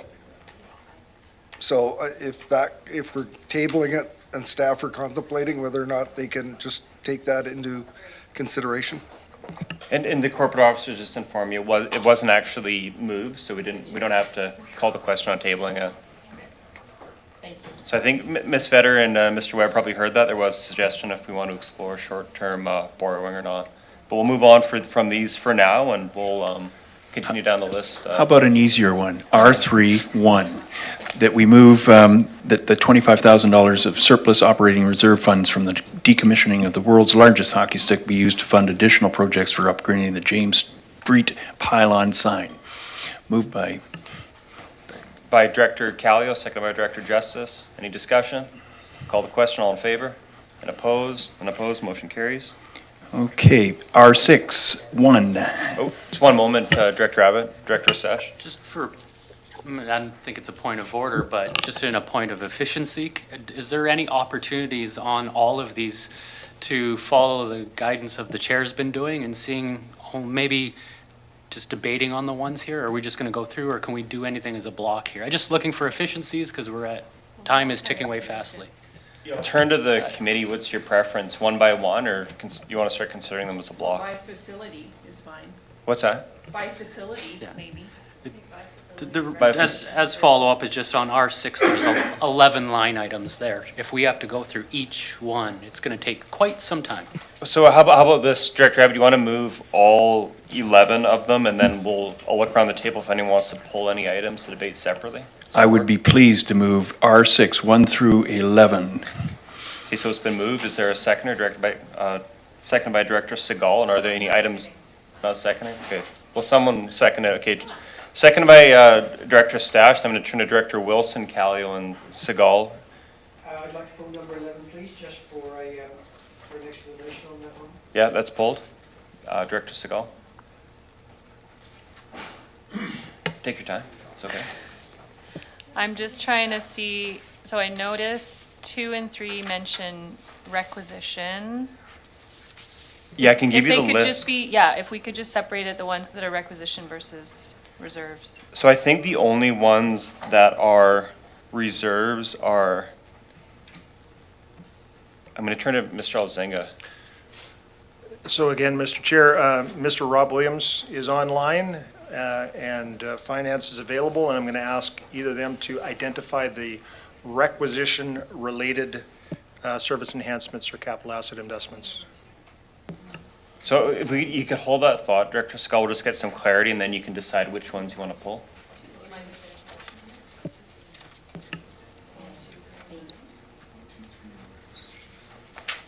So Mr. Alzenga, you said Mr. Williams could perhaps speak to this? If Mr. Rob Williams is online, or perhaps Ms. Bowen can assist us. I'm here, John. Okay. So the enhancements that require requisition include the multi-purpose all flooring at 150,000. The other 150,000 is to come from reserves, and the HVAC replacement is being split between 420 and 426. 420 does have reserves for that, but 426 doesn't. So 75,000 would need to come from requisition for that one. That's it. Great, thank you. Is that clear enough, Director Segal? I think it's number 8 and 9 that would come from requisition. The others are from reserves, with the exception of R61, and then there's another that involves reallocating some staffing time. So I see 1, 2, 3, 8, and 9 that involve requisition. Yeah, sorry, 1, 2, although 3 is 0. Oh, got it. Oh, I see. I just saw the word. So 1, 2, 8, 9, 11, do we want to pull those 5? And then we'll vote on the rest as a block? Director Nicholson, sound okay? I'd just like to say that at least 5 of us are on this commission, and we worked really hard to come up with this budget, and this is what the community center needs, so I hope people support it. Right, ready for the question then? Director McClinton? Or just eager to vote? My question, just getting staff ready, will be, can it be fully funded through requisitions or short-term borrowing for those ones? So that'll be for after, though. All right, so I'll call the question then on the items that weren't pulled. So it's items R6-3 to R6-7, then R6-10. So all in favor? And opposed? None opposed, motion carries. So now we'll start with number 1. So this is the requisition increase for the function 420. Any particular questions for staff on this one? Director McClinton? Yeah, I guess my question would be for any of these, I mean, as we go through them, can they be fully funded through operating reserves, sorry, whatever the reserve funds are, or can we entertain short-term borrowing? And I'll just tell you, I mean, just to, sorry to pause on this, like, I know I'm coming at this from a very selfish point of view, but Area G and Area H are going to get absolutely hammered with these numbers. Like, we're the only two areas that, yeah, that it's going to be massive disproportionate. Mr. Ozinga or Ms. Bowen?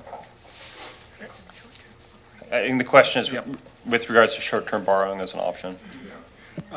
My understanding, Mr. Chair, through to Director McClinton, is that any of these are eligible for short-term borrowing. I'd stand to be corrected by Finance or Mr. Williams on that. So short-term borrowing would be an option for any of the capital asset requests that involve requisition. So that would potentially bring that requisition number down for 2025. I'm sorry, there was a second part to that question as well. No, I think you answered it, and I can see that Tracy maybe has something to say. Just through the chair to Director McClinton, so just if it does do short-term debt, the payments will come back as requisition for 390 to cover. It doesn't go through 420 because now it's operating. If it was long-term debt, that's long-term will go to the people. I think that's how it's set up. But short-term debt, so all you're doing is pushing it down the line. So the requisition will still have to be increased to cover those debt and interest for those items through 390 back to, Director Segal? Yeah, I just wanted to say I misunderstood 1 and 2 are just the draft budget for the arena and the theater. I'm comfortable with those being moved at the same time. I would move them because we don't have anything on the floor currently, correct? Move 1 and 2. Is there a seconder? Second by Director Estache. Any further debate? We want to call the question? All in favor? And opposed? Unopposed, motion carries. We can now move on to number 8. So this is the HVAC replacement maintenance for $150,000, combination of requisition and capital reserves. So any questions for staff? Moved by Director Nicholson, seconded by Director Abbott. Any discussion? Director Wilson, and then Director Acton, and then Director Morrison. Yeah, what's the combination made up of, John? It says a combination of capital reserves and requisition. Do you have the split? I believe the split is 50-50, so 150,000 from each, but I would turn to Mr. Rob Williams just to confirm that number for me. Thank you. Mr. Williams, can you confirm the split? Is it 50-50? It's 50-50 between those two functions, and it's, just to be clear, it's 75,000 from each function. And the reason why the 426 function isn't using reserves is because they don't have enough. And so that's why it's proposed to come from requisition. Okay, thanks. So I've next got Director Acton. Okay, Director Morrison, then Director McClinton. Yeah, the question around short-term borrowing is, yes, it is moving down the line. Yes, there is some increased cost, but if the commission can tell me that it was contemplated and discussed when they were doing that, I'm totally fine and we can move on and I won't have any more questions. Director Abbott, you recall if that was discussed? I don't recall that conversation. I don't recall that it was discussed. Director So Morrison? as a follow-up, with the squeeze that directors are feeling, I just think if there's appropriateness of an asset that's going to last longer than 5 years, that it makes sense that there be a consideration. And I'm not going to direct any one of these. It's just if staff would contemplate it, if it were feasible to reduce requisition amounts. Thank you. Director McClinton? I mean, that's basically my question. I just, thank Director Morrison for bringing that up. I mean, anything that we can do to help with these is just going to be astronomical for a couple areas. Director Acton? in Director Morrison's colloquialism, test the house, on, for the Number 426, for the HVAC replacement maintenance, funded through 75,000 through reserves and 75,000 through short-term borrowing. And the other one, the flooring replacement for 150,000 funded through capital reserve, and the other 150,000. Oh, Director Acton, could we hold off on the second one? Because I think we've only got number 8 on the floor right now. Oh, we can't just put them together? But I think you're basically, okay. you're amending what's already on the floor. Oh, Like, okay, yeah. okay, just number 8.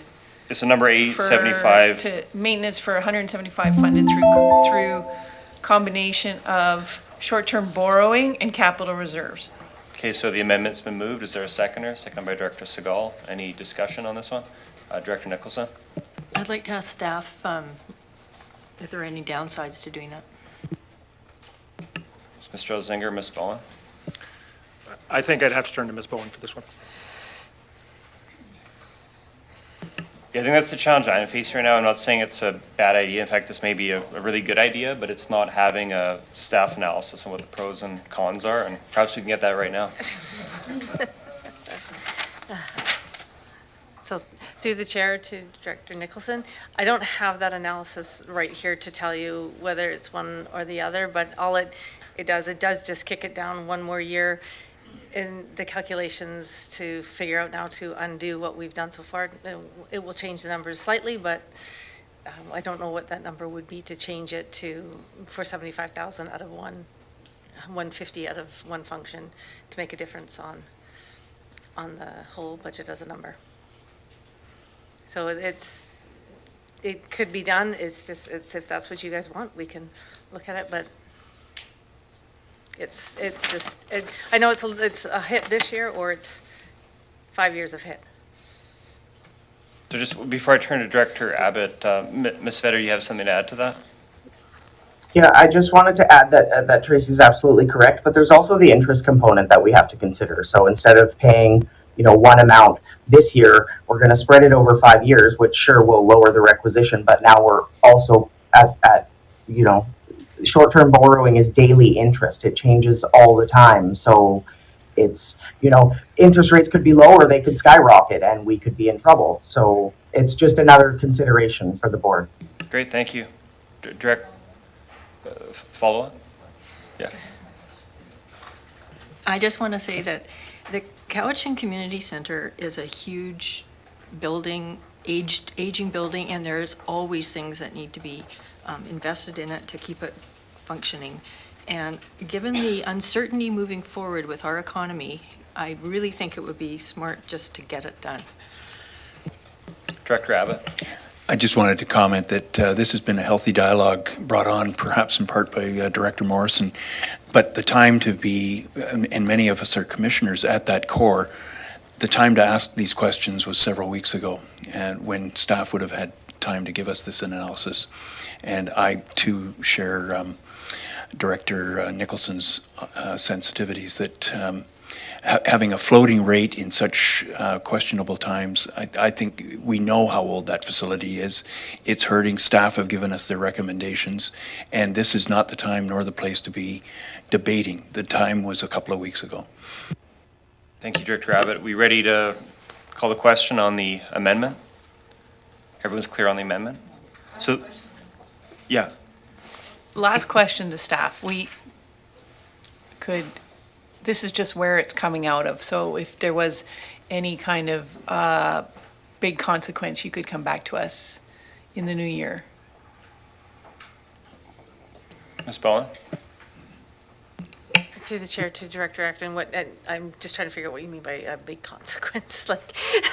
I think she means if there's any risk coming out of moving to short-term borrowing instead of requisition. If staff identify a risk subsequent to this meeting, that if you could. Yeah, like if we don't do requisition between now and February 12th, then we have no choice but to do the other one, to do the short-term debt. If you put the short-term debt in, and then we take it out today, if this is what's chosen here, then we take it out, we proceed with the short-term debt, then the only change would be, we'd have to make it before we adopt the bylaw in February, to make the change to go back to requisition. That would be the only change. Can we equip staff to have the access to both?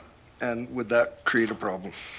Sir, could you repeat that, Director Morrison? Can we amend the motion to, like, currently right now, it's short-term borrow and capital reserves. Can we equip the staff to have access to requisition, short-term borrow, and capital reserves? And they can report back to us as to the implication, or is that gonna be a whole ton of work to change things? Ms. Bowen? Through the chair to Director Morrison, since this does involve regional rec in Function 390, there is quite the calculations in the background that we have to do to have one, which we currently have right now, and then take it out and then show the analysis. Yeah, we'd have to have another spreadsheet, yeah. Okay, so I've got Director Callio, Director McClinton, and there may have been another hand, so apologies. Yeah, on the amendment. Mine's easy. I just want to hear the motion. Okay, so the motion is, so let's start out with the original recommendation here was that we basically cover the costs of the HVAC replacement maintenance for $150,000, half funded through requisition, half funded through capital reserves. The amendment is to do all that except fund it half through short-term borrowing and half through capital reserves. Is that clear to everyone? Yeah. So ready to vote on the amendment then? Yeah? So call the question on the amendment. All in favor and opposed? Motion's defeated. So back to the original motion, funding the project through requisition and capital reserves. I'll call the question. Ready for the question? All in favor and opposed? Director Segal and McClinton opposed. Motion carries. We can now move on to number 9. Director Acton. I won't make this amendment, but if somebody else wants to, I don't actually see the problem with short-term borrowing on this one. It's a larger amount, and you only pay for short-term borrowing if you actually start the project. So if it's delayed or anything like that, then these funds won't even get used. But if we use requisition, it's out of people's pockets right away, no matter what happens. So I would propose that if someone else likes that idea of doing half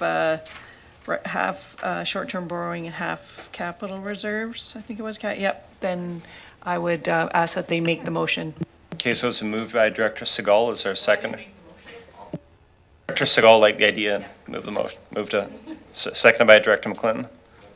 Of course. Yeah. And also just like to make the point, one small example in Saltaire, we use short-term borrowing for our pickleball courts, a bunch of improvements, and the rate of inflation was much higher than the borrowing, and we actually came out ahead on it. So it's not always the case that you end up paying more interest. All right, ready for the question? We want to debate this one some more. Is everyone clear on? Okay, so again, the original recommendation here. Do you want me to read the motion or give you my explanation of it? Okay, the motion, all right. The amended motion. There's no amendment. Yeah. We didn't move in second. Oh, so we've moved an amended version of the recommendation. So you made a main motion, it was first and seconded. Yeah, of course, And yeah. so only the main motion was put on the floor with your change. So So we're the- only at a main motion right now. Someone got to drink pop. All right, so the new motion Not then. my sheet back. Yeah, for sure, take it. That the 2025 capital asset investment request for function 420, CCC arena events and services, multipurpose hall, flooring replacement for $300,000 be funded through a combination of short-term borrowing and capital reserves to be approved. So that is the motion on the floor. So call the question then. All in favor and opposed? Directors Nicholson, Abbott, Estache, Callio, and Mackay opposed. Motion carries. So we've now got number 11 here. I'm wondering if this one we want to just save it to the end because there's 3 different commissions have all recommended the same proposal here for the regional needs assessment. Yeah? Does that work, Director Abbott? It does. There's one last R7 to contemplate, the sports flags. Of course, R7, yeah. 1, 2, and 3. Do you want to move them as a block? I think in keeping with what we've been doing, let's, R7-1 for the requisition of 54K. So moved. Is there a seconder? Seconded by Director Justice. Any discussion? Call the question. All in favor? And opposed? Unopposed, motion carries. And might as well handle them separately. 2 supplemental requests. One's for parking lot repair to deal with flooding and space constraints, $59,000. Be approved. Moved by Director Abbott, seconded by Director Estache. Director Segal. Just a question of if this is requisition or reserves. Both requisition, both items. requisition. Director Acton. Yeah, so my comment is, in case you're not aware, the Cowichan Sportsplex is actually mostly run by like volunteers and very efficient in their budgeting. So just want to highlight that. Thanks. Thank you, Director Acton. So it's been moved and seconded. Any discussion? Call the question. All in favor? And opposed? Unopposed, motion carries. And finally, R7-3, that the supplemental request for Cowichan Sportsplex for a much-needed mower replacement of $32,450. So a much-needed mower. We actually saw pictures of it, literally held together with binder twine, the current one, and duct tape. Moved by Director Abbott, seconded by Director Justice. Any discussion? Call the question. All in favor? And opposed? Unopposed, motion carries. We'll now move on to the Cowichan South Recreation Commission. Point of order, did we have more of R1 we had to go back to? Yeah, I'll turn to Mr. Webb, or are you still online, Mr. Webb? Would you be willing to comment on the first set of recommendations with regards to the Cowichan Aquatic Center? Yeah, to the chair, I believe, sorry for the delay there. I believe that the question was about which one of the 3 we'd be comfortable delaying. Is that correct? Yeah, that's correct. Or what are the top 2 priorities? But I think it's, the same thing.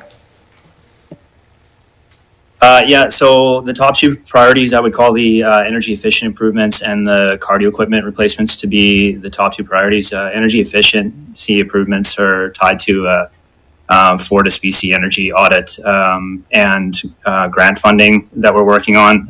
That facility is a very high consumer of energy, and we're looking at reducing that. So I think this one is really important, and we'll end up seeing some significant savings down the road as a result of moving forward on that one. The cardio equipment replacements are, the stuff we have there is just end of life. We're starting to see a lot of repairs that are needing to happen and downtime that's affecting patrons. So of the 3, those are the 2 that I think would be the most important. Director Estache, then Director Acton. Being that this subject came up at the North Cowichan table, it's important to let the board know it's actually not $100,000. It's only going to be a $25,000. You pay the $100,000 up front, and then Fortis gives you $75,000 back for performing the audit. So it is actually, but you have to pay it up front, and then the money comes back. I just wanted to make everybody aware on that part. Director Acton. Yeah, so as a member of this commission, I'm surprised to hear that those were the priorities, and I for sure would not want to skimp on the compound, because I think that project's kind of underway and already planned to happen, and it's for making it more secure for staff and the employees that work there, because, we are seeing so many issues in the core there that they're kind of requiring this. So I am not suggesting that I would not approve taking that supplemental request away. Great, thanks, Director. I'm about to turn to Director Kallio, but I see Mr. Webb has his hand up. Anything to add, Mr. Webb? Through the chair to Director Estache, I just wanted to correct you on one thing there. What was being discussed at council last week was the energy audit study portion of that project. This $100,000 is actually allocated for moving through on recommendations that are a result of that audit, and FortisBC will actually provide substantial funding through grant monies, but we do need to put up a portion of that as well. So the $100,000 is directed towards the actual recommendations and not the audit portion. I just wanted to clarify that. Thank you. Director Kallio, and then Director Morrison. Yes, thank you, Chair. I've spent a lot of time in this building, and so do thousands of other people. I think in its history, it's never had so many people through its doors, and I can profess to that because, when you go into the gym in the mornings there, it's packed, and the fitness equipment in there, this 102, the aquatic cardio fitness equipment, that equipment that's been in there since, correct me if I'm wrong, John, but I think it's been there for 10 years or something like that, some of it. Mr. Chair, I'd like Mr. Webb to speak to that one Okay. if possible. Mr. Webb, anything to add with regards to the age of the equipment, the fitness equipment? Sorry, I started, I just passed my 1 year anniversary, so I don't actually know the how old they are. I know that they're significantly old, and I do know that we are seeing the signs of that. They do suffer from breakdowns fairly regularly as a result of their age, but I'm not able to speak to the exact age of the equipment.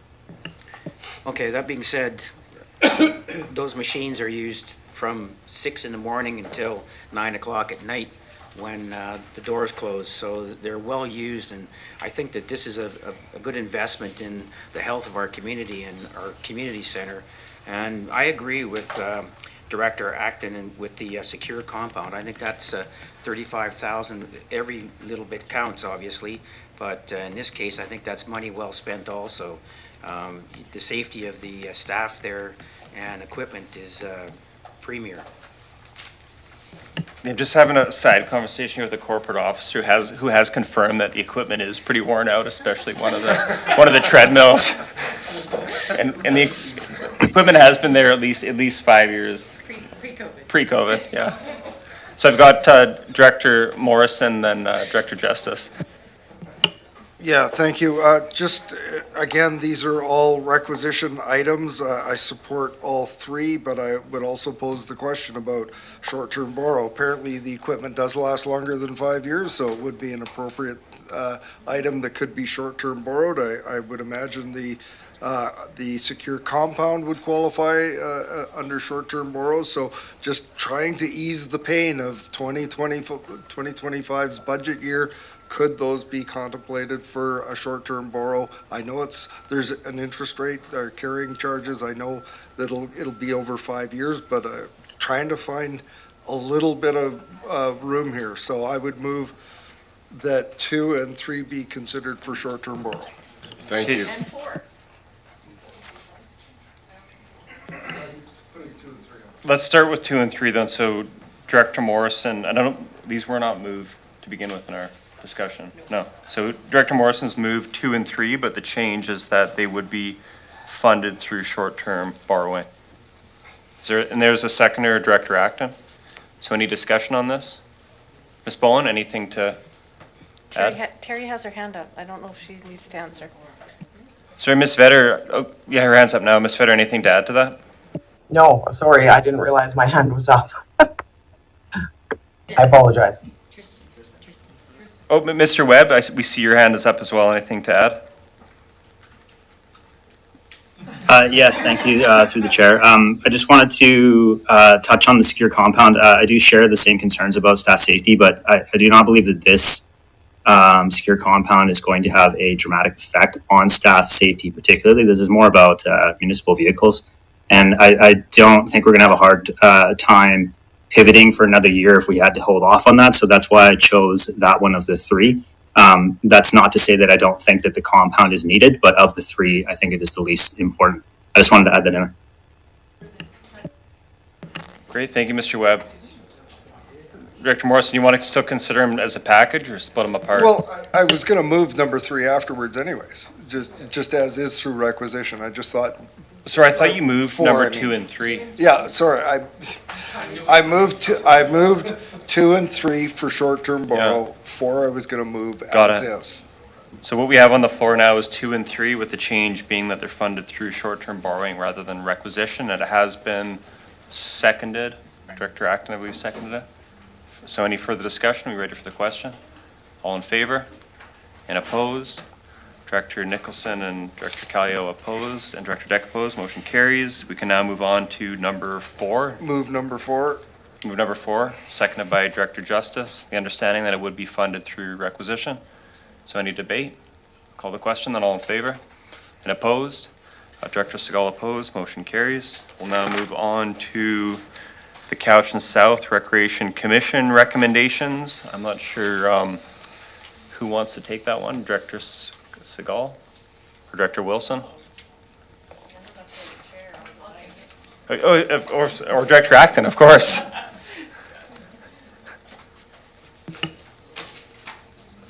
Well, I would move, so, number 1, it's a very small increase compared to the function of that facility. You want to move that? I'd like to move it. Move? Number 1, I'd move number 2. There's actually a very small percentage in number 2. Okay, 1 and 2 have been moved. Is there a seconder? Second by Director Segal. Any discussion? All in favor? And opposed? Unopposed, motion carries. Back to you, Director. Oh, sorry, Director McClinton, opposed. I have a question for Director, next to me. Can we start with the ones that are Your coming out favorite of, that are coming out of reserve? Can we start with those? Sure. Let's move all of those. Okay, so number 3 is 80,000 funded through capital reserves for lighting. Number 4, move the hot water boiler replacement for $90,000. And the number And- 7, right? Number 7, $200,000 funded through operating reserves for the septic system. Do you want to move those 3, I'll Director move Acton? those 3, yes. Those 3 are moved, second by Director Segal. Any discussion? All in favor? And opposed, motion carries. So that puts us back to number 5, I think.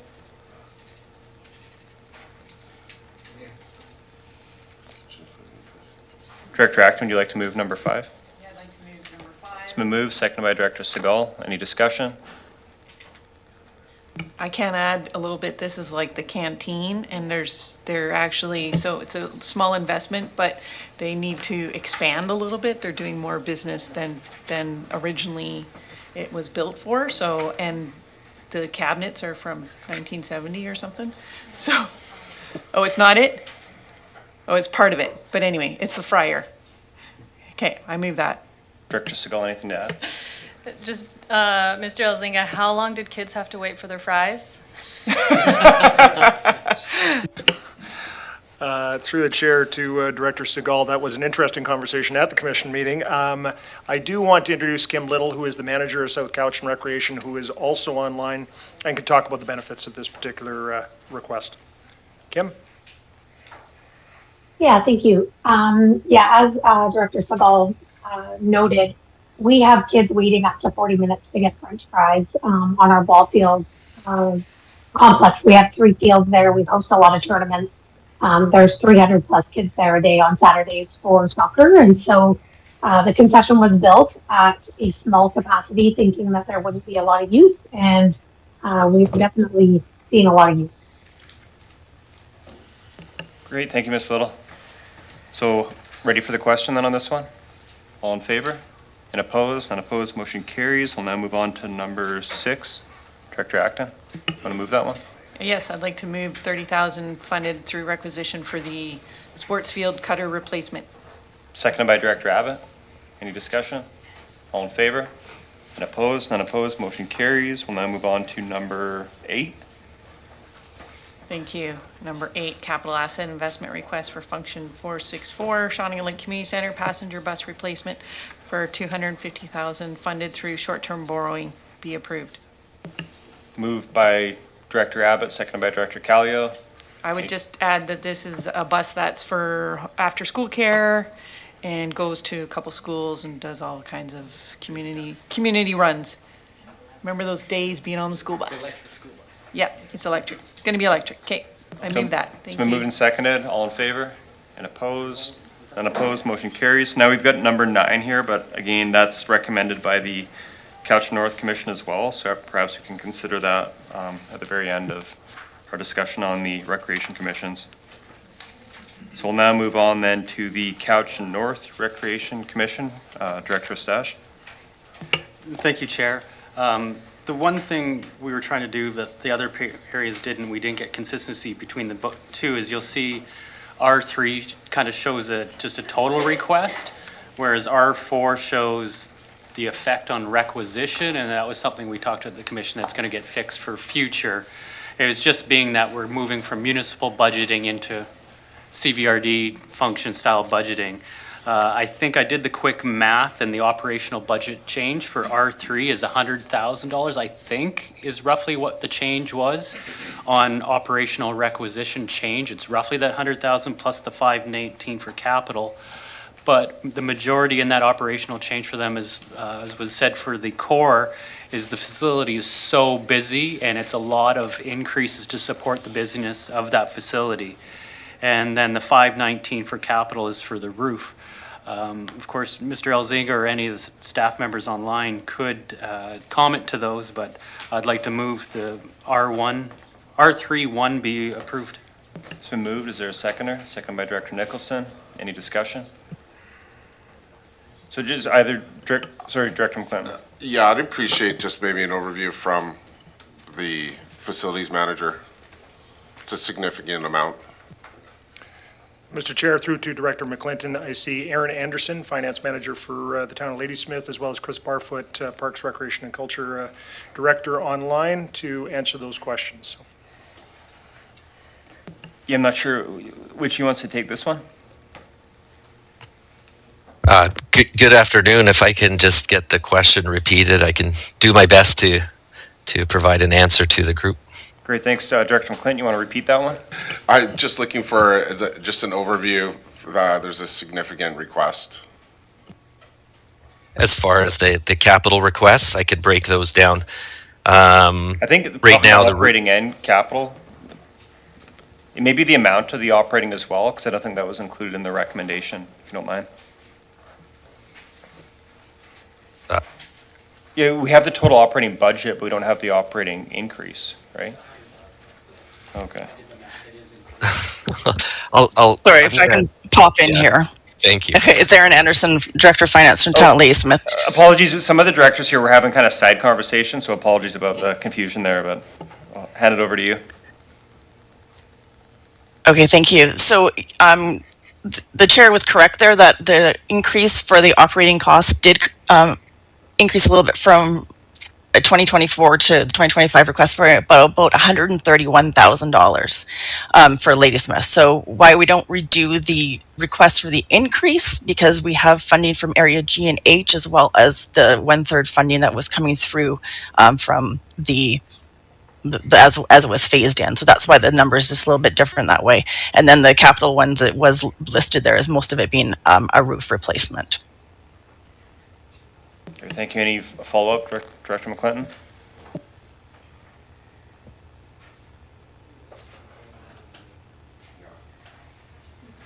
Just bear with us one moment. Yeah, not at this time. I guess actually when my other question would be, have all options for funding this been explored? The roof replacement, are we able to explore short-term borrowing for that? I know it's a big number. So not sure who wants to take that one. Mr. Elzinga? It sounds like short-term borrowing generally wasn't something that was discussed at the commission level. No, it was not. Not to my recall.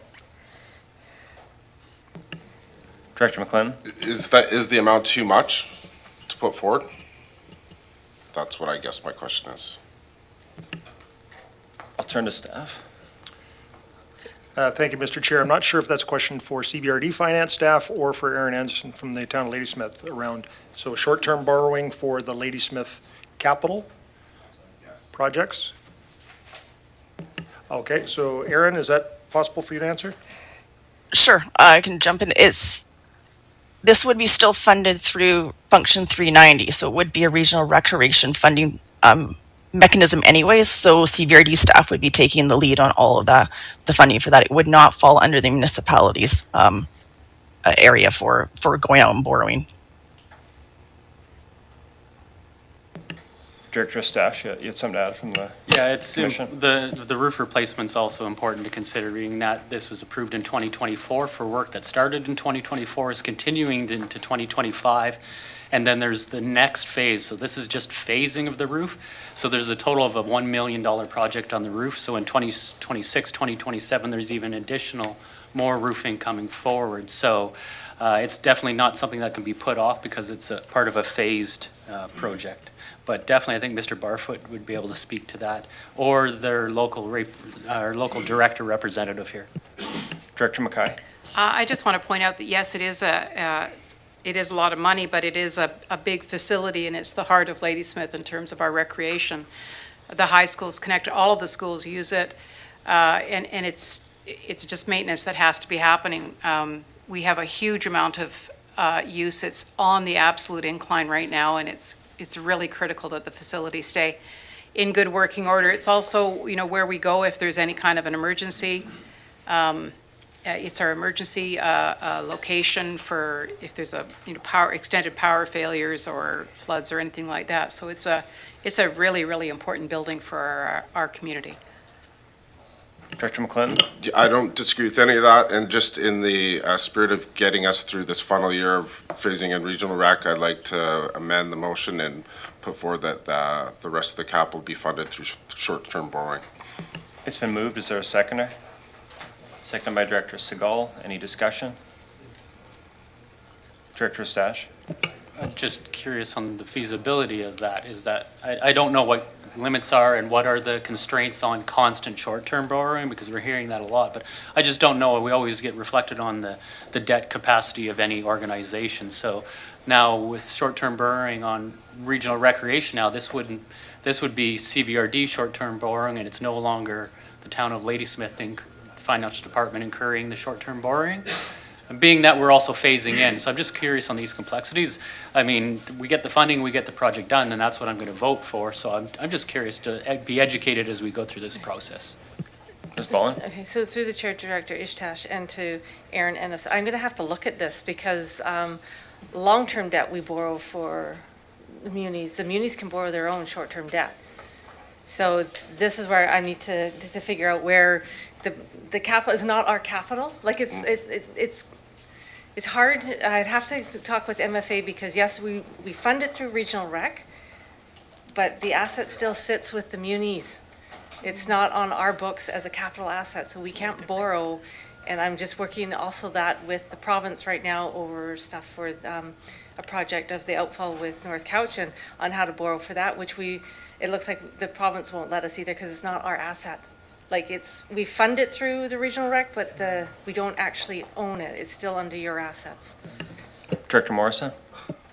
I was actually going to suggest a short break so that we might be able to get some clarity, because I think that's a pretty big question. If we're going to be funding facilities, but there's not the ability to, funding facilities we don't own in the province, saying we can't use a tool to do it, then we've got a bit of a problem. So, yeah, I noticed the looks on some of the staff's face, so I don't know if a break now is appropriate or not, or whether it would be another day that they could get back to us with an answer. We're so close to the end, though. Director McClinton? I would be happy to amend the amendment and say using it if possible. Yeah, like using short-term borrowing if it's a tool that we're able to use. If not, support the funding as originally suggested. Sort of giving you both options, but using short-term if it's applicable. Does that make sense or no? I think so. It'd be an amendment to the amendment, which we're allowed to do. Yeah. Bear with us for one moment here. Yeah, Ms. Vetter? So through you, Chair, I believe that it would be the individual municipalities. Ms. Bowen's absolutely correct. You can't borrow from MFA if you don't own the asset. So long-term borrowing isn't covered by regional rec, but short-term borrowing is. So all the costs would be with the municipalities. However, the Cowichan Valley Regional District would be funding it through the regional rec function. I just wanted to clarify that. That's correct. Thank you. So just bear with us one moment now. We're getting some wording ready for the amendment to the amendment. So the second amendment was, perhaps you want to reread it, Director McLennan. I think it's basically just giving staff the discretion to decide if they want to continue with requisition or explore short-term borrowing to pay for the capital costs for the Frank Jameson Community Center. That's close. My preference is to use short-term borrowing. If that's not available to them, then go through requisition. Yeah. Is there a seconder for that amendment? Seconded by Director Callio. Are we clear enough on it? So I'll call the question then. So it's the amendment to the amendment. All in favor? And opposed? Director Nicholson opposed. Director Mackay opposed as well? Okay, so it passes. Then we go back down, moved and seconded amendment portion of the funded by short-term borrowing. Can you read it out? Sorry, it's getting a bit convoluted right So here. that it be moved. So that it be moved and seconded, we're going back, we went up 2 amendments. We just dealt with that 1 amendment to give staff discretion to give staff short-term borrowing or through requisition. We moved and carried that. Now we go back down and we look at, again, the moved and seconded amended portion be funded through short-term borrowing only. So you may defeat that. But would we still vote on that? Like if we've already passed the amendment to the amendment? So you didn't pass this one.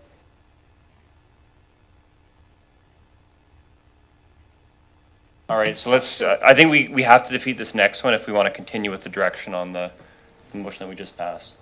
Yeah. So it's, this next amendment is just giving direction to only do short-term borrowing, whereas the one we just passed gave staff discretion. So call the, yeah, we should defeat it if we want to continue with the one we just passed. So I'll call the question, all in favor? And all in favor of short-term borrowing only? And opposed? Motion is defeated. Okay, so now the motion. On the main motion as amended, that, sorry.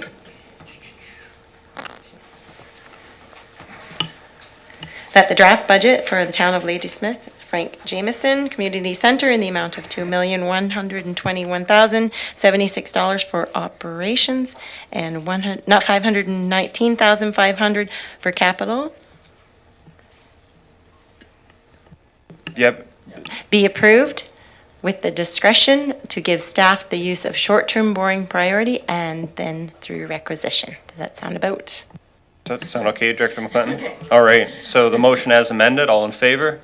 And opposed? Director Acton opposed, motion carries. We'll now move on to R4. Director Stash. Thank you, Chair. So on R4 here, I'll only be moving 1 and 2, as we've discussed that number 3 is similar to the other recreation commissions. We're going to discuss that on its own, not within this. And then for 1 and 2, I'd like to add in, there was discussion on the need for short-term borrowing.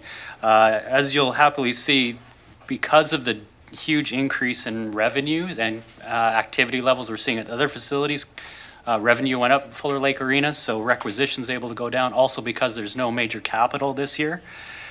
In that, though, is the foresight to build up the reserve every single year, and it's an escalating reserve. So this year's reserve, within the requisition, 175,000 is being put to capital reserves.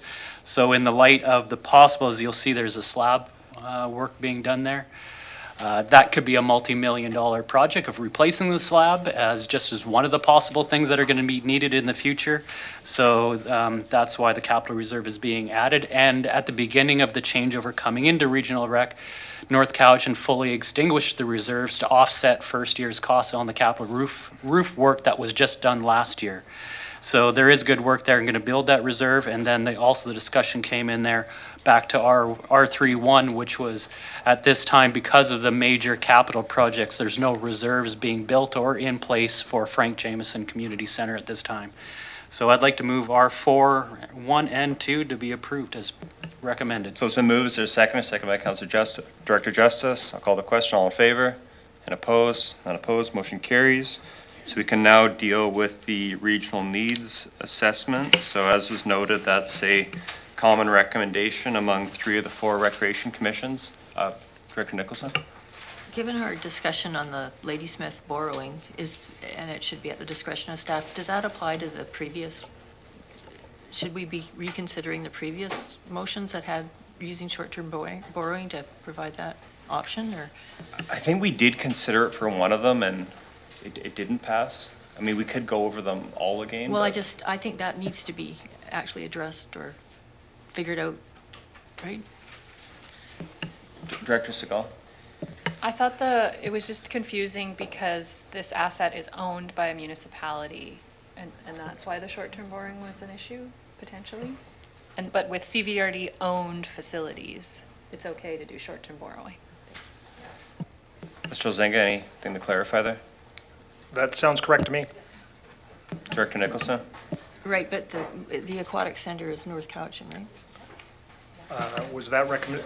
Yeah, I think that for 2 of them, the recommendation was, could we go back over those again? I know they involved we didn't give staff the discretion with the 2 items under the aquatic center. We just said fund it through short-term borrowing. So we could go back to those if we want and give staff the discretion.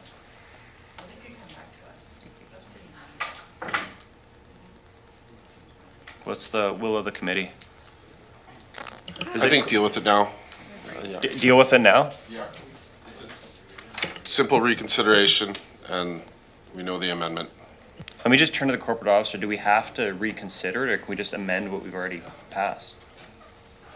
Like, we've already said we want you to fund these 2 items through short-term borrowing, but we want to go back and say, fund it through short-term borrowing or requisition.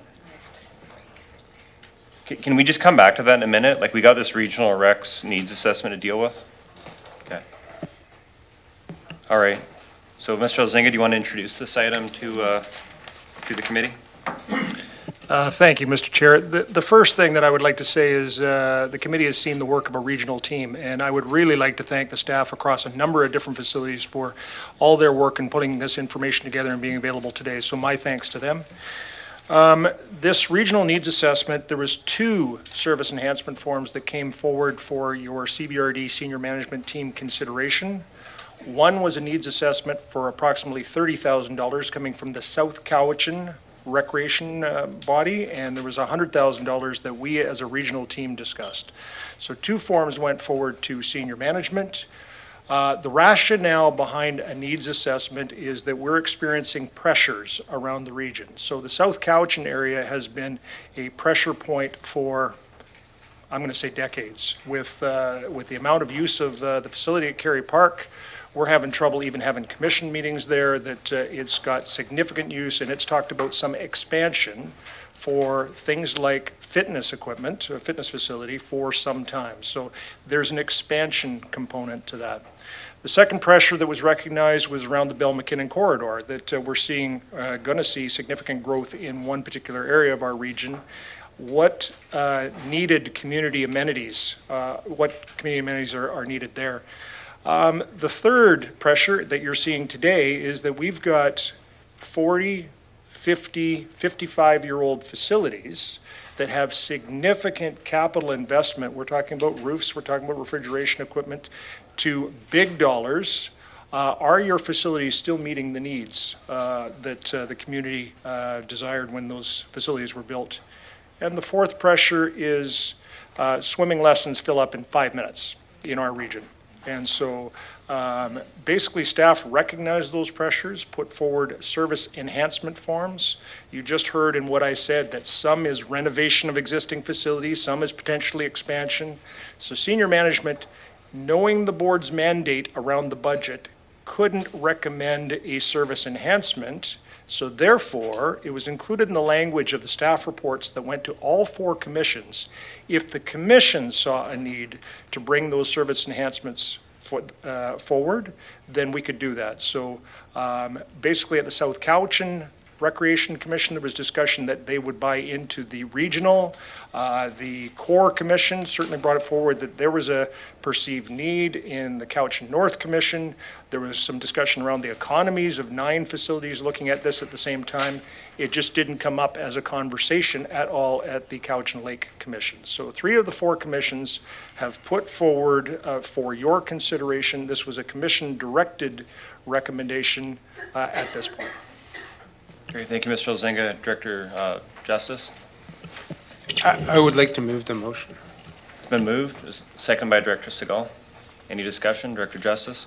Yeah, I mean, I think this is really important for us to get on top of for all the reasons that Mr. Elzinga has just said. And when we have as we've just seen, we have so much investment in recreation, both operating and capital. And I mean, it's just crazy not to be on top of this. I think we know that there's tremendous growth pressure. We know the population's changing demographically. We know there's new emerging interests in recreation. And all of these, I think, are reasons why we want to sort of stay on top of this. And I think something that Mr. Elzinga didn't say, I think, is that this was part of the original plan. Correct me if I'm wrong. As we phased in regional recreation, the idea was that as we got through the 3 phase-in years, then there would be a needs assessment to look at how we move forward. So for those reasons, I would support this going forward here. Director Segal? Yeah, I just share that being in the South, I don't have any spring break camps available for my kids. I have to book up here at the CCC. Also, since COVID, I have not been able to get my kids into any swimming lessons. So I am really, really in favor of this. Also, my mom missed out. She has no senior fitness this time around because she has, it's a hard time navigating that online booking system and was too late. She tried to do it in person. Director Nicholson? Yeah, I think this is very important, but I want to understand whether this will include some sort of assessment of what we need for emergency centers, because I think that we rely on our community centers for that function in many cases. And I also recall in our strategic, when we did the strategic recreation, what was it called? The plan? Yeah. Last time we went out to the community, they said that parks and trails, or the trail stuff, was the outdoor recreation was their highest priority. So I don't think that we should do this in isolation of those 2 things. So I will support it if we are going to take a broad look at it. Mr. Elzinga, anything to add to that? I'm going to come to you in one moment. Director Morrison. So if I may, Mr. Chair, to both the directors, Director Justice and Director Nicholson, both were bang on with their comments.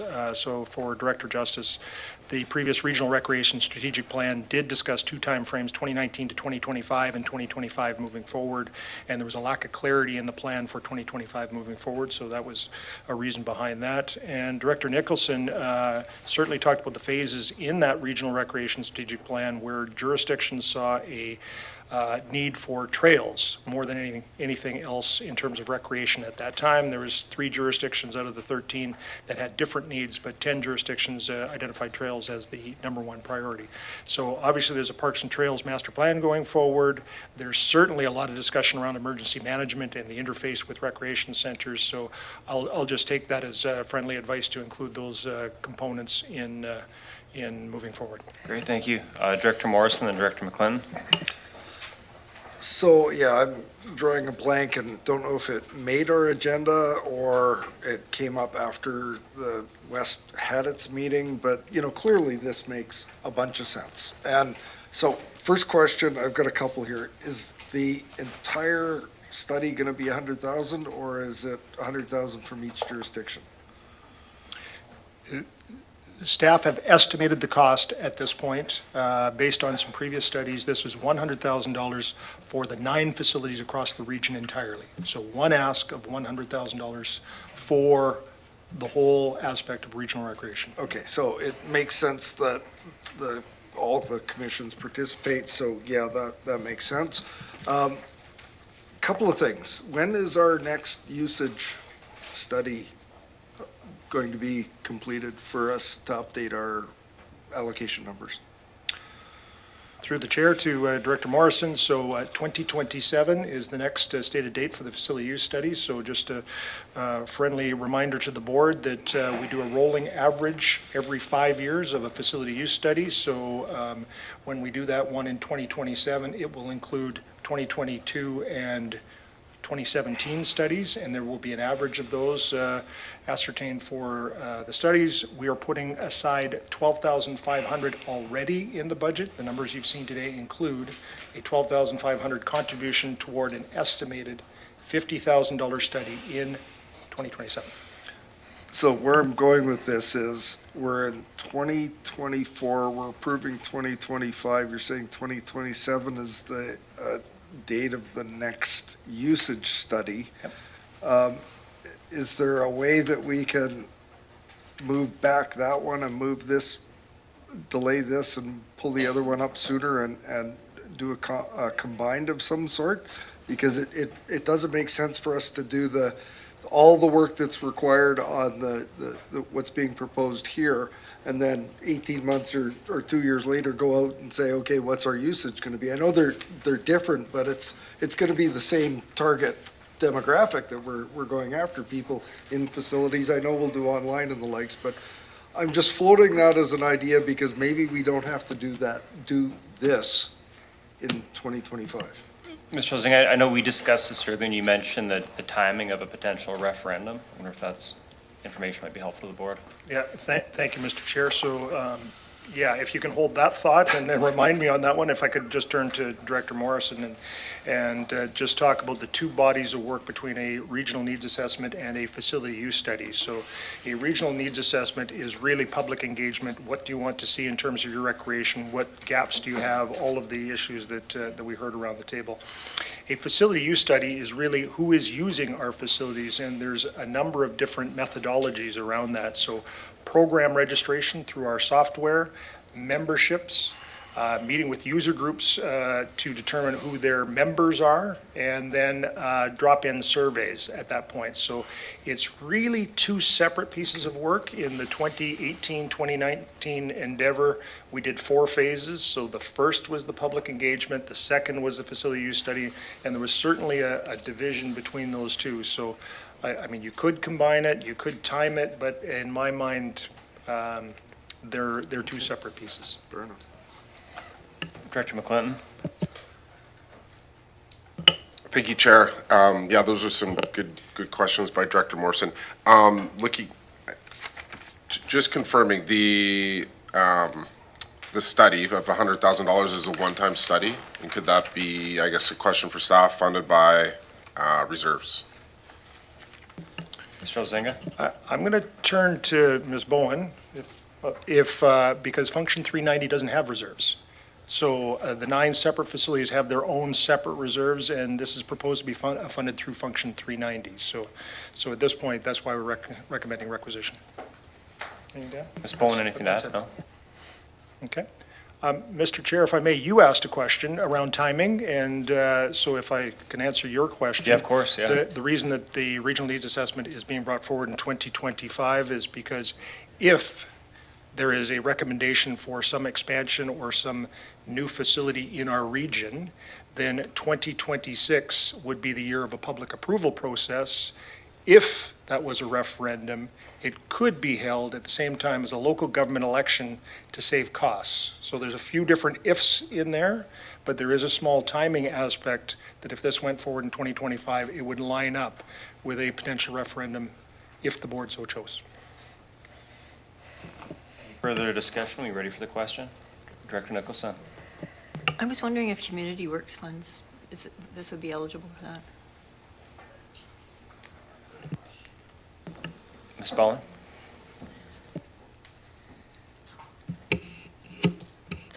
Through the chair to Director Nicholson, because the Community Works Fund currently is sitting with the electoral area directors, it would have to come to the board to decide if you would like to spend that funds. I'd have to also check to make sure that it fits within the eligibility of the new funds. But yeah, we were bringing all that in January. So yeah, if it was, we could change that at that time, but it's because of the way Community Works funds work, it would have to be decided from the entire board that you guys were okay with spending that way. Director Nicholson? We would have to be generous. From the perspective of the municipalities, I think that's a great idea. All right, we ready for the question then? All in favor? And opposed? Unopposed, motion carries. So we're pretty much done the regional commission recommendation, although I know there was a question about whether or not we could return to the report from R8. So R1, 2, and 3, which we had directed staff to fund these through short-term borrowing, but there was a discussion of whether or not we want to provide a bit more flexibility there so that staff have discretion to fund that through either short-term borrowing or requisition. I'll turn to our corporate officer. Do you have any advice on how the board or the committee can proceed here? Thank you. I was just calling a friend. So failing the ability to fund through a short-term borrowing, that CVRD tax requisition be used. There could be a recommendation put forward. And so noting that if North Cowichan borrowed, then the CVRD would have to collect the funds and reimburse them through the regional recreation function. Correct? Okay, thank you. So I was proposing a simple one. That the committee gives staff the discretion to use short-term borrowing or requisition for the municipally owned recreation centers that have been previously approved at today's special committee of the whole meeting. Moved by Director Morrison. Is there a seconder? Seconded by Director Callio. Any discussion? No discussion. I'll call the question then. All in favor? And opposed? Director Acton opposed. Motion carries. So that concludes the Regional Recreation Commission recommendations. I don't see any members in the public in the gallery, so we can move to adjournment. Is a motion to adjourn? Oh, sorry. Mr. Chair, Mr. it's Ozinga? my understanding that you also have to pass function 390. Of course, yeah, of course. Okay. Yeah, that's an important one. R11, of course. So, but do we need to adjust the wording on that, though, because it says approved as presented in attachment B?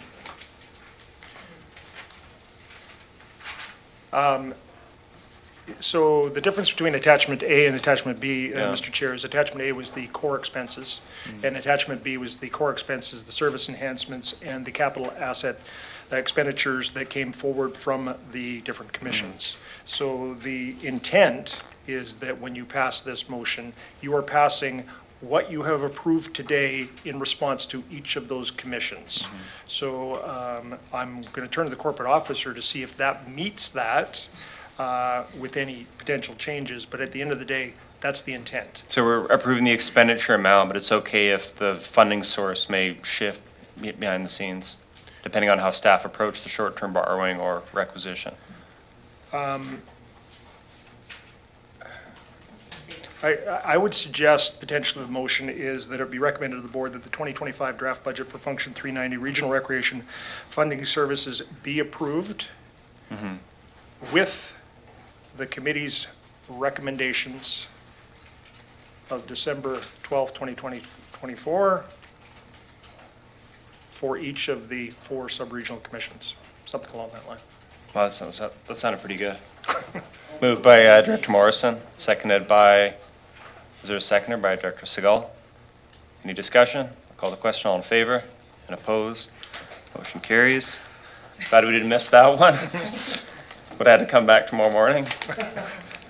So we can now move on to question period. There's no members of the public in the gallery, so that brings us to adjournment. Can I get a motion to adjourn?